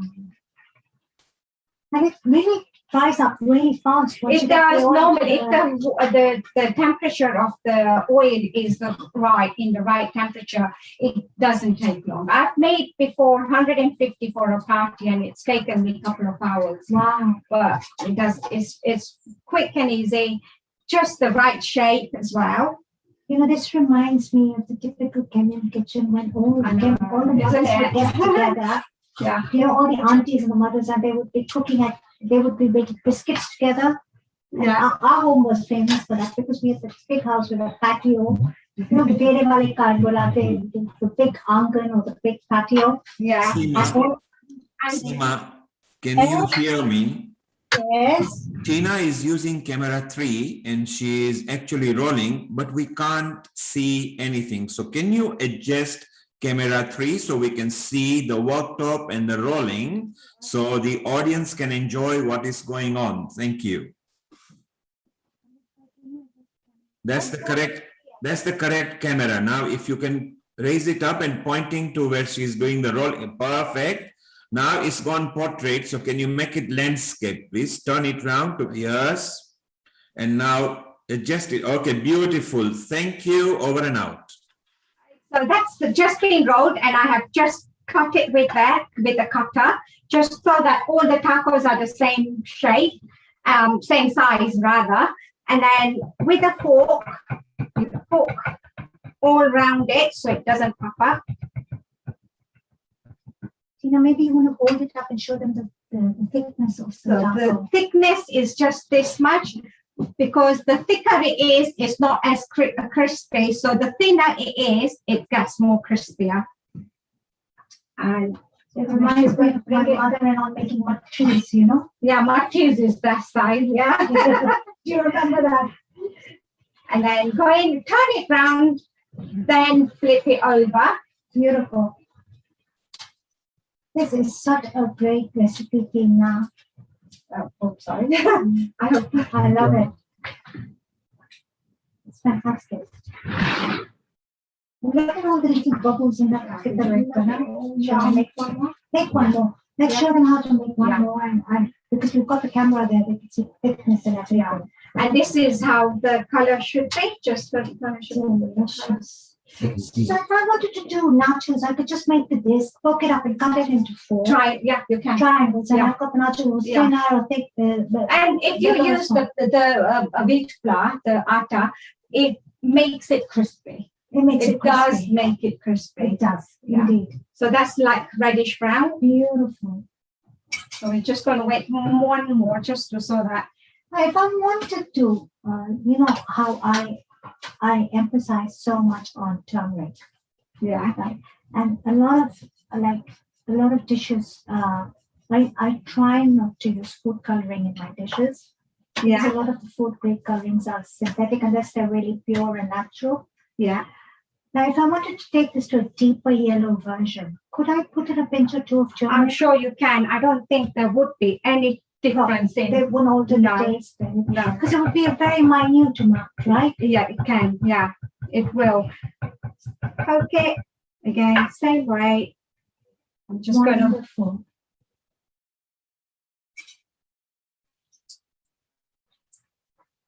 You know, as a mother, when my children were growing up, they wouldn't eat their vegetables. Yeah. So I used to put spinach puree into the chapatis and puree pure beetroot. You can put avocado, you know, it's really lovely. It's soft. Yeah, it is. It's really soft. Yeah. I put avocado into my peppers, by the way. Yeah. And you can also put pumpkin puree. Pumpkin puree. So could you make, a colorful spread of green, red, and yellow? I'm sure you can. I'm thinking never of tried Independence Day, right? But that's again the quite quick and easy one.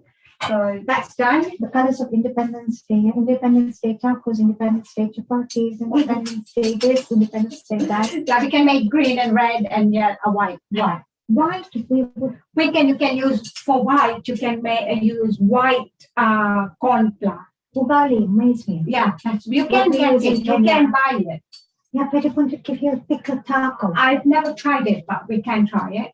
Let's do that one day. Yeah, that's a good idea. Yeah, let's give it a shot. That's one done. So we're going to make the taco spice first. We're going to make the taco spice now, and let's get back here. It's easy peasy lemon squeezy. So I'm just going to walk you through the ingredients, as you can see. So maybe this camera is better. Okay, I hope it's clear enough. So I'm going to just take the pink salt off. So we have cumin powder, Kashmiri red chili powder, and now the traditional recipe, if you don't get Kashmiri red chili powder, you would probably use cayenne pepper. I like Kashmiri red chili powder because it gives the spice mix a nice red hue. Okay, we have onion powder, garlic powder. The more garlic powder you use, the better. We have smoky paprika, and I'm going with smoky flavored paprika because it gives it that depth of flavor. Oregano. Now, red chili flakes are optional. You know, like I said, the Kenyan in me likes the pili pili. Now, you've got the Kashmiri red chili powder. So if you don't want to kill yourself with spice, just omit the red chili flakes. But I like a lot of pili pili spice. And of course, I always love black pepper. So let's just get this all going. It's easy peasy lemon squeezy. The recipe will be on the website. I will put up all the recipes on the website. We also have the PowerPoint presentation. So I'm going to use all the red chili flakes, the onion powder, garlic.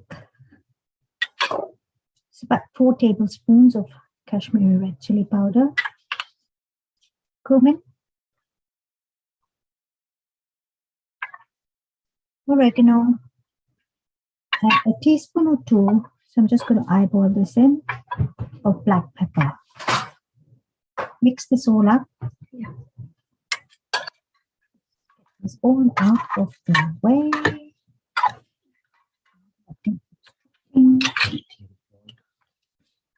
smoky paprika. And just mix this all up. And you can store this all up in an airtight container. It'll last. Double up the recipe, triple it up. No, not a. Would it be okay to use it for weeks, or how long would you store See, it? I like to do it in small amounts and store it. So up, fresh. Yeah. Because a lot of the spices have essential oils, and as you keep them for a longer period of time, they tend to, lose their essential oils and their flavor. So what I like to do is I like to make it in batches around this size and use it over the month. And if your kitchen is half as busy as mine, it won't last you so long. And I think you have a pretty busy kitchen. I think I have, yeah. So yeah. Oh God, yeah. That is really it's a taco lovely. spice mix. Yeah. It's a proper taco spice mix, And the beauty of spices is they tell a story of integration and immigration. If you follow the spice route, we have cumin in India, we have cumin in Mexico. And you follow the spice route of how the spices brought people together, how it brought cultures, integration, immigration, all these elements in. It's really a very lovely story. And you can spice it up as how you want it. Play around, get your creative juices flowing. That's what I always say. Okay, always remember one thing. When making a taco spice mix, you can never go wrong if you add more garlic to it. More garlic powder, the better it is. We have 2 teaspoons here, go with 3. Not an issue.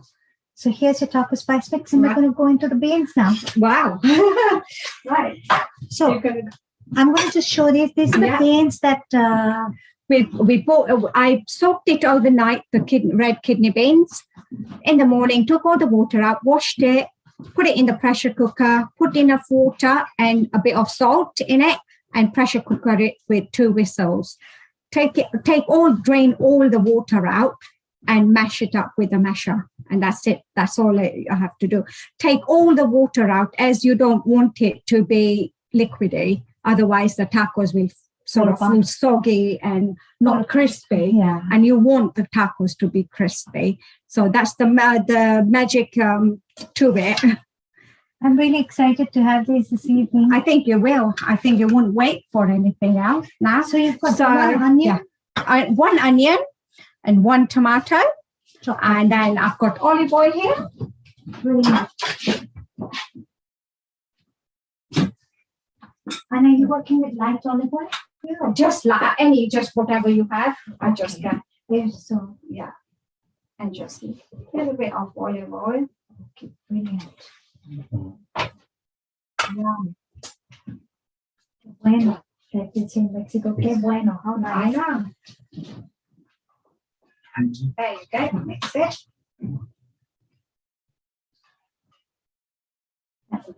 And I will get we don't need that now. You put black pepper in that. I put black pepper. So we don't need any of this then. Yeah. Unless you want to pepper it up. I love to pepper my things up with spices. Yeah. But I think we're ready to roll. Yeah. So this is just onion and tomato, no garlic. Garlic, I bought chili and garlic paste. I got it ready here. Oh yes. Yes. Okay. So are you going to go with the traditional golden browning the onion, or you just no, just fry it just a little bit. You don't want to overcook the onions, so you just leave it. So when you have the taco, when you are having it in the taco, you want that crunchy onion taste as well. Yeah. So you have again another element of texture and flavor, and the sweetness of the onion that comes through. Yum. Yeah. So that's the main thing. Yeah. Oil is right, so we just put the onions in it. It's such a different. Okay, it's similar to Indian, but it's so different from Asian cuisine in a way. Like Thai or Japanese, for example. Yeah. So I find your Thai cuisine does have some caramelized onions in it. You can have it, but it's sweeter. Yeah. Caramelized onion is sweeter, and to be honest, Mexican is not as sweet. It's all about it's more And like you said, it's got the jalapeno. Yeah. Not the habanero, the jalapeno. Got it wrong there. I got it wrong. You know, once I was making this habanero chili sauce. Yeah. And I didn't realize how, I learned it from this lady who actually had lived in the Caribbean and she was living in Hong Kong. Yeah. And I didn't realize how hot the habanero chilies are. And I was using my hands without gloves. Burning. My fingers were burning. Yeah, burning, yeah. I mean, the Scoville units of that is, I mean, it's not as high as the ghost chili, you know, that we have in India. The boot jalotia, they call it. But the habanero is really, really, it is pretty high on the Scoville scale, but not as high as the boot jalotia. Right. And then I've got the ginger, garlic, and green chili paste here already. Okay. So we just put about a teaspoon. Yeah. So how much, I mean, your proportion of ginger to garlic, do you use I just equal. So everything is equal. Even the chili? I put 2 chilies just because my kids don't like very spicy. Right. That's bad, but yeah, we just put some more chili sauce on the top or just extra green chilies. Okay. Yeah.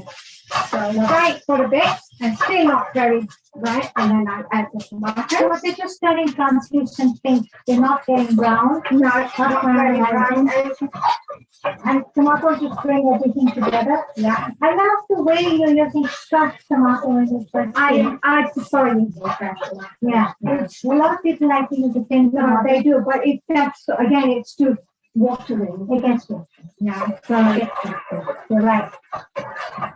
What smells fantastic, yeah.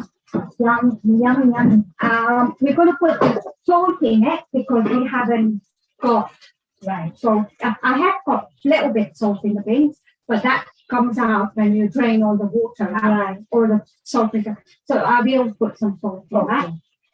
You know what I do when I'm caramelizing my onions, especially for Indian cuisine? Yeah. I put salt into the caramelizing onions because it goes It's liquid out nicer. and it makes them cushion up like Taste is nicer. But I feel you can't taste salt if you put it on the top. Mind you, I do tend to put a lot of salt on top purely for health reasons. Yeah. Because they say when you salt your food in advance, Yeah. some schools of thought say, some schools, they say that you have to use extra salt and adding more salt. So I said, you know what, let me just salt my food at the end. Yeah. I'm reducing my salt considerably. Oh, what I do, yeah. I'm trying to. Right. So about A generous tablespoon, I'd go with that.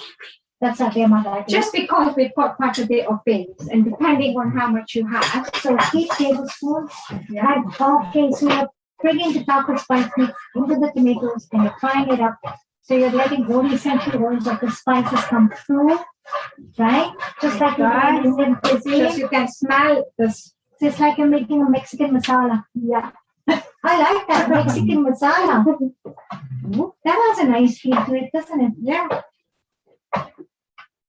Your husband told me earlier, Tina and Seema. Tina, T for tacos and S for salsa. Tina and Seema. Nice to Nice. Okay, so it's dry. That's dry and it's just right texture. So when you put it in the taco, it will not soften. Should never soften. You've got it right. Beautiful. And you can see the paprika brings that slight redness through. Yeah. And can you smell that smoky paprika? Yeah, I can. It makes such a difference, It's doesn't it? really good. It's like magical. And you know, it takes this spice mix is ready in such a jiffy. Yeah. You know, and you can just make it at home and store it in a bottle. You know, Yeah, and you I'm definitely going to make that again. I've never tried it, but that did. The smell is amazing, and it makes such a difference. You know, it just. I mean, the color. Look at that color. I use it in my fajitas as well. Yeah. So we do a lot of fajitas at home. We do a lot of we do enchiladas. You can use that, and if you're making enchiladas, what the other thing I put is in the sauce I would put soup, the cream of tomato soup. In the beans, I grate some mozzarella and some cheddar. So when you bake it, it is lovely. Oh my god! And when you, oh my god! Yeah. So you get that gooey feel to it. So you do. I do add some. You really are from Kenya. We love our cheese in Kenya, don't we? Yeah. That's ready. That's all you need to do. And just put some fresh coriander. Can we hold that up to the... Oh, it's too hot. Sema, be careful. It is Take it hot. Okay, so you're going to put cilantro, as they call it in Mexico, or coriander. And let's just bring it in. Oh, I think they can see it, right? So you want to... Yes, it's brilliant. Fantastic. So, yeah, oh my God. That looks absolutely scrumptious. And it's so simple. Sometimes we say less is more. Yeah. This is, how long would this take you if you soak your beans overnight and you pressure cook it? Yeah. And you can just roll it up into tortillas. You can put it into your tacos, your enchiladas. You can use anything and everything. You can use it on anything. I'm trying to think,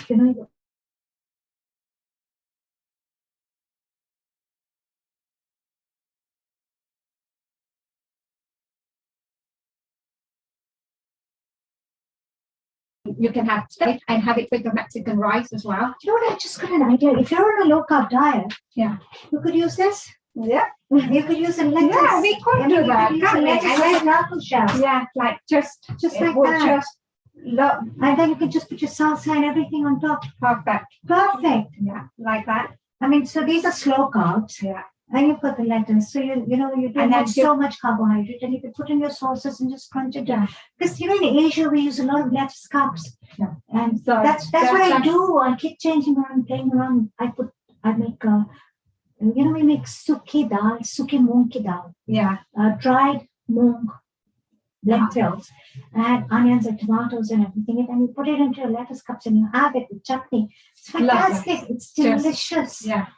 Perfect. This is so great. So we just put this here for now and then decorate it later. Brilliant. Right. So now we're going to go for salsa, the naughty little salsa. So shall we come forward here? I'll just get a spoon.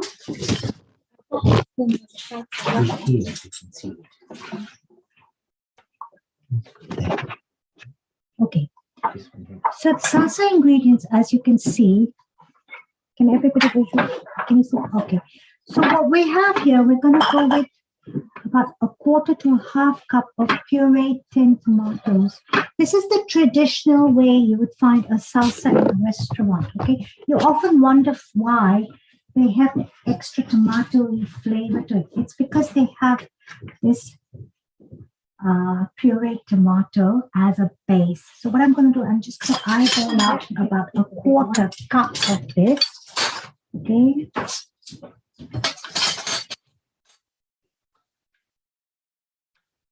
Should do the trick. Okay. And what you're going to do is you're going to add in a heaped cup of cherry tomatoes. I like to use cherry tomatoes because they're sweet. Yeah. They have and they've got a flavor. They have rather than sweet, it's got a flavor. And tomatoes are very heart healthy, as we know. Just give this a little mix. Just make sure those tomatoes are really well coated. You don't want to add too much of the pureed tomato because you don't want your salsa to be too watery. So just 1/4 cup. Okay, 1 medium-sized red onion, finely chopped up, as you can see. Really easy peasy lemon squeezy. 2 cloves of garlic. Bring that in and really just mix that up really well. This is where you want to give it a lot of your love and affection. Really get that going. It's like making an Indian kachumbar, or in Kenya we call it kachumbari. Yeah. But that's just the slices of tomatoes rather than chopped little. That's right. Yeah. Look at the similarity. It is so similar. It's just different ways of chopping the tomatoes and onions. Portuguese cuisine and Mexican and Spanish cuisine have a lot of synergy. Yeah. They're very related. Now, if you look at Africa, the coast of the East African coast was taken over by the Portuguese Vasco da Gama. Do you remember your history lesson? The thing with Kenyan cuisine is it's a beautiful amalgamation of the local Bantu. You've got the elements of the Indian spice trade. You have the Portuguese influences. You have the Arabic with the slave trade, Yeah, you have all these elements that came into the Kenyan way of cooking, and I think that's what makes us Kenyans such big foodies. Okay. Jalapeno, not habanero. I like my piri piri, so I'm going with one big green chili, and it adds that green color to it, as you can see. Cilantro or coriander or dhania. Nice handful. We love our hara dhania in Kenya And India. and India. When I moved to Bombay, I used to keep saying dhania, and they would look at me and they'd say, what? The vegetable vendors would say, dhania kya hota hai? Then I finally learned that it's goat.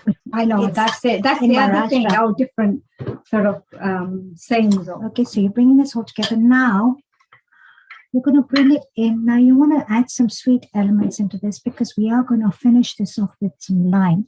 So I'm going to use, you can use agave, you can use honey, or you can use maple. Choice is yours. Okay, just about half a teaspoon to a teaspoon, depending how sweet you want it. If you don't want that sweetness, you can take it out. But I like to have the yin and the yang of flavors. Now, as I'm working this salsa up, you can see that it's getting, a little emulsified. It's going in together. It's becoming a real salsa mexicana. Now, the naughty in me. Now, everybody doesn't have to be as naughty as I am, but I am a little bit of naughty. I am a little naughty, okay? Not very, but un poquito. Just a teaspoon of, should I be a little naughtier? Yeah, a bit more, that's fine. Tina's naughtier than I am, so she likes more tequila. You can go with vodka. This really, this really brings it marinates it. And it brings all the flavors in together really well. A bit of pink salt to taste. Black pepper, choice is yours. You can have it. You don't have to. I love my black pepper. Keep mixing. You give it a lot of love. Like Sevani said, you put your energy into your food. So as you're cooking, you wish that whoever eats this food is blessed, is happy, is joyful, is healthy. And lime. Mexican cuisine, lime.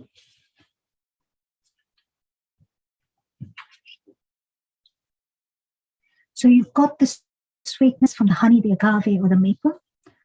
And you've got the tang from the lime.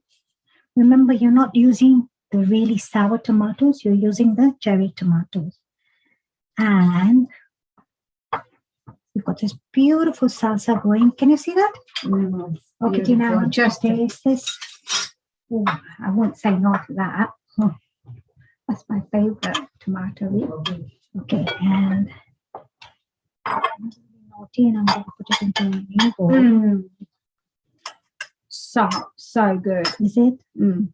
Because the garlic coming through? Yeah, definitely. Okay, so you've got your salsa mexicana ready over here. Now look, this, okay, we're going to serve this with the tacos today. But of course, you can also build it up with nacho chips. Yeah? Or just for your daughter. So lovely to see you. And you can even serve it along. You know what's really good with this is papadums. Poppers. Oh God, yeah. Masala poppers. Just put it on top. Oh my God, that's lovely. Okay, so if you want to just, you want to Karishma's favorite masala. Present this, and bring it in with all these little elements that are beautiful. I like to really decorate my food. I think food, like I said, this is Mata Annapurna. So when you're serving people food, you're actually you're worshipping the goddess of food through it. So what do we do when we go to a temple? We put a flower, we put a candle, right? We give a coconut, we give fruit. So this is a little way of honoring that Mata Annapurna. If you want to, I'll bring in a few, elements of this green. Let us make your food beautiful, because when food, see, we eat with our senses, we eat with our eyes, we eat with our ears. When we listen to the sounds in the kitchen, we say, oh my goodness, my mom's in the kitchen, she's busy cooking. It sounds so good. Oh my God, it smells so good. I can't wait to eat it. It That's looks what so good. I'm dying to eat it. And then you taste it, right? So you have your salsa mexicana here. You have the colors of Mexico. You've got the green, you've got the red, you've got the yellow. So it's all going over here, and it's looking delicious, Seema and Tina. Muchas gracias. Gracias. It's so yummy, looking so delicious, and made so beautifully with so much love. And the colors. Love, that's the thing, isn't it? About food. And the colors look amazing because Mexico is known for its vibrancy, the colors and textures and spices. Yeah, because it tends to use a lot of this, doesn't it? Whenever you think of Mexico, it's always colorful hats. Even if you go to the restaurants, they're very colorfully decorated. So the food itself as well looks very appealing. Now, there are a couple of ideas I want to give you. I like to say that I always say get your creative juices flowing in the kitchen, and don't be scared to try. Another very fantastic ingredient in a salsa is pineapple. Yes, pineapple or a mango. Yeah. Or green pepper. You can add green peppers into this. You can add pineapple into it. You can add mango into it.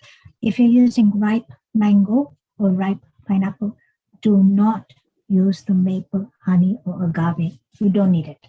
Yeah. The fruit is going to add the sweetness to it. Yeah.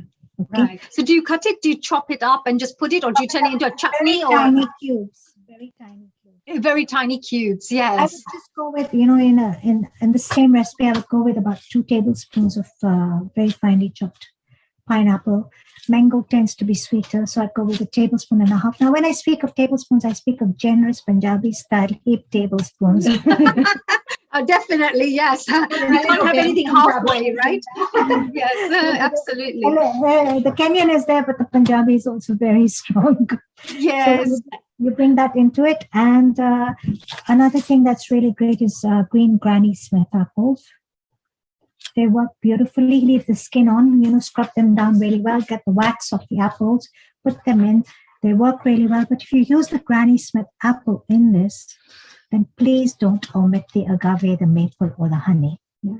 Okay, it gives a beautiful texture. It's the sweetness. It's the sweetness. If you're using red apples, then especially the gala apples or the lovely Japanese apples that we get in Hong Kong, then you can omit the maple, the honey, or the agave.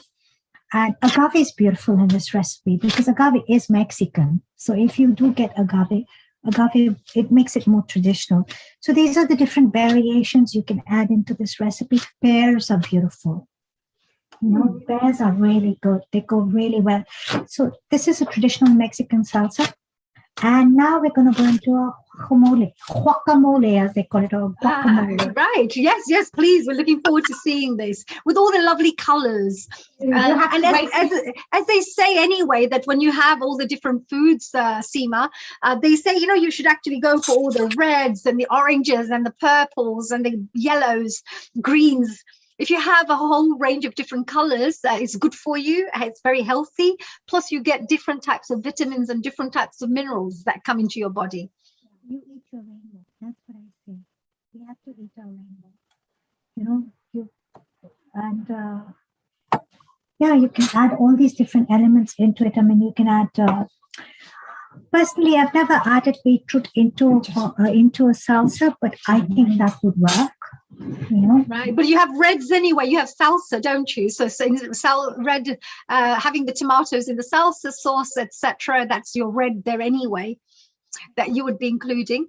And tomatoes, they say, are very healing for you. Actually, it's got some kind of flavonoids in tomatoes. Lycopene, and it's heart healthy.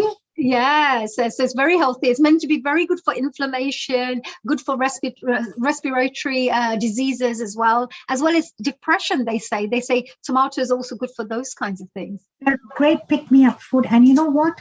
Tomatoes are also really great as a face mask for skin regeneration. All right. Yes, I think it lightens your skin as well, doesn't it? So tomatoes. So if there's somebody who's got pigmentation or discoloration on their faces, then you could use a nice, lovely, natural face mask using tomato slices, putting it up or crunch it up a bit and put it on the face. Yeah, meant to be good for you. I usually use lemon. Lemon is good for you as well. Vitamin C enhances collagen production.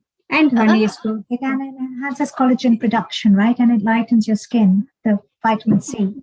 Absolutely, absolutely, yeah. So anybody out there who are looking to perhaps, I don't know, use some kind of aging products to help you look a little younger, then you don't need to buy products, etc. Just have nice glass of lemon juice every day, and it'll tend to help you from the inside rather than from the outside. I write for a column in Hong Kong for a magazine for cooking conversations, and I write for the Skin Kitchen. Kitchen, and it's pretty much just basically farm to table skincare.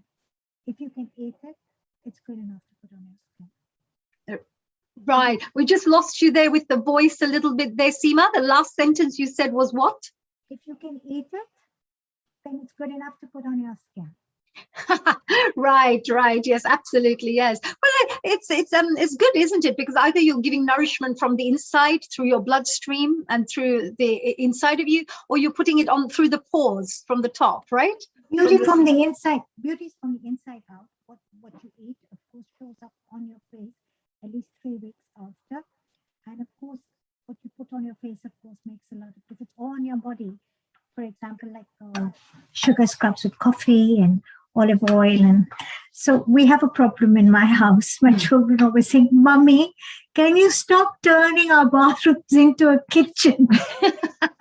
Oh dear. Oh my God. Well, it's better than putting all the preservatives, isn't it? And putting all those other things on it, right? My avocado honey musk will be lying there. My coffee sugar scrub will be lying there. And they're like, "Oh my God, Mama's at it again." So we're just getting back to the avocado, the guacamole. Mm-hmm. So what are you doing there? You've done the avocado and you're pressing it all and scrunching it up. Yeah, we've got three. You can go with 3 small avocados or 2 medium-sized avocados. We've used 1 medium-sized and 2 tiny ones, and that should do the trick. And I'm just going to mash it all up over here really well. And you want to give it a bit of texture. You don't want to puree it.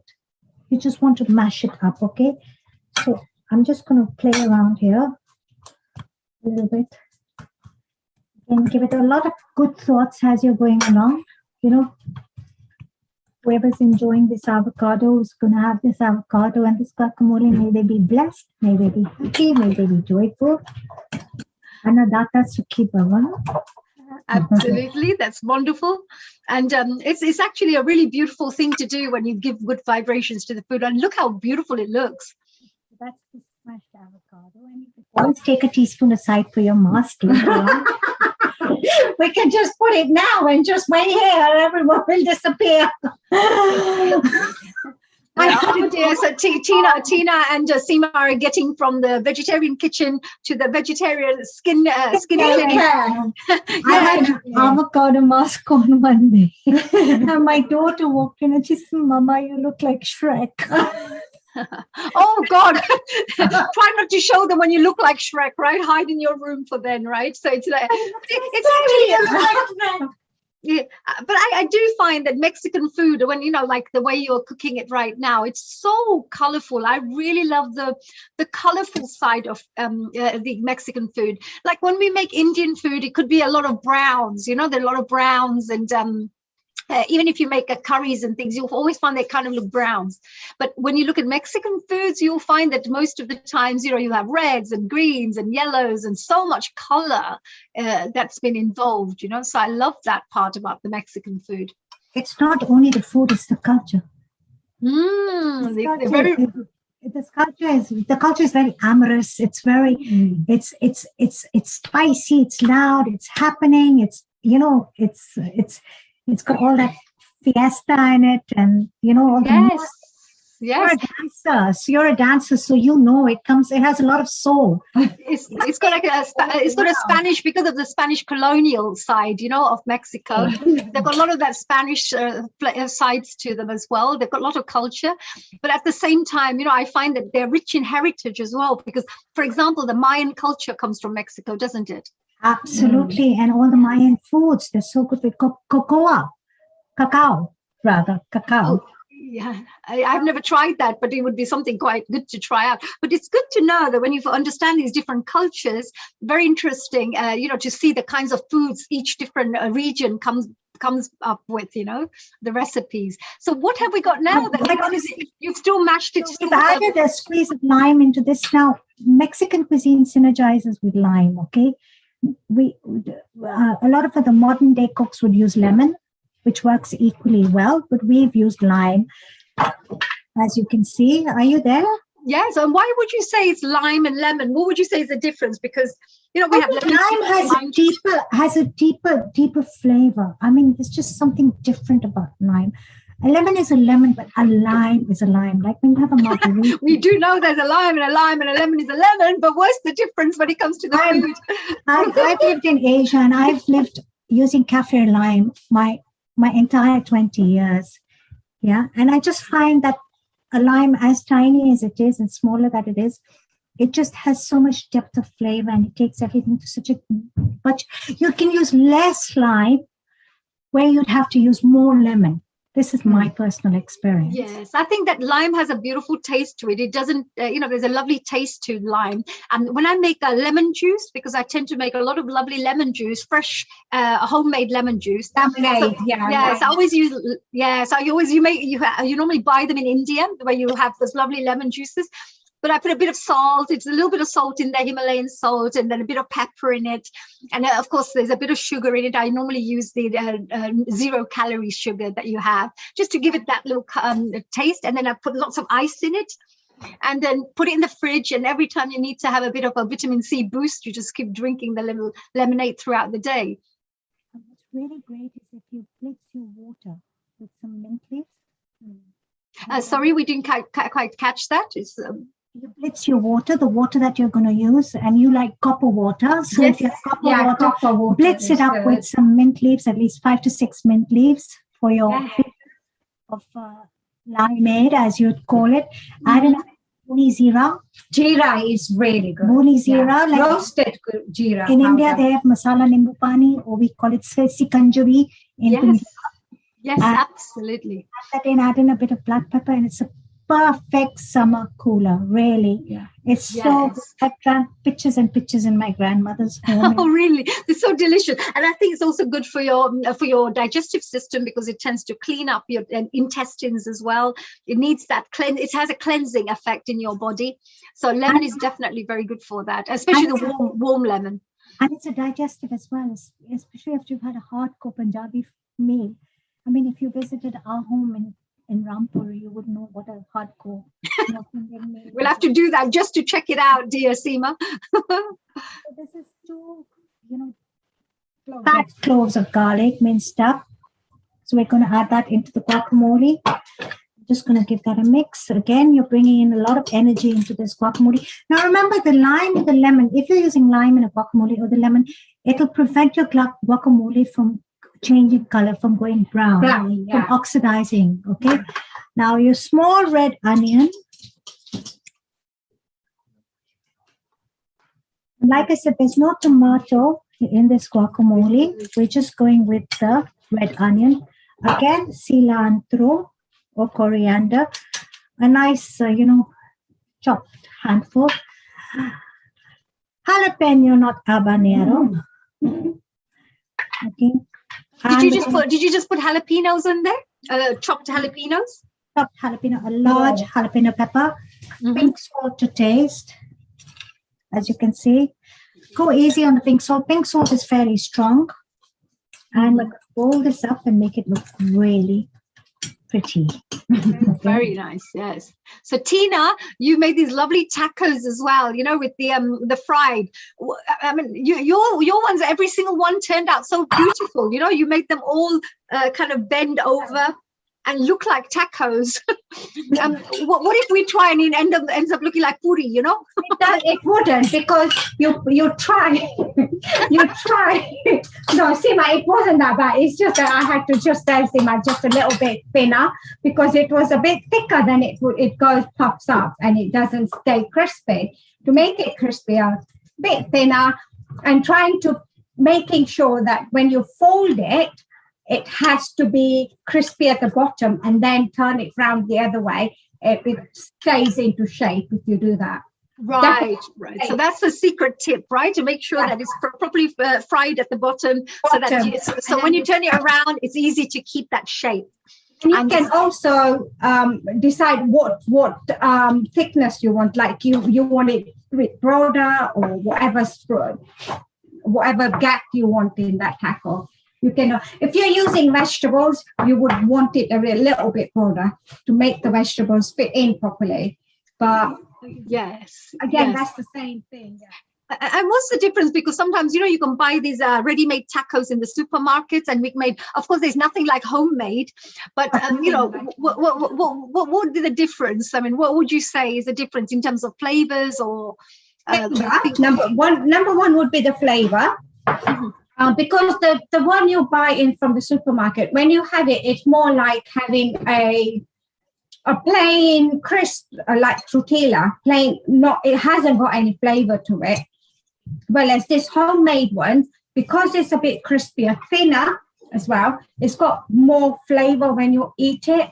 It's you've got a bit of salt in there, but you can add salt, pepper in it, or chili flakes to make it a little bit more colorful again.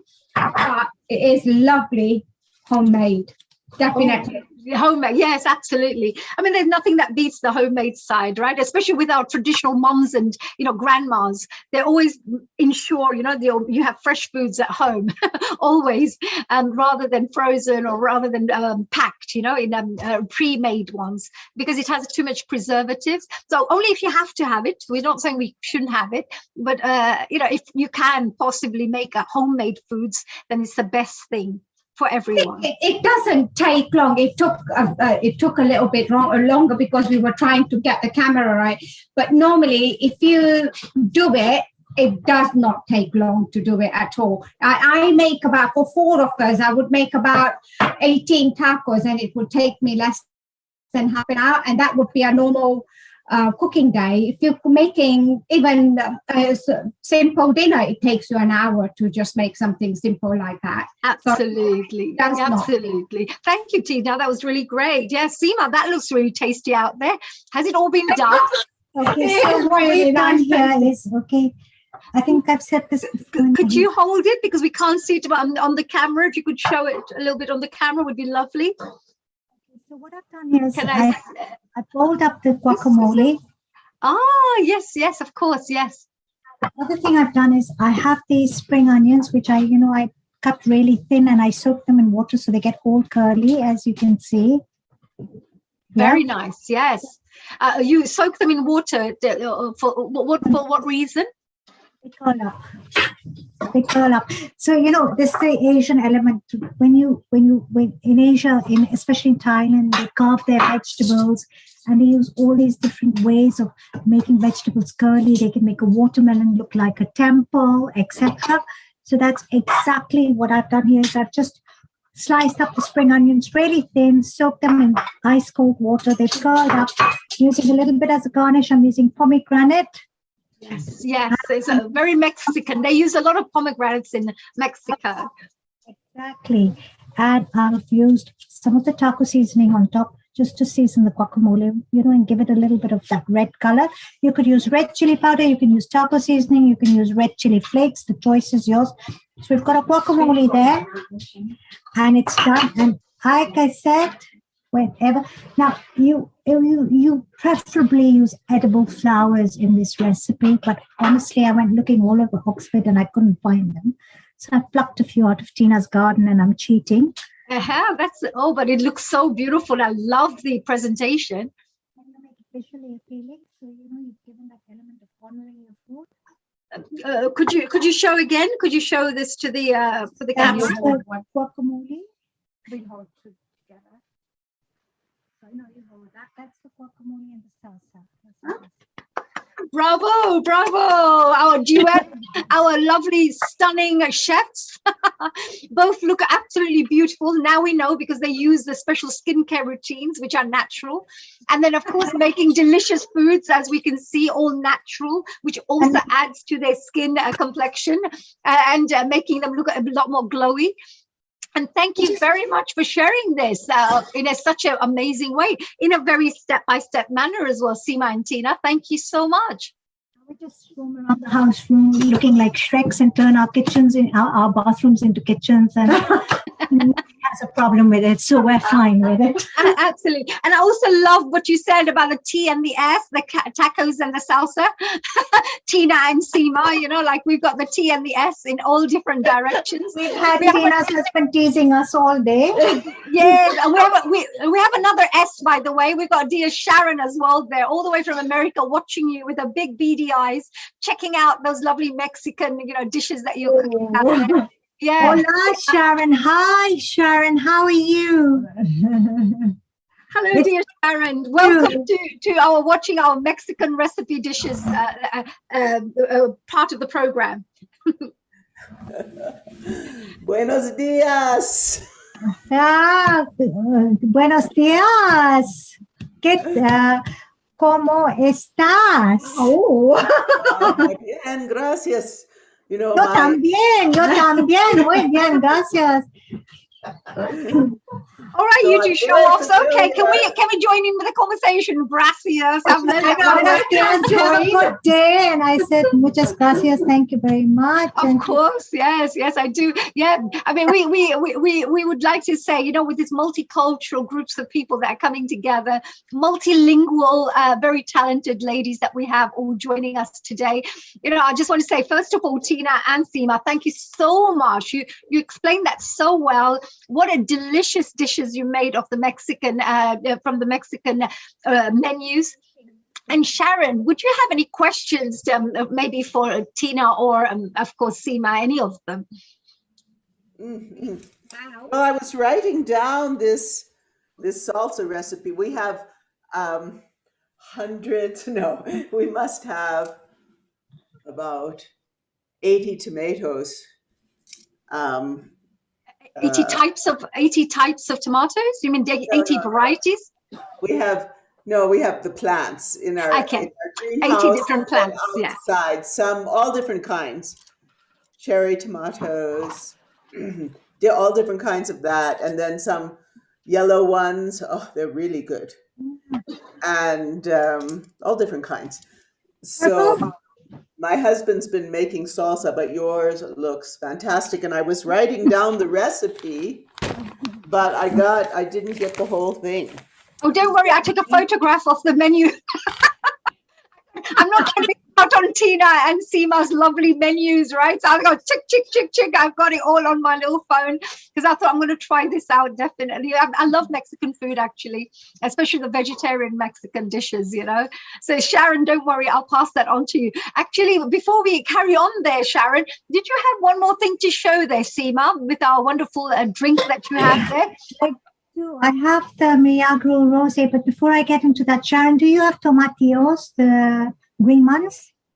I don't think so. Everything is just starting to ripen. Right. So I don't know yet. I know we had them last year. And I know our friend Dora and my daughter-in-law, Graciela, they make incredible tamales and salsas, and they use tamales. Oh my God, tamales are so good with the cornmeal and the maize husk, and they like steam them together, right? They're so good. They're so delicious. You could, if you had tomatillos, the green ones, you could do a salsa verde. That's what Dora does for us. We're trading. Actually, she'll give us that. And now I gave her yesterday some peach chutney. Wow. Are in season now. Oh, it was so good. I have a question for you, though, from Desi. She had to leave because they go to work, they have their food truck. But she's now making naan. And she wanted to know, this is a different subject, but she wanted to know about garlic naan. Do you use? Tina will be. Yeah, she really wanted to know. She's good at that. That'd be good with the chutney.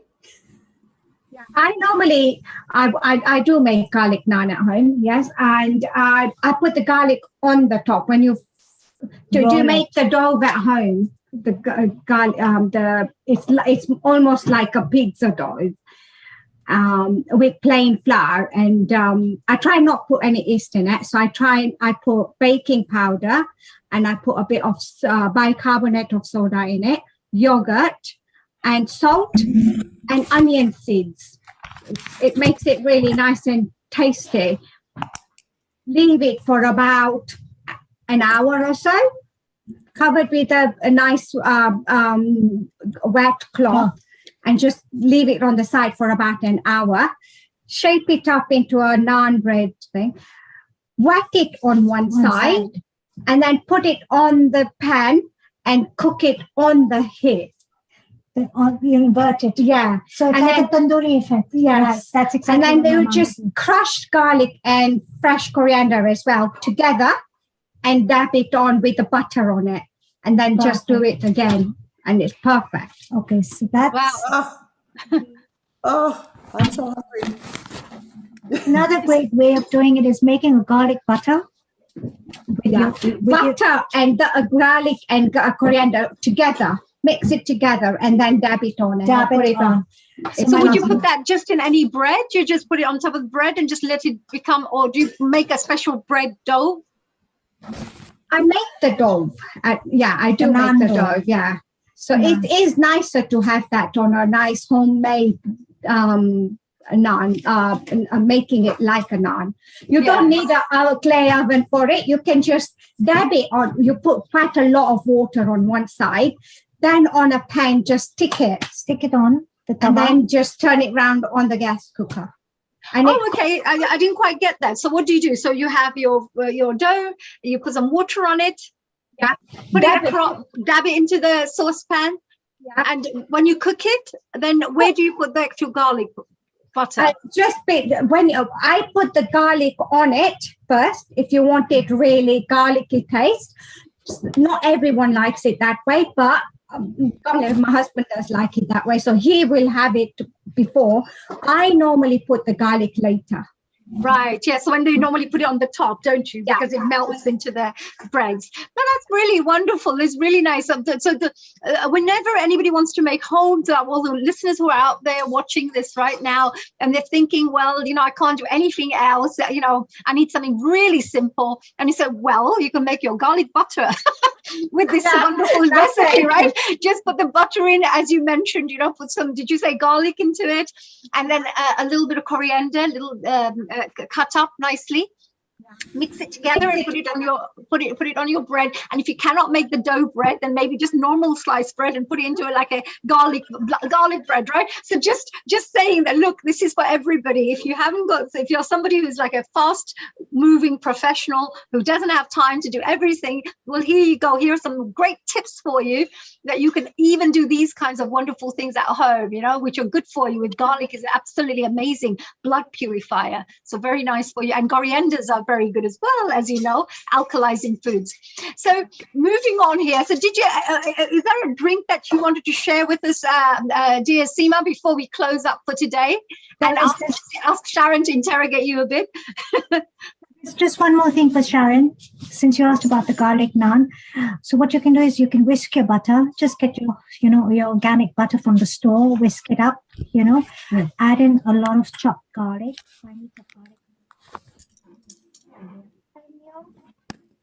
Very finely chopped cilantro, and stick it into some saran wrap like a roulade. Roll it up. Yeah. You know how we roll it up, and stick it in so you have a roll. You have a roulade, and you've secured it like candy on both sides. Stick it into your freezer as and when you need it. Just cut the slices up. Garlic bread, anything cilantro, garlic peri peri you need. Mushrooms, garlic mushrooms. garlic naan. I mean, I find in the UK, people are very pressed for time. There's not much domestic help. And in the US as well, you're working full time. Keep this ready. Make a chili butter, make a paprika butter, make a garlic butter, make a cilantro chili garlic butter. Stick it into your freezer, black pepper butter. You're ready to roll. There's so much you can do. There's so much. Make a honey butter if you want, Anyway, I can go on and on. Yes, absolutely. Well, thank you so much for that, dear Seema. Thank you. What we have here is we have a glass, and what we've done here is Tina and I can we show them the rose petals? The rose petals. So we've taken some rose petals and some sugar, and we blitzed it up in a grinder together. These are the edible rose petals we have. Okay, I'll just show them to you. These are edible rose petals, as you can see.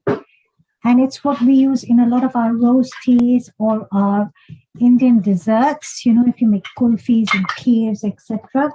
And we blitzed it up into butter, blitzed it up into sugar, as you can see here. And what we did is we lined the rim of the glass with lemon, and we inverted the glass into it. So what we have is this lovely pink and white rim over here. And we've got about a quarter cup of fresh pomegranate juice. Easy peasy. Quarter cup of lemon juice. And a rose-infused sugar syrup, whose recipe, my daughter made this for me, honestly speaking. God bless her, Gayatri. I have the recipe. I'll put it up on the Healing Our Earth website, and you put an equal part of that in there. So is that rose syrup? Rose syrup. I want you to taste it. So we use brown sugar for this because it's healthier. Actually, she used coconut sugar. That's what she used, coconut sugar. And we rose petals and water, and she made an infusion. Nice. Very, very nice. Very nice. I'm going to just top it up with some ice cubes. Perfect summer cooler. Rose is very good for your complexion. It's very good for lowering your pitta. Your pitta dosh, the heat in your system, especially during summer. That's why I chose this. This is actually a perfect Valentine's Day drink. It's very feminine. It's very romantic.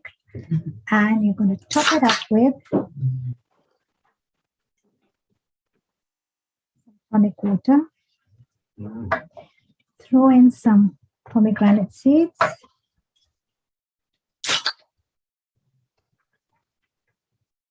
There we are. If you want, you can add a rose petal or two, but they won't come in your mouth, but it looks really pretty. Could I get a knife, please?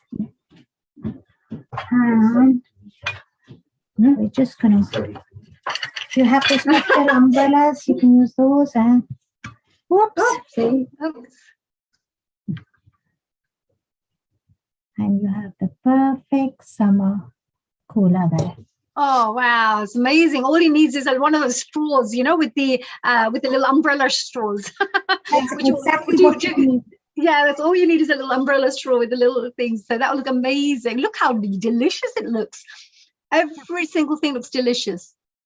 I've used tonic water because I like the quinine, and I think the quinine, the slight bitterness of the tonic breaks through the sweetness of the rose syrup and the pomegranate juice. If you want, it gives it that bittersweet flavor, but like a bitter lemon kind of thing, yet it's romantic and it's kind of sexy in a way. But if you want, you could add club soda to it. That's fine. That works perfectly. And if you don't want to use any aerated drinks and you're off fizzy drinks, use water or sparkling water if you want to use sparkling water. And you're ready to roll. And that's my version, my take of the Milagro Rosé. Wow, that's our little Seema's special rosé. Seema's rosé, we'll call it. What is the name of that drink? What do you call the drink? It's Milagro Rosé. Milagro, because the Spanish pronounce L as Milagro Rosé. Milagro rosé. Well, there you go. That was absolutely, I won't be able to say it as beautifully as you do, Seema, but there you go. So there you go. Right, I can taste it first, guys. Okay, Tina, go on. You can be the guinea pig for us. Oh, That is So cooling. refreshing. Very, very And you've got the heart refreshing. healthy pomegranate juice. And what we did with the pomegranate juice is we went fresh. So what I did was I took about half a pomegranate. I took out all the arrows. I blitzed them in a blender and I strained it. You know, and it depends how big your pomegranate is. You know, if you don't have enough seeds, you need at least a quarter cup of fresh pomegranate juice. And pomegranate and roses go together so beautifully. Now you get pomegranates in Mexico, which is so beautiful. Roses are available worldwide. The whole world loves roses. But the beauty with this drink is it's also very Persian. So it's got a very multicultural feel to it, very multicultural drink there, right? Oh, look at Cam enjoying himself in the background there. Someone's making us jealous here, right? Making our mouth watered. What do you think, Sharon? Does that look delicious? What do you think? That looks so delicious. And of course, you know, since I'm sharing rose, to have the rose drink would be amazing. I bet you that I'm sure it was dedicated to you, dear Sharon, even though they may not be telling you this, that a special drink dedicated to my dear Sharon Rose, right? Absolutely. So Sharon, what do you think of Mexican food? What do you think about Mexican food? Do you eat a lot of Mexican food yourself? Well, my husband, Jay, is a gourmet chef, and he has been making I requested like once a week, actually, fajitas. So yes, it's wonderful. And now he's making this wonderful salsa from the cherry tomato in our garden. Oh, wow. Listen, aren't you lucky? You got a wonderful cook as a husband, a husband cook, right? But wonderful. Isn't that wonderful, Seema? It's wonderful, but we have one more dish. Do we have time for it? It's the esquites. Yes, we have a quick time. Yes. Would you be? How many minutes are we talking about? Quick. We're looking at 8 minutes. 8 to 10 minutes. Go for it. So whilst they're showing us that as well, Sharon, you know, in America, they seem to have a lot of Mexican foods. Actually, when I used to travel around the whole of America, there was always wonderful Mexican foods everywhere. Delicious, actually, really nice. And Mexican, you know, I find, because you come from the scholar in you has probably studied all these different cultures. So there must be this Mexican, apart from the dancing point of view, Mexico is made up of so many different cultures, aren't they? I mean, they're so rich, and I mean, it's one of the richest cultures in the world, they say. Yes. There's not only the people who are descendants from the Spanish coming in, but they're the indigenous, at least in recent history, because if you go back and back and back, we don't know. It's very interesting. If you go way, way, way back, centuries and centuries, then you find all kinds of different people with different expressions, different religious traditions. The Mayans. We did a film about 2012 in the Mayan calendar many years ago. So I learned a lot about the Mayans at that point. I would love to learn a bit more about the Mayans because again, the Mayan culture itself is so rich as well, isn't it? And these foods, as we saw, look at the types of things. They have like a mixture of things. Like if you notice, there's flour, and then there's vegetables, and then there's rice, and there is beans, and it's like all the ingredients come from all different parts of the world, for example. It seems like it, you know, there's a kind of different cultural items put together into dishes that they make. Yes, and also right now we're beginning to plant for the fall. So that we're planting some of these cilantro and garlic and onions. And our peppers are just starting to flower, actually. We kept them in the greenhouse, and they like it hot. And now chard and kale and lettuce is always, right now we have romaine, this mint romaine. I highly recommend it. It's the most delicious. in fact, it's so good that we're eating it for dinner, and it's like just the lettuce and maybe some beets, and I really like to have pumpkin seeds. It's really healthy. And So that avocados and things. It's just so healthy. And this lettuce, this mint romaine, is so delicious and green. You're eating light. that sounds so yummy. Right now, as things are ripening, we're growing things for the fall. Absolutely. Well, let's find out what are these two ladies up to, because they're in the corner doing something there. I think they're doing it all without us. What's Tina and Seema doing? Seema, Tina, would you like to share? Hello. Light oil heating up over here, and I just put in about 2 cloves of garlic. We're making the esquites, which is the dish that's synonymous for Cinco de Mayo. You're going to very lightly caramelize this garlic, just garlic. And we're going to add in a 1.5 cups of sweet corn. I love that sizzle. I'm going to work really fast here. You don't want to overcook this dish. You can turn the heat up a bit. Up higher. Really hot. Really hot? Yeah. Okay, so we're just going to work with this. So this is the corn. And we're going to add in the taco seasoning. So I'm going to go with about a tablespoon. I'm going to bring this all together. Can you see that? So traditionally, this is had as a corn in a cup, esquites, had in Cinco de Mayo. And it's a celebrity dish where Mexico celebrates conquering over the French Empire in 1862. Okay. So you have the taco mix in there. You have that. Now we're going to add in a little bit of pink salt.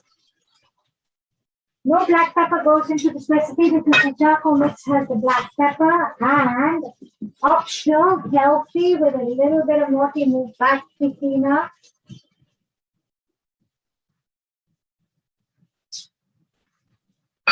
That was the tequila. Whoa. And some more. Wow, is that what it was for? I thought, well, what is the candle there for? I just was wondering. Oh, I understand. Wow. Oh, yeah. Wow, that looks amazing. So all was that the flavors together? Right. Brings it all together. A lot of cilantro goes into this recipe. You could add a jalapeno if you wanted to, but we have a lot of heat happening everywhere. So we want to keep one dish really mellow. Now we're going to switch this off. And we have the colors of Mexico. As you can see, all the peppers, green, yellow, red. With Mexico on the plate. Top it up with the esquites. Oh, this actually looks delicious. It looks absolutely delicious. So simple. Traditionally, they serve this with a mayonnaise and they put a bit of lime and they put cheese. I'm just going to go with cheese because the mayo gets really heavy. The cheese is going to melt up over this. And your esquites is ready. You can add in a squeeze of lime or lemon.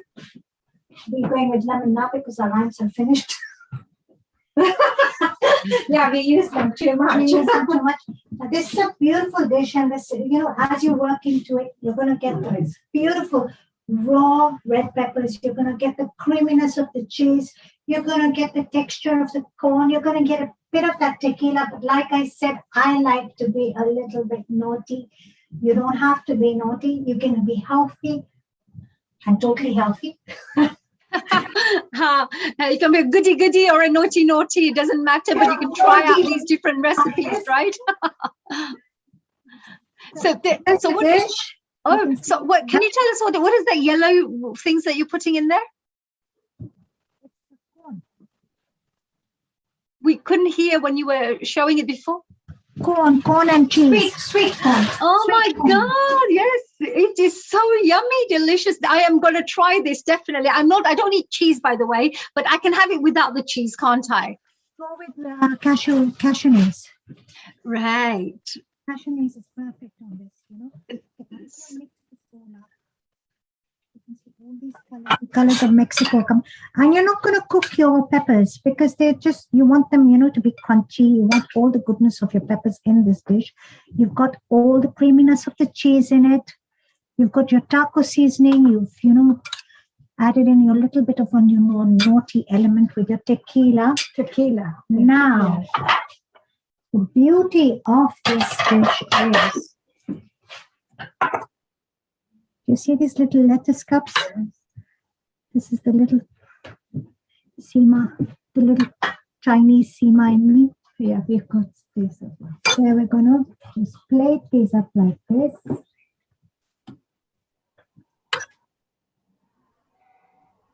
You know, wonderful, really tasty dish. You have the texture of the lettuce or the lettuce, as my Melissa in Hong Kong would say, "Ma'am, no lettuce."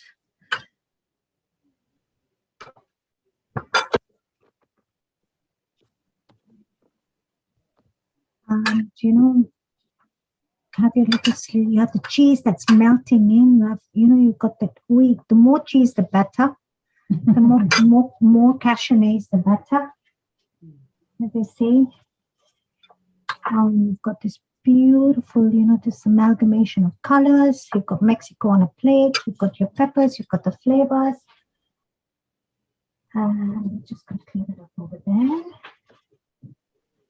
Take a little bit of lamb's lettuce. Throw it all over. If you have microgreens, those work beautifully well in this recipe. If you want to add a bit of onion, you can. Just on top, you know. Just give it that. And there you are. Oh my God, that just looks too good. That looks just really delicious. And I love the way you present it as well. As we spoke previously, presentation is a very big part of course, when you're, you know, making your food and how you you know, feed your family. That looks really, really delicious. Look at that. Sharon, does it make your mouth water? Come on, tell me the truth and admit it. It certainly does. And I keep thinking about alchemy, that food is really an expression of alchemy. All of these different ingredients, spices, and taste. I have to say that the chutney that Seema gave me the recipe for, it was like the gift that keeps on giving. It's just, you taste it and then you taste all kind. As for like 5 minutes, I kept tasting all the different flavors in it. It was outstanding. And same with this. You know, I'm sure that it's the same thing. You keep like the peppers, there's the taste sweetness of the corn, and then, you know, all of these different wonderful healthy ingredients. Absolutely. Look at that. Look at the way it looks, so rich, full of we maybe Navanita, you're here with us right now. Hello. Thank you for joining us. Look, Sharon has been saying some amazing things about the food. Look at Seema, look with her holding this lovely tacos and yummy foods, and Tina as well. What do you think about this? What did you think about the recipes? And thank you for your wonderful messages as well and your contribution. I'm just blown away with the colors and the divine power that Seema was putting into it when she was cooking. It's just amazing. And especially the last one has appealed to me the most. I'm definitely up for it. I'm going to try it. And that's something, you know, I'd been thinking in my mind, something like that to present in a lettuce leaf, or why not in a avocado shell, just the skin. I know the skin is not edible, but I love presenting in a creative manner. So that's something I'm going to definitely try. And oh, that's wonderful, because being a creative person yourself, and there was really great suggestions that you were perhaps sharing whilst all the cooking was being done as well. I think Lata also mentioned that you can use the romaine lettuce as a variation to make the parcel base to Sharon. Sharon, is that true? You can use the romaine lettuce as a base. Why not? Why not? Actually, there's another here. A lot of people that don't want to eat wheat, they'll do, and in restaurants too, they have lettuce wraps. So it's using the lettuce and romaine, especially this mint romaine. It's so big and thick. Crunch it round. And that's used also all throughout the Caribbean. Yes, absolutely. Yes, because there are so many different ways of eating that same food, but presenting it in different ways, just in case some things are not appealing to you. So you could perhaps replace it with something that is a bit more appealing for you. Nabanita, thank you for that lovely little suggestion as well. And Seema, Tina, what was there something you were trying to show us there? We stuffed our lettuce, our tacos here, as you can see, with the refried beans. Right, now we're going to add in a wee bit of salsa, some guacamole on top. This is the proper way that they do it in the United States. Am I right, Sharon? Yes. Tina has some chopped up salad here that she uses, which has got cucumber and onion and tomatoes. So we're going to add a bit of that. And I have some julienne carrots here. As you can see, I use my Thai papaya peeler for this, and it works really well. Yeah.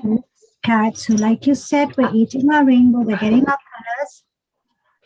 I love the fact that you've got these gloves on as well, haven't you? So if you're trying all the different things, it tends to keep everything nice and clean with the plastic gloves that you're wearing. Yes, it does. We're going to put in. It does actually, and this is something I learned from my mom. And you put in your red onions, okay, and of course, now you can use any form of lettuce. In the United States, they would probably use, or in Mexico, they would use iceberg lettuce, but we're spoiled for choice here in the UK. We get this beautiful lamb's lettuce, which we just pluck it off. I love microgreens. I love all the delicate alfalfa sprouts and everything that you get here. Those were hard finds for me in Hong Kong. So I'm really indulging myself with all these over here. And you have the lamb's lettuce. Please do show that into the camera. Can you turn it around so we can see it inside, how it looks? Oh, yeah, that looks yummy, yummy, yummy. I want to go a little bit further and make it look a little more colorful. I'm just adding some pomegranate seeds. Yes, absolutely. And it looks really absolutely delicious the way you've made it. And I'm sure if we were there with the coronavirus there and the COVID, we have to work through Zoom. But if we were there right now with Seema and Tina, I don't think they would have found any more of those left. They would have been looking for it, thinking, where have they disappeared? And I'll be saying, yummy, yummy. Honestly, do feel these would go down really fast. Yes, absolutely. That's why, Tina, you mentioned about 18 that you were making for your family. So you probably need about two, three each, right? Because I'm sure it's so delicious.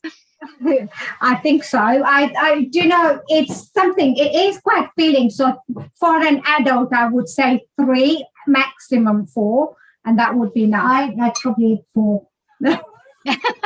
Sure. Well, thank you so much, ladies. That was absolutely amazing. I have Mr. Sambu all the way from Malaysia. I wonder if we should just ask him what he thinks of that. Hello, Mr. Sambu. Are you there, Mr. Anil Sambu? Hello. Could we have you and find out what you have in store? Because you're such a great cook. You love making all these different foods and things. Would you like to come on board and share what you think? Okay, I don't think so by the looks of it. All right, so Sharon, back here again, I think, all right.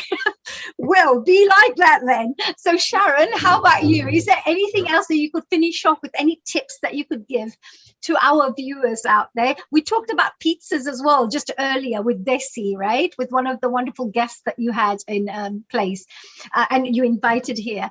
She spoke about all these different really great tips in terms of Italian food. And just now we saw all the Mexican food. You're very multicultural, as we know, right? From the American side to all different cultures, even Indian. You've tried all the Indian foods, etc. So are there any tips, the last tips that you could finish off with here? Anil is here. Yes, we will go back to him soon once he gets settled. So we were saying, yes, Sharon? Well, as I always say, as much as you can, grow your own.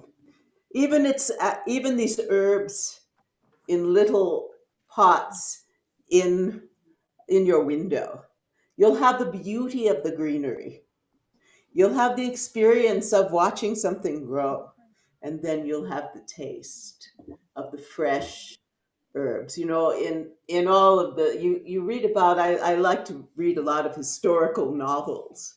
They're always talking about the kitchen gardens, especially for the herbs. So, and also it's a wonderful thing to do with your children, of course, to make that connection. And that's a beautiful, what lovely tips there. So maybe you have a kitchen garden. So instead of having plants by your window, you can have herbs as your plants. So you can enjoy the beautiful greenery of your plants as well. But at the same time, pluck them and put a little bit in your food as well. So you've got that. Or you could help your children work with you to help them learn how to grow plants as well.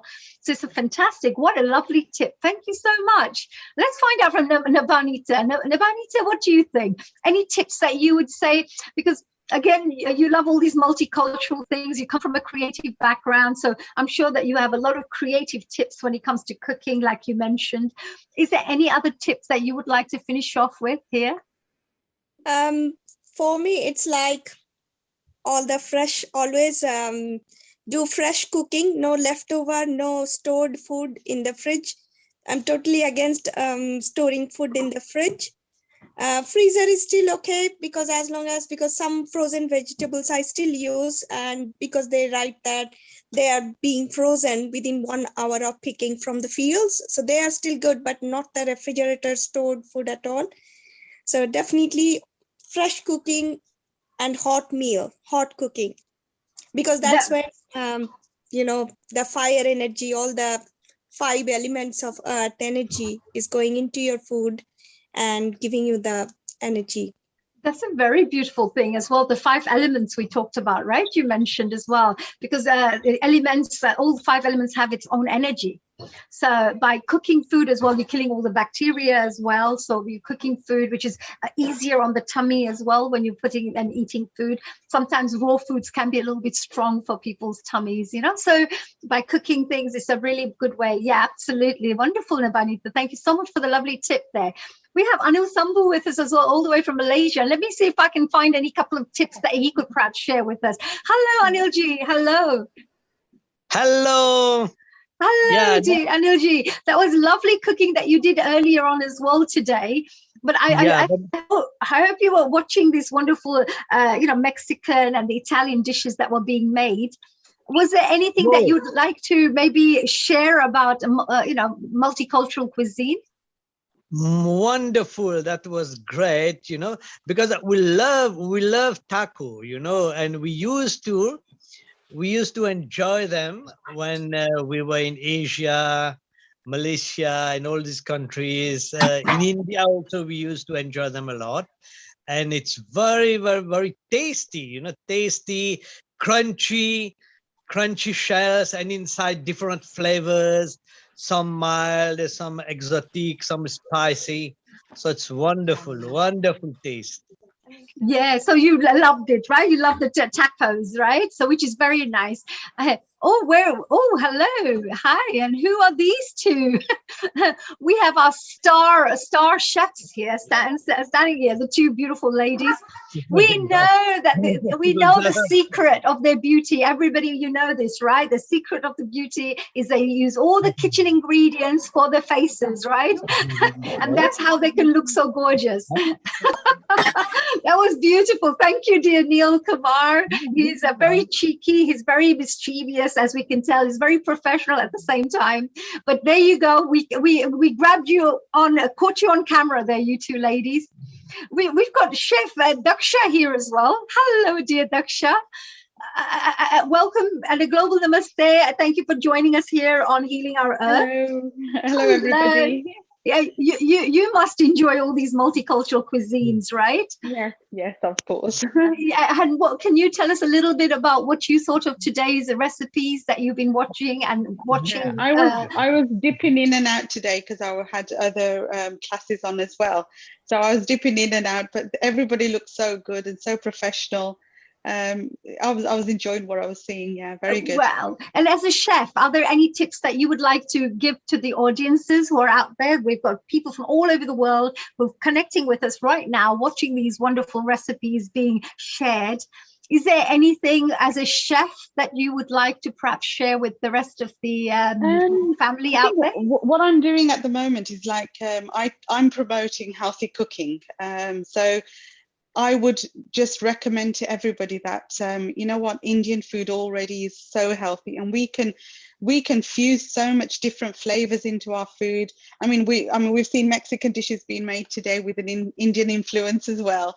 So there's just so much we can do, but to sort of tweak it to make it extra healthy, you know, reduce on the oils, extra heating, extra overcooking our veggies. You know, nutrition is very important now, and unfortunately nobody's getting any younger. So over the years, it's one of the things I've learned is we can cook food to eat, but now it's the time to cook food to nourish. I think that's very, very important now. That's a very, very, very powerful statement, actually. It's a very good statement, a very good tip there. Yeah. Yes, absolutely. Because actually when we eat food, we eat it more for taste, or we eat it because we just eat for the sake of it. Or it could even be, you know, we're really depressed and we're just thinking, oh, let me just eat a couple more chocolate bars here. You know, it could be for so many different reasons that you eat food rather than just for nourishment. And if you look at all our traditional yogis, they will only eat at certain times. They will just eat as much as their body requires. They'll only eat things like berries and, you know, things which are very, very good for the nuts and things like that. But nowadays, I mean, we eat lots of things which are not really good for our bodies at all. That's so right, absolutely right. Yeah, thank you, Daksha. Thank you so much for sharing that. We also have wonderful Lakshmi ji with us today. And we're lucky to have our dear Lakshmi ji. Hello, global namaste to you, Lakshmi ji.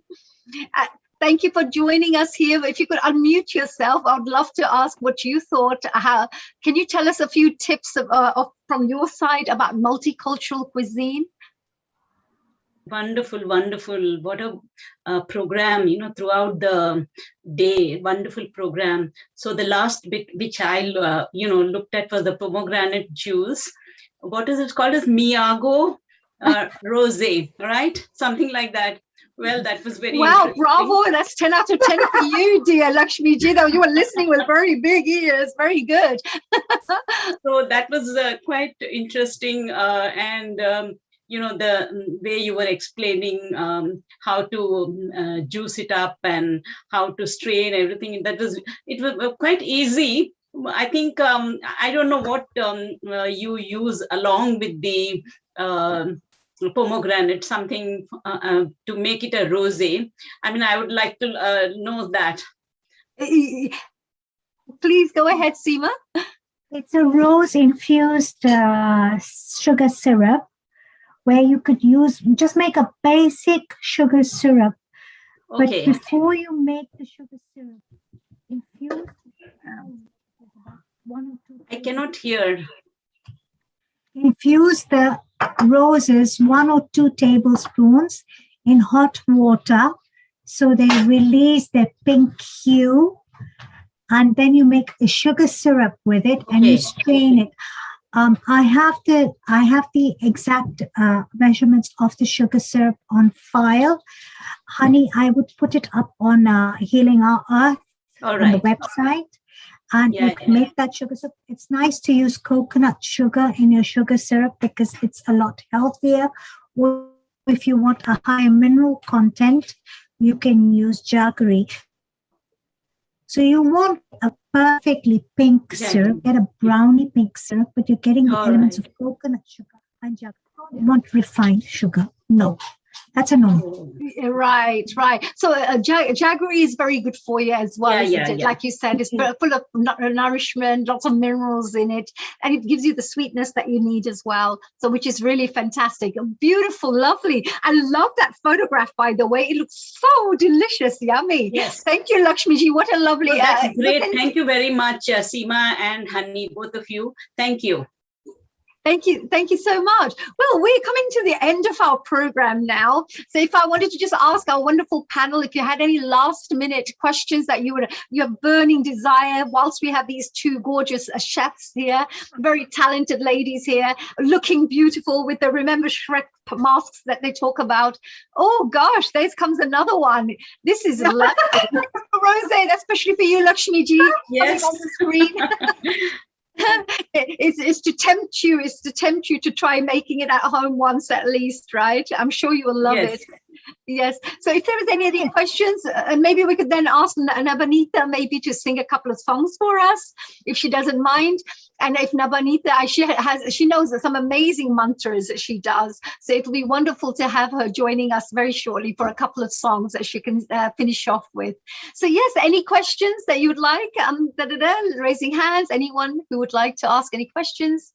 I'd like to say and whilst you decide who's going to ask the questions, of course, I have to share with everybody here that our mission statement, as always, is at Healing Our Earth, is to promote happier, peaceful, healthier, and inspired global communities by delivering multicultural online education, entertainment, information, and many, many wonderful things that could help you to transform. And of course, I hope this is, we're doing our job okay. And we're here to serve the community, and we're here to serve all of you.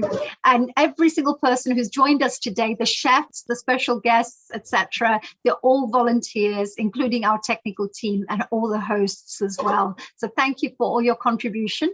Just final reminder to with everybody, if you've just joined us, or if you have forgotten, then do write this in your diary. We have our special events coming up on the 15th of August, next Sunday. We have our Indian Independence Day. So do come along and join us for that. It's from 2 p.m. to 7 p.m. for the whole day. You will love it. It's going to be an amazing event. We then move on the 22nd of August, Sunday 22nd of August, from 2 to 7. We have a special day full of dance, celebrating dance, presented by me and my co-host, dear Sharon. So we will be bringing to you some amazing dancers from across the world. Do make sure you do join in. You will love it. You'll love that show. And then we move on, of course, to our next event, which is called the Janmashtami Special, which is the week after, which is, of course, the 29th of August, Sunday, 29th of August, again from 2 p.m. to 7 p.m. So come along and let's celebrate this beautiful birthday, I would say, of Lord Krishna. And we're going to love this because you'll have some amazing singers joining us, great bhajans, wonderful kirtan, and many, many fun celebrationary things that are going on. So there you go, a little reminder for you. So any last questions for our dear Seema and Tina, who've been working so hard throughout this afternoon? Yes, Nabanita, please, if you would like to unmute yourself and please go ahead and ask. Yeah, I was going to ask to Tina, can you make tortilla bowls? We get the ready-made bowls, like you have done the folded one. Could you make the bowl shape? Because we like to make if you put it in you can say, if you have a bowl like that, you can just put it up there. It will stick quite easily once you make the round puri. Put it over there, making sure that you do put holes on it, and then just put the whole thing in the oil, and it will come out itself as well. But I have tried it before and it has worked. So another thing you can do that works really well, like Tina said, and she's a professional at tacos. No, I am not. Okay, I'm not as skilled as at tacos as I am. What I do is I would make the disc, poke it, and in Asia we make the potato baskets. Yes, with the shredded potatoes, and we use 2 chutneys, 2 sieves. So you could rest it in between one sieve and put another sieve on top and press it, and then put it into the water and into the oil and fry it, and it will automatically detach from the sieve. In this one, like this. Oh. On top like that. Yes, I've got that one. Yes. It has. I've done it in this one as well, and it has worked really well. Oh my God, this is an amazing idea. I've never thought of that. That's such a great way to do it. There you go. There your tip for you, Navneeta. That's a beautiful tip, isn't it? I never realized, because we have those frying things as well, and it would be wonderful because you can make every shape look the same, right? Because everyone would come across looking exactly the same. Whereas if you try to do it with your hands, maybe they don't come across as uniform. Very true, very true. And if you make these balls, sorry, I'm butting in, but if you make these balls, because I'm so enthusiastic, you can make them bigger. And what you can do is you can put the escates in it, and you can put in the beans. Yeah, with all the toppings. So you have a real. I'm sorry, we can't actually hear you. Sorry, Seema.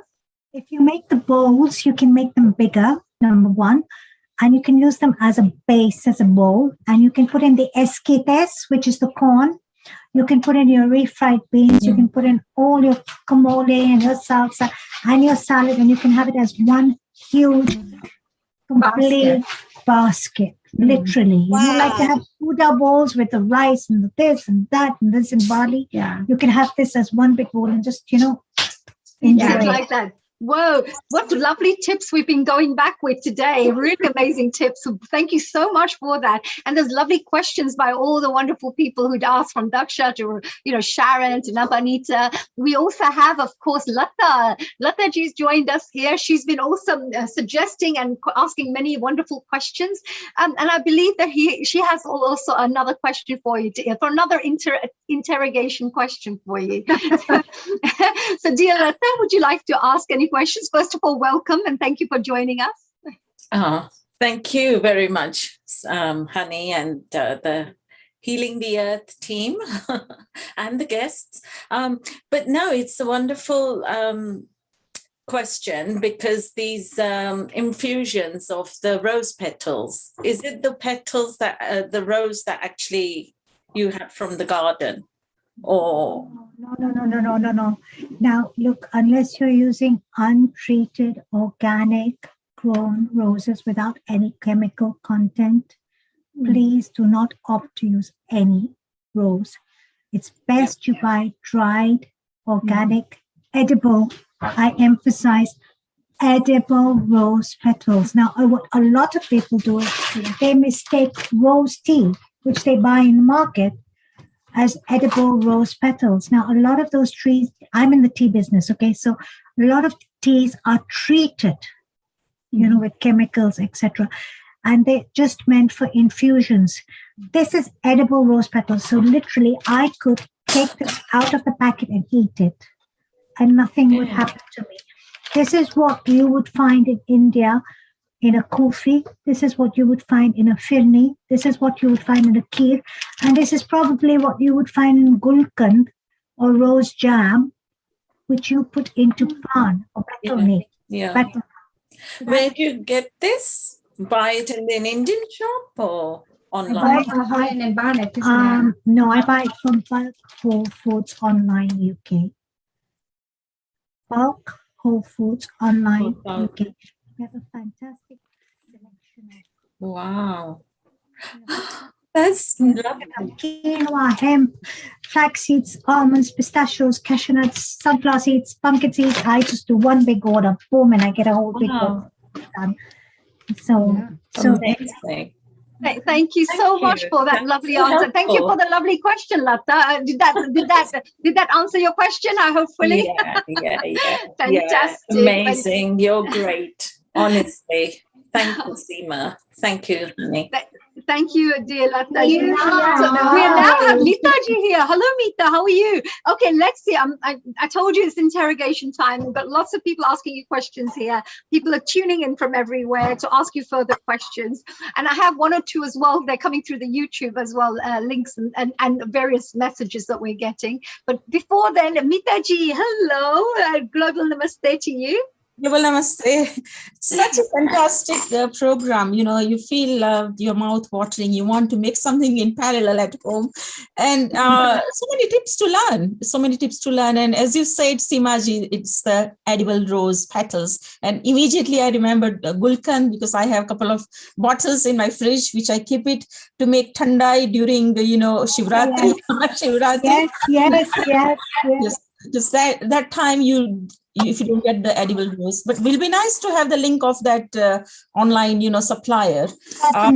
Yeah, so it's I really want to make that mocktail which you made. Oh, I see. That's what appealed to you. Was that the naughty one, or is that the naughty one? Right. You can make this very naughty if you want to, but I don't drink naughty. I got tonic water ready, so that is naughty in my food, but I don't drink naughty. So if you want to add tequila to it, you can do so. Please, by all means. If I added it, I'd be singing songs to you in about 2 seconds. And what I like about the Mexican cuisine is a part of my family is in California, so Mexican cuisine, I'm very used to it. It's so light and fresh to eat. You have all the salads, all the vegetables. At the same time, you have the protein from the maize flour of the tacos. So it's so crunchy, light. You get it, with the refried beans, you get protein from that as well. And at the same time, you feel hungry in good time. So it is not bad, for your stomach. That's absolutely, Mitaji. What a lovely thing there. And actually, you yourself, you're Mitaji, you're also a Hindu priest, right? So yes, you're back. Chaplain, yes, yeah. You call it a chaplain, right? So I mean, but from the Indian Hindu side, there's also goddess Annapurna. Exactly, yeah. Yes. How would goddess Annapurna connect with the food that we're making today, or the program that we've got today? Is there anything that you could perhaps suggest where there's a spiritual connection with what we're doing today? It's Anna means food. Purna means, satisfaction, who gives the satisfaction of food in completion. And this is all the ladies and men who presented today. They were role of Annapurna, giving us that completion. You feel the sense of completion, that food, once you half of the thing is in your system now, you want to make it, you want to pursue that further in your kitchen. So Annapurna, who completes, your quench for food, your thirst for food, and your, hunger. So Annapurna Devi, she had all the 3 Devs became babies to, Brahma, Vishnu, Mahesh. That's how the story goes. Lakshmi ji will know about it, So it is, Annapurna is a reminder. Look, one of my local supplier is a friend of mine. She brings every possible,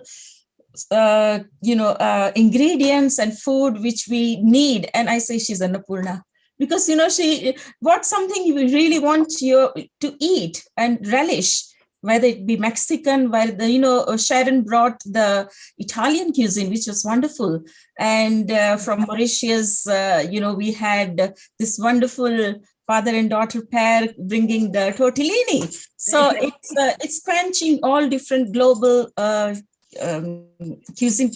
Cuisines, isn't it? All the different wonderful dishes there, isn't it? Modern Annapurna's role in part and partial, I would absolutely say. And one final thing just to add to that before we finish off here is, of course, the fact that we have to think of the food chain. So, for example, it's not just about having chapatis at the end. If you go backwards, there's the distribution. Then there is also the people who are making it, the people who are packing it, people who are cleaning it all up. People who are sowing the seeds or whatever it is. As we go all the way back all the way, and you find that, oh my God, before you put something in your mouth, you've got like maybe 100 people along the way who have had chance to connect to that Annapurna. We have to be grateful to that, because everything came from earth and from this supply chain. If one of the chain, part of the chain was missing, you wouldn't have got the food, or it would have got delayed. So you need to be grateful to everyone who contributed, right from the farmer, for everyone, the middle person, because everything we get, most of the things we get in this country is imported. So we have to be grateful for the world. But it's very less food grown over here. So Almost everything is imported. Absolutely. With Goddess Annapurna always looking after us, right? Thank you so much, Mitaji. Thank you for joining us here today. Thank you for your lovely contribution as well. And Seema and Tina ji, we've got last few questions for both of you now before we finish off, and ask Navanita to join us to sing a couple of songs and a couple of mantras. Maybe she would like to do a special mantra for the Annapurna side. I don't know, as we have a special veggie and vegetarian event happening today. So a couple of questions. There was one question from Simran from South Africa, and she says, can we put samosa fillings and adapt the taco? And if yes, what tips can you give in terms of that? Get your creative juices flowing. There's no end to how creative you can be with food. A samosa filling with peas and potatoes, with the onions and all the spices, with the taco filling will be fantastic. You've got the pastry anyway of the samosas, which is deep fried, and it's crispy. So it works beautifully. Yes, do that. If you want to use cottage cheese, paneer samosas, you can do that. If you like to. There's some people who really like soya mince. Yeah. So soya beans, did you say? Did you say soya mince? Soya mince. Yeah. Soya. Okay. Yeah. You can use that, and you can use the same recipe that with the onions. Tina would have a great recipe. I have one stashed away in one of my mom's books that she's given me. That's wonderful. So for our next time, we know what to ask for, right? And we've got another question here, by the way. So there you go, dear Simran. If you're watching right now, thank you for your lovely question. And just wanted to say that I hope that's answered your question. You can go out there, make your samosa filling and stick it into the lovely tacos, and yum, yum, here we go. So be as creative as you like. As we move on, we've also got Ganti Patel from Mombasa. And he's asking both of you, what liquor or spirit did you mix with Milagro Rose? We didn't mix any liquor or spirit with the Milagro Rose, but since it is a Mexican flavor. Now, one thing I want to add, this drink is perfect. It's beautiful for weddings. It's wonderful for Valentine's Day. It's great for baby showers if you're having a baby girl. Now, if you're having a baby boy, we have the butterfly tea, when you can make a syrup with butterfly blue tea. So you're having blue syrup instead. Now, if you wanted to and you wanted to stick to the Mexican trail, you could use tequila. A shot of tequila would do well. Tequila. And but we were a little bit naughty with the food. I'm not naughty on the drinks side, so I didn't. You're making sure make sure you make it and make sure they're all naughty, but at least you can enjoy your creative. I don't want to encourage anyone to be naughty on the drink side, but on the food side, sure. It's okay. Yes, absolutely. Well, you're talking to somebody, because I'm a non-alcoholic person, so I have to find different ways to put this in there, because I love rose syrup as well. You buy rose syrup from the shops as well, so I love that taste as well. So you can put that with lemonade, put some nice ice and all that kind of thing. So there's, with food, you can be quite creative as well, definitely. One more thing. Now we're in summer, right? And it's very hot these days. Now, Sharonji, you would know about chia frescas, right? Where they put chia seeds in a lot of the lemonades and everything. Now, soak chia seeds like a faluda, like the element, because we have the rose syrup in here. We have the faludas in India. If you want to add in the chia seeds, you could add in a tablespoon of soaked chia seeds into this, and it would go beautifully well in this drink. So, like I said, there is no end to where you can be creative. If you want to have a taco with samosa filling, you can have a green chutney on top.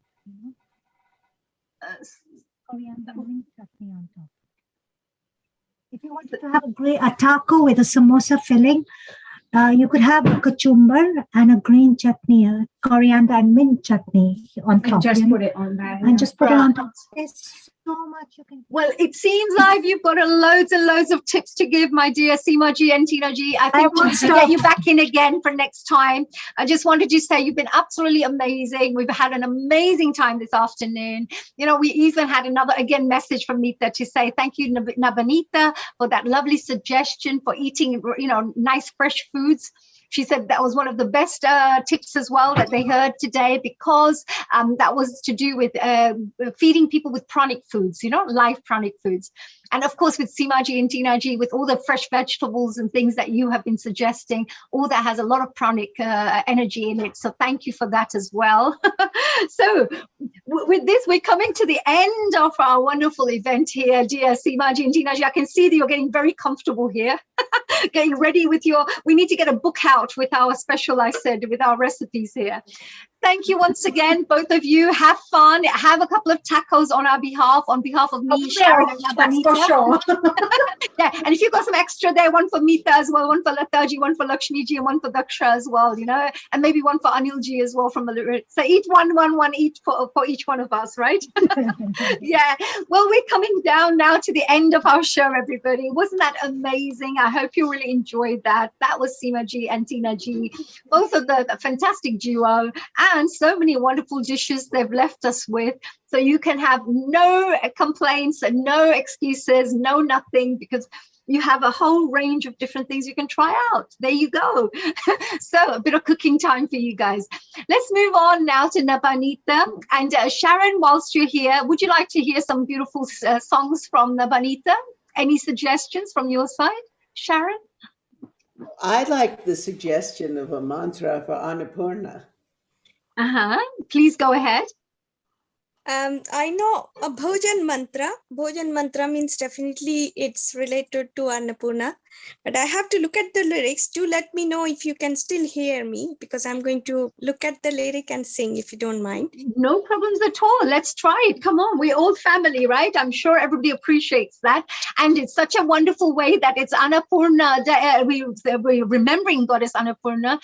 So it would be a wonderful, I would say, it's a perfect event to remember our dear goddess there. Now, can you hear me now? Can you hear me? Yes, we can. Yes, we can. There you go. But we would love to see you if possible. Oh, so you can't see me probably if I'm singing. So I will come back, because I have to look at the lyrics, unfortunately. No problems. Come back again. Don't worry. Come back to. We'd love to see you instead. Don't worry. Maybe we can do a little prayer to all the gurus out there who bless us. And for which we have our special, I would say everything that we receive in our life is thanks to the blessings that we get from our gurus, different gurus, or the chefs. They're also considered gurus. The school teachers are considered the gurus. The dance teachers are considered the gurus. You know, there are so many gurus out there who are passing on their knowledge and their blessings to each one of you. As we said, even a priest or a chaplain, as we say, Mitaji, where they teach spiritual teachings as a guru. So many wonderful things. So Sharon, whilst we're waiting for Nabanita, is there a few lines that you'd like to sing for us? Would you like to sing maybe one of the Lakshmi songs? Just a couple of chants. Come on, you can do it, Sharon. I'll sing.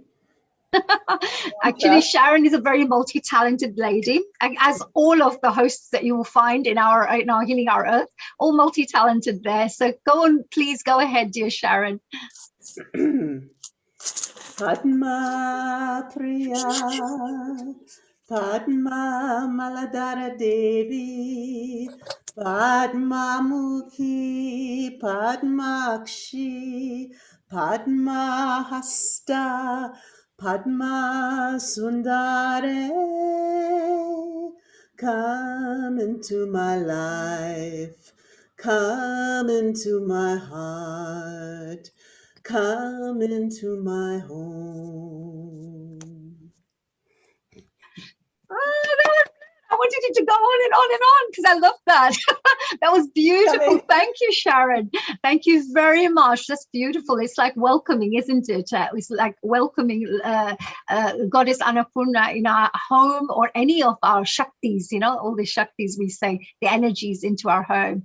Thank you for that. Thank you. So Navneeta, would you like to perhaps sing any song that you'd like to sing for us? Yeah, and what I will do is I'll sing, but you may not see me, but allow me to sing if that's okay. Yeah, sure. 1 or 2 minutes will be fine. Go for it. Yeah. अन्न ग्रहण करने से पहले विचार अपने मन में करना है, किस हेतु से यह शरीर का रक्षण पोषण करना है। हे परमेश्वर एक प्रार्थना हमेशा तुम्हारे चरणों में, लग जाए मेरा तन मन धन विश्व धर्म की सेवा में। ओम ब्रह्मार्पणम ब्रह्महवीर ब्रह्मग्नौ ब्रह्मणाहुतम ब्रह्मैव तेन गान्त्यव्यम ब्रह्म कर्म समाधिना। ओम सहना भवतु सहनौ भुनक्तु सह वीर्यं करवावहै तेजस्विनावधितमस्तु मा विद्विषावहै।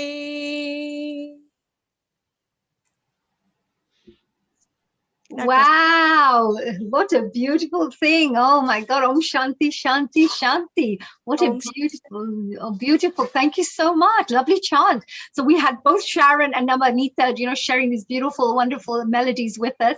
Perhaps, would you like to share one more for us, Navneeta? Anything that you would like to share with us? Just thinking. Any bhajans, any kirtans, any songs that you feel? Or was it a Govinda song? Yes.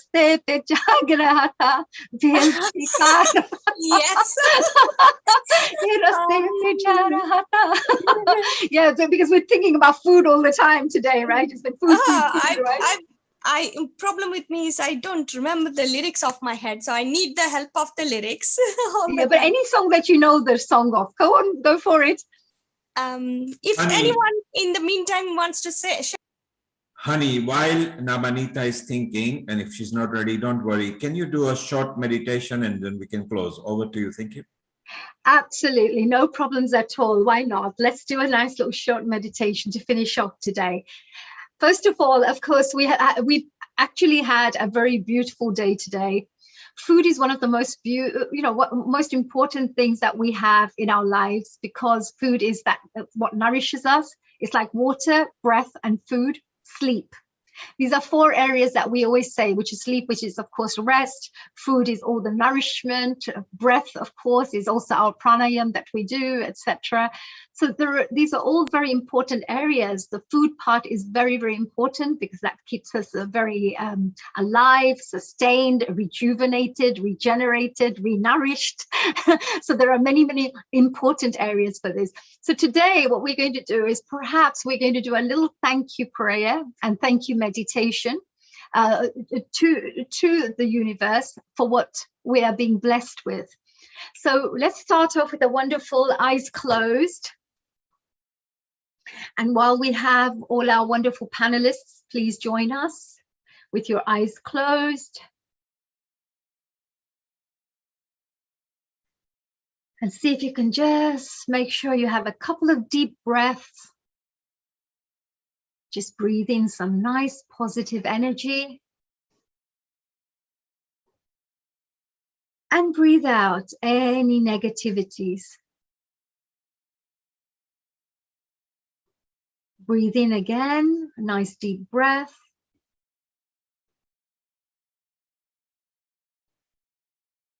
And breathe out again.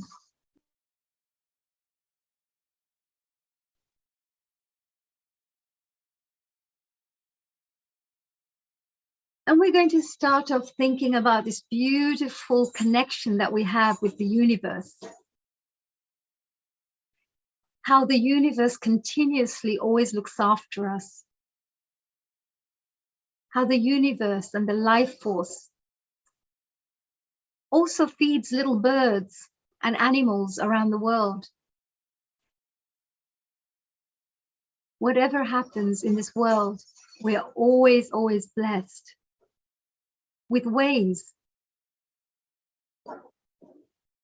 of living, of being, of doing, of growing, of evolving. So with that, we're going to start off with a wonderful gratefulness prayer. Let's imagine that your seventh chakra, which is on top of the head, your crown chakra, is being activated.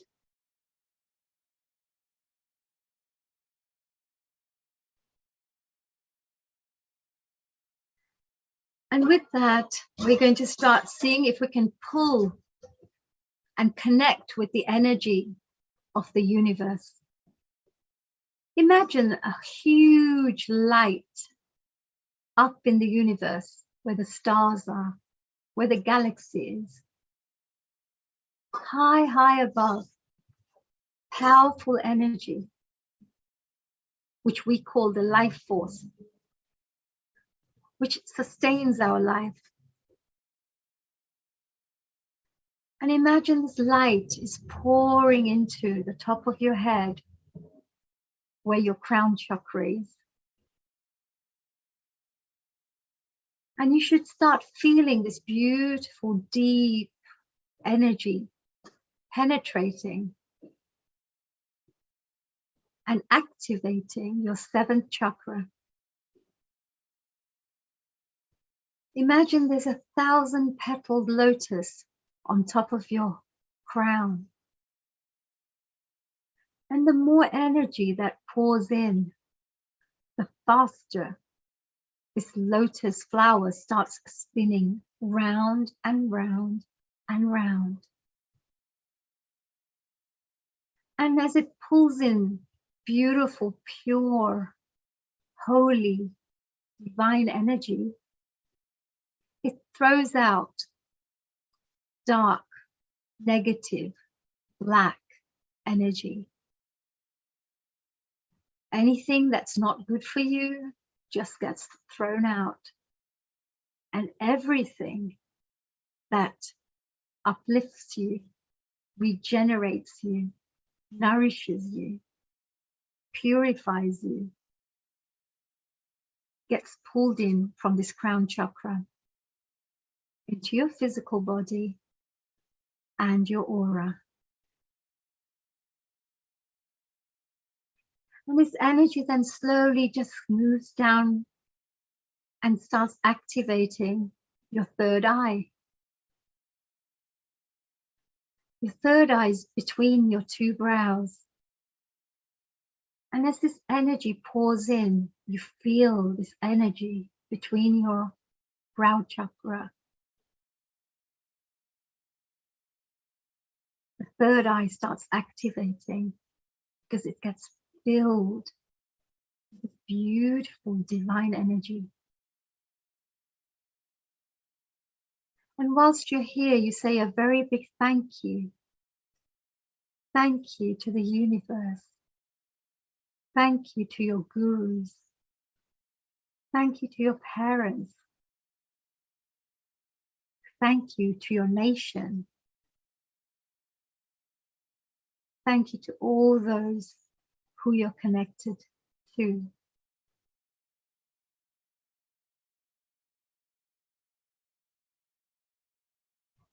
The more grateful we are, the more beautiful energy, more pure energy gets filled in your third eye, which is your brow chakra. The energy starts moving further down to your throat chakra. Bright light. You can feel your crown chakra buzzing with energy. You can feel your third eye buzzing with energy. And this powerful, high vibrationary energy starts filling up your third eye and your throat chakra. Now your throat chakra starts getting activated. Whoever you haven't said thank you to, just in your mind, say a big thank you to whoever you'd like to say thank you to. For me, I'd like to say thank you to my mom for cooking beautiful, lovely meals, to my dad for providing for the family so we can all eat. Thank you to the employers who give us jobs so we can have the money to purchase food. Thank you to all the farmers who work so hard to provide us with the food which gets packaged and distributed and then put on the supermarket shelves. I say thank you to all those people who fill the shelves in the supermarkets and the cashiers.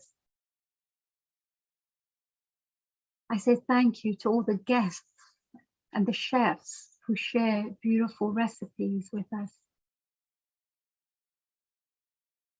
I say thank you to wonderful platforms like Healing Our Earth that shares such amazing, powerful information that transforms lives and uplifts and energizes. So your throat chakra starts getting activated with all the gratitude that you share and fills with this pure energy, divine energy, holy energy, the life force. So you start expressing yourself more clearly because your throat chakra has been cleared. And as the energy moves down to your throat chakra, it moves further down and it moves down to your heart chakra. And as it moves down to your heart chakra, you start feeling this love for everybody around you. The love that you may not even express. People you want to say thank you and I love you to. Your partner, your parents, your brothers, your sisters, family members, neighbors, people who help you, friends, anybody who you feel great appreciation for. Feel this beautiful energy that just expands in your heart chakra. It just pours out and you send out good vibrations to everyone to say thank you and to say I love you, I care, sorry for anything wrong that I would have done, forgive me for anything bad I would have said, and thank you for everything that you have done, including teach me lessons, help me have experiences that helps me to evolve. And coming back to the food, for anyone who's helped you to get fed, cooked for you, taken you to a restaurant, treated you, whoever, anything to do with food, say a very big thank you to every single one. And as this energy is now filling your heart chakra, it moves down to your third chakra, your solar plexus. And this energy starts getting filled. The life force continues pouring into this area. This is where your ego is. Perhaps you haven't been able to say thank you. Perhaps you haven't been able to say I love you, or to really express what you think about someone or others. Just give them good thoughts and send them beautiful thoughts right now. Send them blessings. Ask for forgiveness that you've been a bit stubborn, or you may have been a bit unreasonable.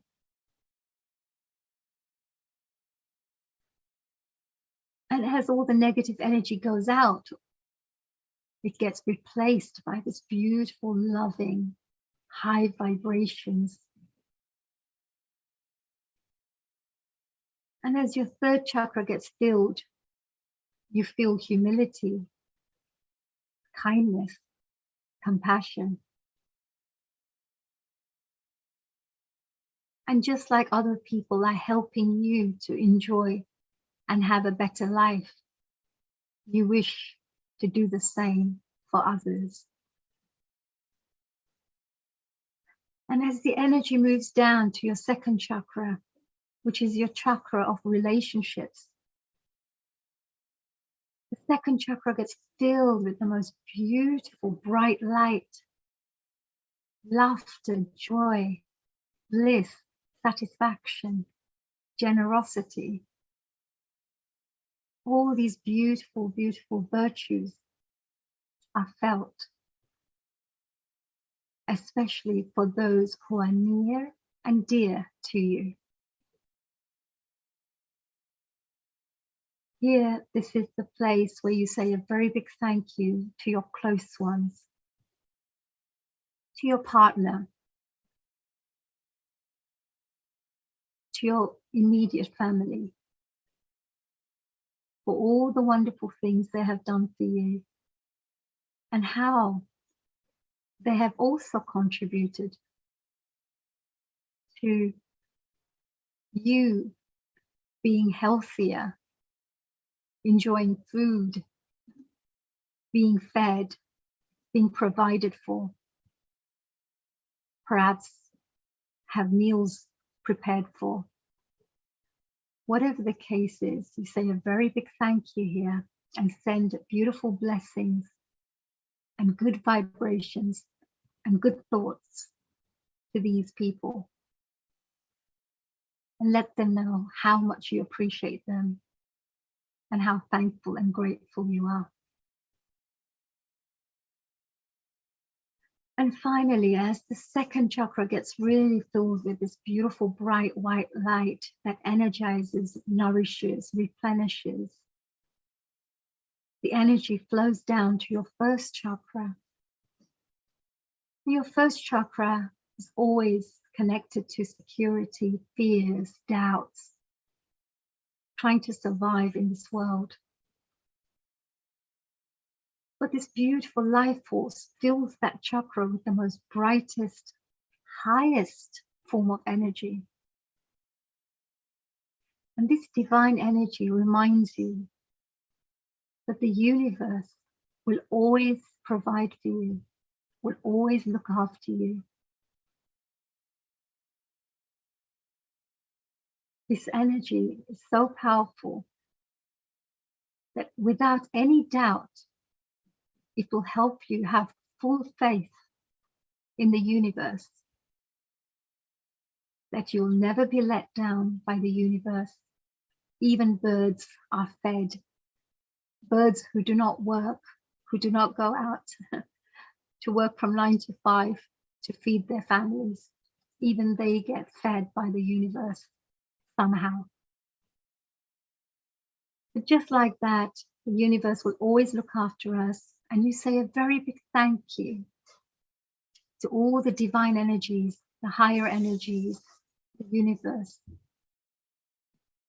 who's looking after you. And now you feel that your whole body is filled with this beautiful, bright white light.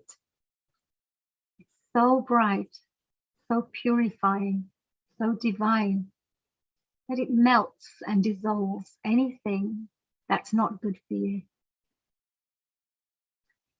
Takes away all the negative thoughts. It heals every single cell in your body, every single organ, every single part of your body. mind starts cleansing the aura that's around you, the energy, all the nadis that are in your body, every single energy channel and center in your body gets completely filled with this beautiful life force. You can see and feel this puff of black smoke and black energy just floating away from this beautiful cleansed aura.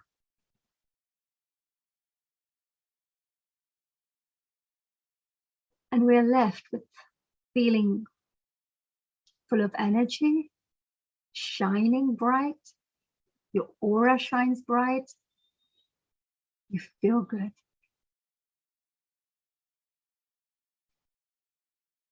So to finish off our wonderful meditation, we say our final thank you that we've been able to come together in collectivity to say thanks for the food that we're blessed with and for sharing this beautiful energy with each other.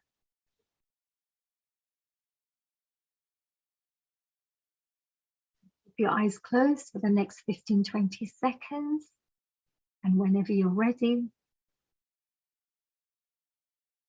slowly open your eyes.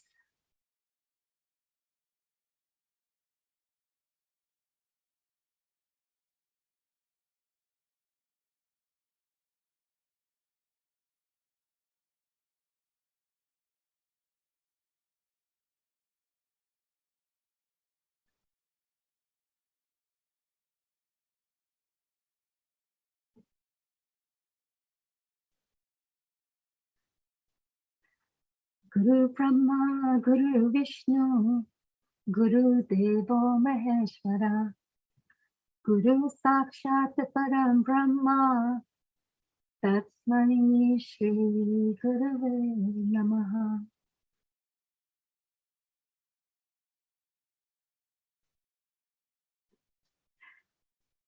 Ooh. Wow, that was a nice little relaxing meditation. How did you guys feel? So, Lakshmi ji, how did you find it? I know you're in your meditation. I'm going to take you out of it. Yes, there you go. Sharon, enjoyed. Very nice. Nita ji. And Nabanita, and of course everybody else. Lata ji, thank you, and everybody else. Well, I hope everybody enjoyed themselves. We've come to the end of our program now. And, you know, with a lot of thanks and gratitude to whoever blesses us with food, with cooked food, teaching us about food, platforms such as these, everything. Just want to say, to finish off with a big grateful thank you to everyone, and to appreciate all our wonderful guests and hosts that joined us. And Nabanita, I think she wants to finish off with a beautiful song. So let's finish off with a lovely song and let's say a lovely goodbye to each other after then. So Nabanita, can we please ask you, my dear, to share a wonderful song with us? Thank you. Yeah, it's a Bengali song, if that's okay. And it's about food, but it's a folk song with lots of energy in it. The meaning of it is, it's quite actually philosophical. It's talking about love, which is nothing but the, the bottle god. Because in Bengal, there is a typical musical instrument called ektara, which is made out of the dried shell of the, the gourd, the dried up shell. And it has got only one string. That's why it's called ektara. And so typically the baul or the folk people, they play that and sing this song. So hope you will get that energy when I sing. Oh, definitely. Thank you so much. সাধের লাউ বানাইলো মোরে বৈরাগী, সাধের লাউ বানাইলো মোরে বৈরাগী, লাউয়ের আগা খাইলাম ডগা গো খাইলাম, আগা খাইলাম গো, লাউয়ের আগা খাইলাম ডগা গো খাইলাম, লাউ দি বানাইলাম ডুগ সাধের লাউ বানাইলো মোরে বৈরাগী সাধের লাউ বানাইলো মোরে বৈরাগী লাউয়ের ডাগা খাইলাম ডগা গো খাইলাম আগা খাইলাম গো লাউয়ের আগা খাইলাম ডগা গো খাইলাম দুগ লাউ দি বানাইলাম ডুগ ডুগি সাধের লাউ বানাইলো মোরে বৈরাগী সাধের লাউ বানাইলো মোরে বৈরাগী. Just one antara I sang. Hope that is enough. That is lovely. Thank you so much, Jana Vanita. Thank you very much. Our wonderful Healing Our Earth member now, our new little joy, has just joined us very recently, but doing so amazingly well. So proud to have you as part of our little team here. So thank you. So with this, our dear wonderful audience members around the world, from all of us here, just wanted to say a very big thank you for joining us. I hope you join us again next week for our Indian Independence Day celebrations, and the week after for our World Dance, dance celebrations that we're going to be holding, and the week after the Janmashtami special as well. So do join us because we have some amazing lineups for you. Tell your friends and family, and if you wish to support the good work that Healing Our Earth is doing, and all the people who are trying to do their best to serve, then please do share on your Facebook, perhaps share on your social media platforms, through your WhatsApp, whatever. Just invite people so they can also appreciate and take advantage and enjoy the events. Here comes again all the events which are there. Janmashtami special, look at that, beautiful 29th of August, which I forgot to mention. So Janmashtami special is on the 29th. 22nd is our celebrating dance with Sharon and myself. And then, of course, we have our special Indian Independence Day on 15th of August. So thank you. Thank you to everyone. And let's finish off with a lovely little prayer.